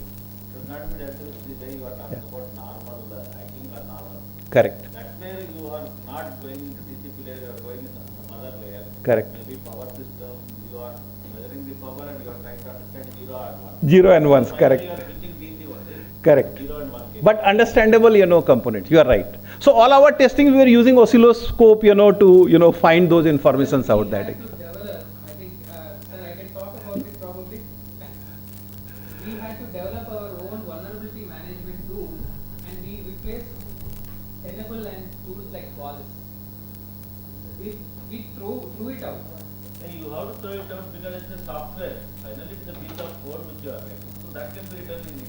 It's not a great thing that somebody has to write. And in fact, if you get into that from that room, if there is a manager, he has a tag, and he swipes the tag, he will come to know how many vulnerabilities are there in his organization, and he will immediately go to that person, hey, you have your system not patched, go and get your system patched. That was the kind of technology we had. We developed it. Yeah, coming back to the class, let's close that, get delayed further. So what is there, once the department names and the person names are mapped in your organization, that who is going to manage the answer for certain questions. Suppose training related questions will normally goes to human resource team, but your organization, you don't call it human resource team, you call it personal management team. So you can change those components, and based on that, the question bank will go to the end user, who is going to answer, who is the assessor. And who is the assessor? Is not a security guy, is the person who manages the tool actually. Manage the task. Now suppose HR will come to know all about your background check and all about your trainings. And training and awareness will have multiple questions for HR team. Do you have role-based trainings? Do you have got task-based trainings? Do you have, awareness training? Do you have the training which are more, penetrable, which can change the behavior of the person rather than just creating a question bank and some 30-minute training in a year, which does not bring any value, because that does not do the behavior change in the person. Can I force somebody to, not to do things which he is doing for the last 6 months? That cognitive changes will happen only when you have got some simulated tools, like, many organizations are using email, phishing email services from the market. Those are the capability we talk about. And then within those tools also, can I use the AI for that, for doing the personal behavior monitoring? Those questions are embedded here for HR team. Now suppose if it is a person who is managing the firewall, he should know about the firewall. The person who is managing the hardening of the system, he should know about the hardening of the system, how it should be done. Suppose if I ask a normal, security guys that how to secure the UFI, the answer will go bouncer, because nobody has seen that. But the person who is actually managing the desktops, engineer, you ask, I want to see the grub loaders and boot sequence and UFI very well configured. Yeah, sir, I know it, but how to do it, how to harden it, you tell me. He can do it very easily. But if you ask some security guy, a consultant, possibly he does not know how to harden the UFI. Most of the new generation patch-based attacks are happening. I'll tell you in a very classical example, and I've written a paper also on that. I've shared you, sir. Murli sir, I've shared you, if you remember, Citrix attack, 4966. So there was a patch of last year, 4966 on a Citrix. There was one company, DP World, their entire port system went for a toss in Australia, and 16 days they could not supply any product. So what was the patch? What it did, there was a patch, it was a critical patch 10 by 10, and the organization, it was exposed to the internet, so they have to do it in 4 days. And they did the patch. In 4 days they did the patch. You see, normal organization will take 3 months. They did it in 4 days. What happens, before the patch was deployed, somebody has put, a small binary code in the UFI, and when the patch came, it reversed it without letting you know about it. And there was no message on the memories. So there was no syslog created out of that. So that technically ended with, the entire DP world got hacked because UFI was not hardened, and the misuse of 2 kilobyte space has been done it for that attack. So now if I ask you that, have you gone into that detail, answer will be no. But suppose if nobody has asked the question, you have not heard it earlier, possibly you will never test it even. But suppose if this question is there, UFI 5 questions are there, whether you have done this, then you will go and ask your desktop engineer, boss, I have done it or not. If not, then I'll say no. The moment you say no, then you know that which are APTs, and you can search in my system that which are the APTs can attack me, and I have no control around that. And that is how, the beauty of the entire questions. So once you finish the questions, suppose now you want to track how many department has, as a CISO organizations, somebody is responsible for managing this tool. He want to know how many people have finished that assessment and how many have not finished it. And what is my overall health of the organization. So there is a pure play dashboards are available. Can you go to the dashboards? Okay, one more thing. These questions are answered with a simple yes, no, or not applicable. So it's not very difficult to answer. Even you have 1,000 question, it takes hardly 4 hours time to answer the question, because it's simple question, yes, no type question. Suppose an auditor come to you for 15 days time. Think about it, how many man hours you spend. Even each department spend 10 hours, and 20 departments are there who interact with the auditor. They spend 200 hours. And if you have got 15, control assessment to be done for 15 different standards, then 15 into 200 hours, which is 3,000 hours. Now your 3,000 hours is per hour cost is $100 per hour. You calculate it in the dollar numbers, how much money you waste for just participating in audit without any creating any value add. Now suppose if you use this self-assessment techniques, you don't need to pay to the KPMG or the Deloitte. They are the first killer there. And then you do the assessment, and your 15 assessment is finished, because all 15 assessment is just a click of button and you get a report. And that is a game changer, capability that has been built in the tool. Can you go to the report? First show the dashboard, okay? So suppose if CEO of your company want to see the dashboard, how is my health, there is a separate tab for CEO. The moment CEO log in with his ID, he will get a separate tab. Now suppose if you are a department head, suppose you are a IT infrastructure head, you will get only information about IT infrastructure department and how is your health and how is your progress of the assessment. Normally the progress of assessment can be tracked and made to closure in 20 days time, in 365 days windows, only 20 days time you can finish the entire assessment. And once the assessment is finished, rest of the year you can keep tracking it. Now the beauty is that you are doing 100% control testings. We are not doing a stratified random control testing, which we had discussed in the morning. So the result will be mesmerizing, because you know that health is really bad or good or odd, and then you have something to track it for closure. Every month, suppose if you want to generate a report, there is a button click and your reports are ready. Every day you want to generate a report, button click and the report is ready. So some of the admin dashboards are there. Administrator will see the complete organization. So he will have the full controls. Now he will know that which particular department is actually, why they are red. You can say these are the departments which are red. And you can click it and go down also, you know, why they are red, how many they have done, how many they have not done. Now suppose somebody has already in yellow work in progress, then you know these two departments are work in progress. Once the assessment gets completed, this entire assessment go to a second level of assessor.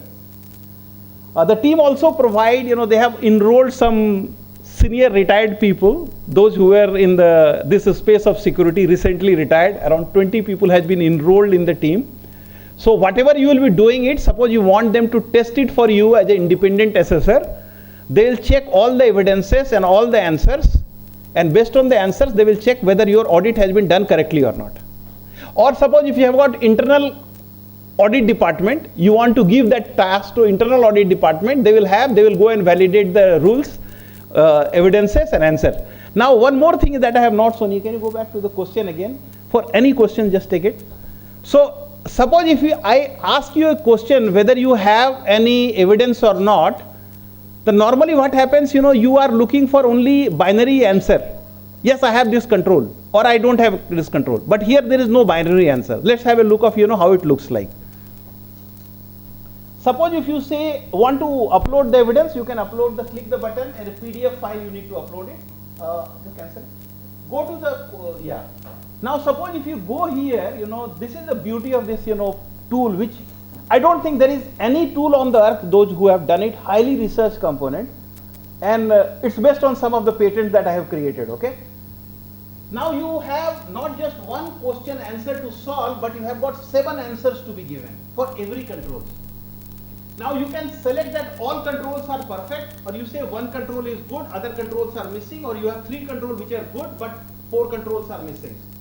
And these are the controls which are mapped to the MITRE different framework, the 7 framework: detect, defend, you know, isolate, detect, and finally, you know, respond and recover. So based on that, you know, you will have all the questions. Now you can select 2 controls. Now suppose for access control you have got 800 questions, okay. Now you have answered all 800 questions, and then you have got 7 options. So technically how many questions you have done? 800 into 7 questions you have control, you have to test it. That's a huge number, and you have not tested it. Actually, you have given the answer binary yes or no. The moment you do that, the system can tell you which particular controls are weak, which are great, which are not great, what are the countermeasures need to be built. Now, because you are not putting one singular binary control that yes, I have got identity management tool. That can be one answer. But we are saying, do you also have detect capability? If identity management system fails, can you detect it? Or if you could detect it, are you in a position to respond it? Are you in a position to deceive the attackers? You know, you have the deception tool. Are you having a rules which actually deceive the attacker? Goes into a very different tangent, and that is what I call it. It is fully aligned to NIST 160, which is your NIST Cyber Resilience Framework. And there is another framework which is MITRE CRAFE frameworks, MITRE Cyber Resilience Engineering Framework. And that has been built into these controls. And this is component which is not shared by the American organizations. It has been created through the research actually. So once you finish this complete assessment, you know, you have, let's go to the, you know, dashboards. So there are various types, you know, admin will have various dashboards. It will have the risk matrix. You can see multiple things within the risk matrix. How is your health? Which particular controls are better? Which is not better? Data loss prevention is working properly for which department is not working. Suppose, you know, you say that, you know, HR has said that in my team, I have not done the data classification. Then you know that there is a chance that data classification is not there, DLP tool will not detect it, will get exited. You know that HR department is red, while finance has done it, finance is not red. Normally in a binary question of yes and no, you say I have a DLP tool and you are finished, but actually DLP tool is not working because there are so many compensatory control which does not exist in your organization. And these answers come from you, so you are the owner of those capability. And if you say no, then you know that it is absolutely not there. Then you can do the control dashboards, overall risk, what is the health of your organization. Now you want to know control family wide. Like NIST 853, you have control family training, awareness training, you have got access control, you have got configuration management. So all the health of that, you can see it in a single pane of windows actually. So a lot of built-in dashboards are there which gives you a real-time view of the all controls. Mind it is not just some dashboard you create at the end of the month for your management, but the entire control-wise for entire organization you have. And this summarization is based on a heuristics and the logistics, very well designed, statistical modeling. So it gives you a health which is actually the true health. It is not subjective, or it is not saying that I want to say yes, so it is yes, or I don't want. If ease of attack is there, it will take the controls in that. And it is based on 7 answers that you have chosen. If 6 controls are not there and ID is compromised, you know that you are under attack. And that exactly happened with all the golden ticket case, where AD's golden ticket has been taken by the attacker, or APT 28 actually ripped off more than 400 billion worth of organizations through ransomware attacks, because there was no compensatory control for that. Once you finish this, you are every department. Suppose you are a firewall guy, network security guy, you have done the yes, no, you want to say what is my health, you have your dashboards. You will not say HR dashboard, but admin will see full dashboard. Now CEO does not have time to take a decision. He want to know which department in my reporting is not doing well. In the morning he gets up and say, what is my overall health? Okay, red, why I am red? He clicks a red. Oh, HR and finance is making me red because their applications are not well. CEO can take a decisions, using a technique which is known as management by exceptions rather than management by just objectives and having 30,000 pages of reports. Now go to the reporting, how the reports are created. Now the next one is the beauty of the entire tool, which is highly researched capabilities, because even KPMG and McKinsey will not give you this report. And I'm very confident about it because it's significantly researched. It uses cognitive science, it uses, the capabilities, blending of controls from. What he did is actually he just clicked the report and IC 62443 health you want, put OK. Once the assessment is finished, it generated report. How many page report is there? Just check. It is 3,000 page report has come in just less than a second. Okay, this 3,000 is missing controls. Your LDC, dispatch center, load dispatch centers, and every testing is reported, and then it has come. It can be just 30 page report if the controls are all okay. But thing is that even 3,000 page report, it takes just few seconds. Now you want to take a presentation for it. How much time you will take for this report to make the presentation for 3,000 page? Yes. Yes. Just a button click. You just simply click download PPT, it downloads it, and then you just click it, and it comes an absolute perfect presentation. Can you just open the presentation? Download it. Okay.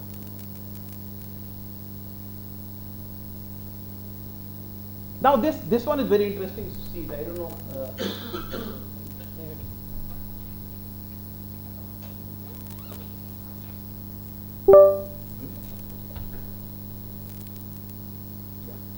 So this is a completely in presentation format. It's a risk control self-assessment report. Go to the next page. Now, if you look into here, it talks about IC 62443. What is the SR number? It gives you who is the risk owner. What is the vulnerability rating for that particular component? It also gives you the vulnerability description. Then it gives you 5 risk treatment plans. Not just one, but 5 risk treatment plan for every risk that has been found in the organization. So suppose if you have no tool, but still you have 4 more options to choose from. You don't have to waste money for buying the tool. If you can, at the end of it, cyber is all about reducing the attack surface area. You all know the definition of the attack surface area, right? If not, I'll tell you in just 2 minutes. Now suppose if I tell you to throw a dartboard in any one of the wall and you get $100. everyone will be able to close your eyes and throw it and get it. But if I ask you to send the dart here within the port, the gap you are there, if you are sitting next to here, you will not be able to do it. So first thing, your attack surface area was the entire wall. Now attack surface area is reduced is here, so you can't hit it. So cyber is not about protecting 100%. There is no guarantee. Determined intruder will come, the suicide bomber will come and make a blast. You can't stop it. But you can contain the damage if you can identify it early and nullify the person before it reaches your office.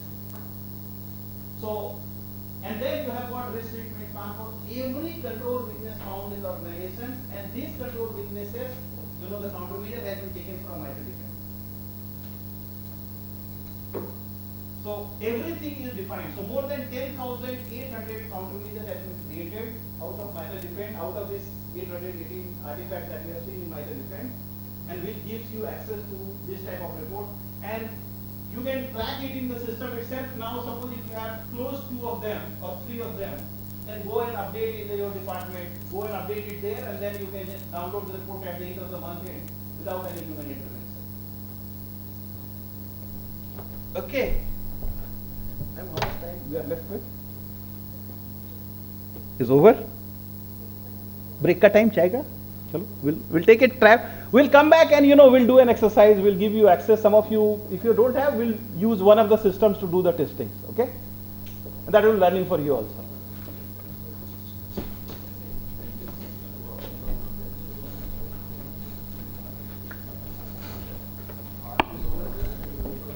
I now invite all of you to kindly join us for a short tea break. It is being served at level -1. Please join us back after 10 minutes. Thank you very much.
आपका mobile laptop you can share the link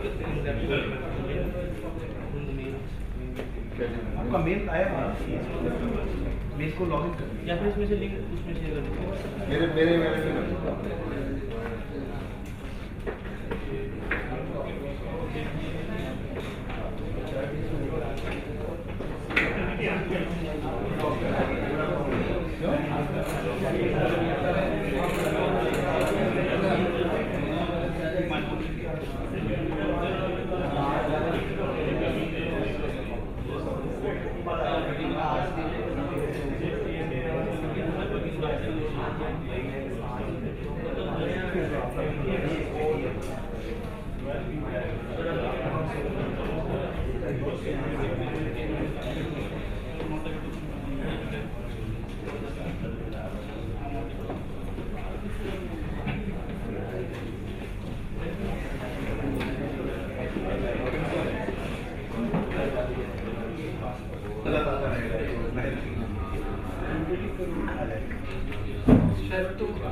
signal handling से लेकर से लेकर और उसको जो है सो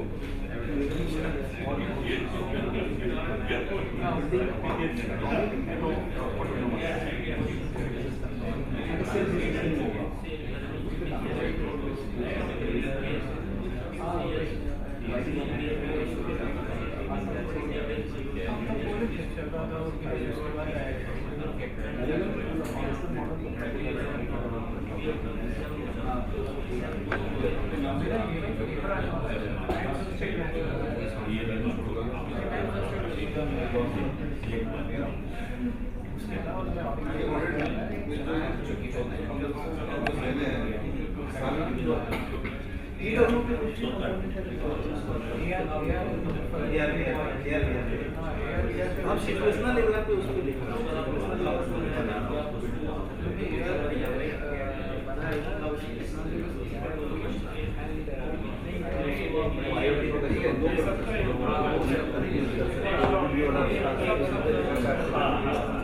तो उसका मैंने क्या किया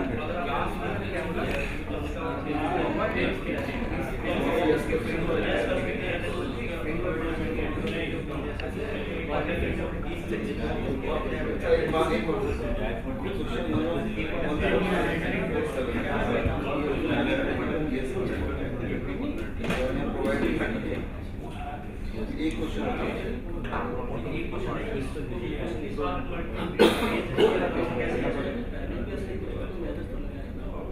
ये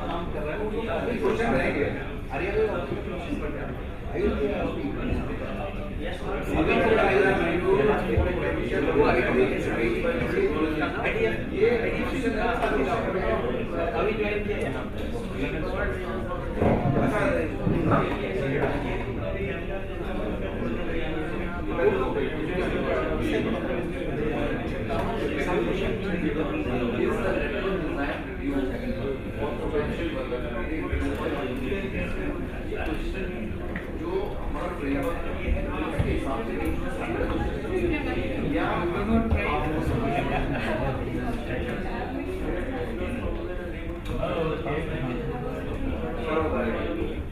सर जी एक बात है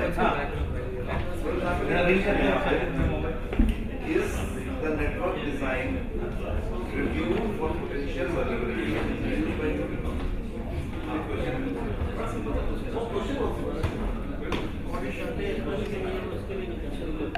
ये क्वेश्चन जो आपने बनाया ये हमारे फ्रेमवर्क के हिसाब से स्टैंडर्ड क्वेश्चन है जो हमारा फ्रेमवर्क के हिसाब से पूछा है ये आपने उस फ्रेमवर्क के असर करने के लिए क्वेश्चन बनाया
Of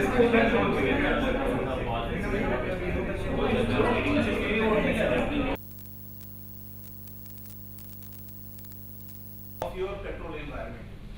And it is a self-assessment, do it correctly. And when you giving the answer, think about the organization.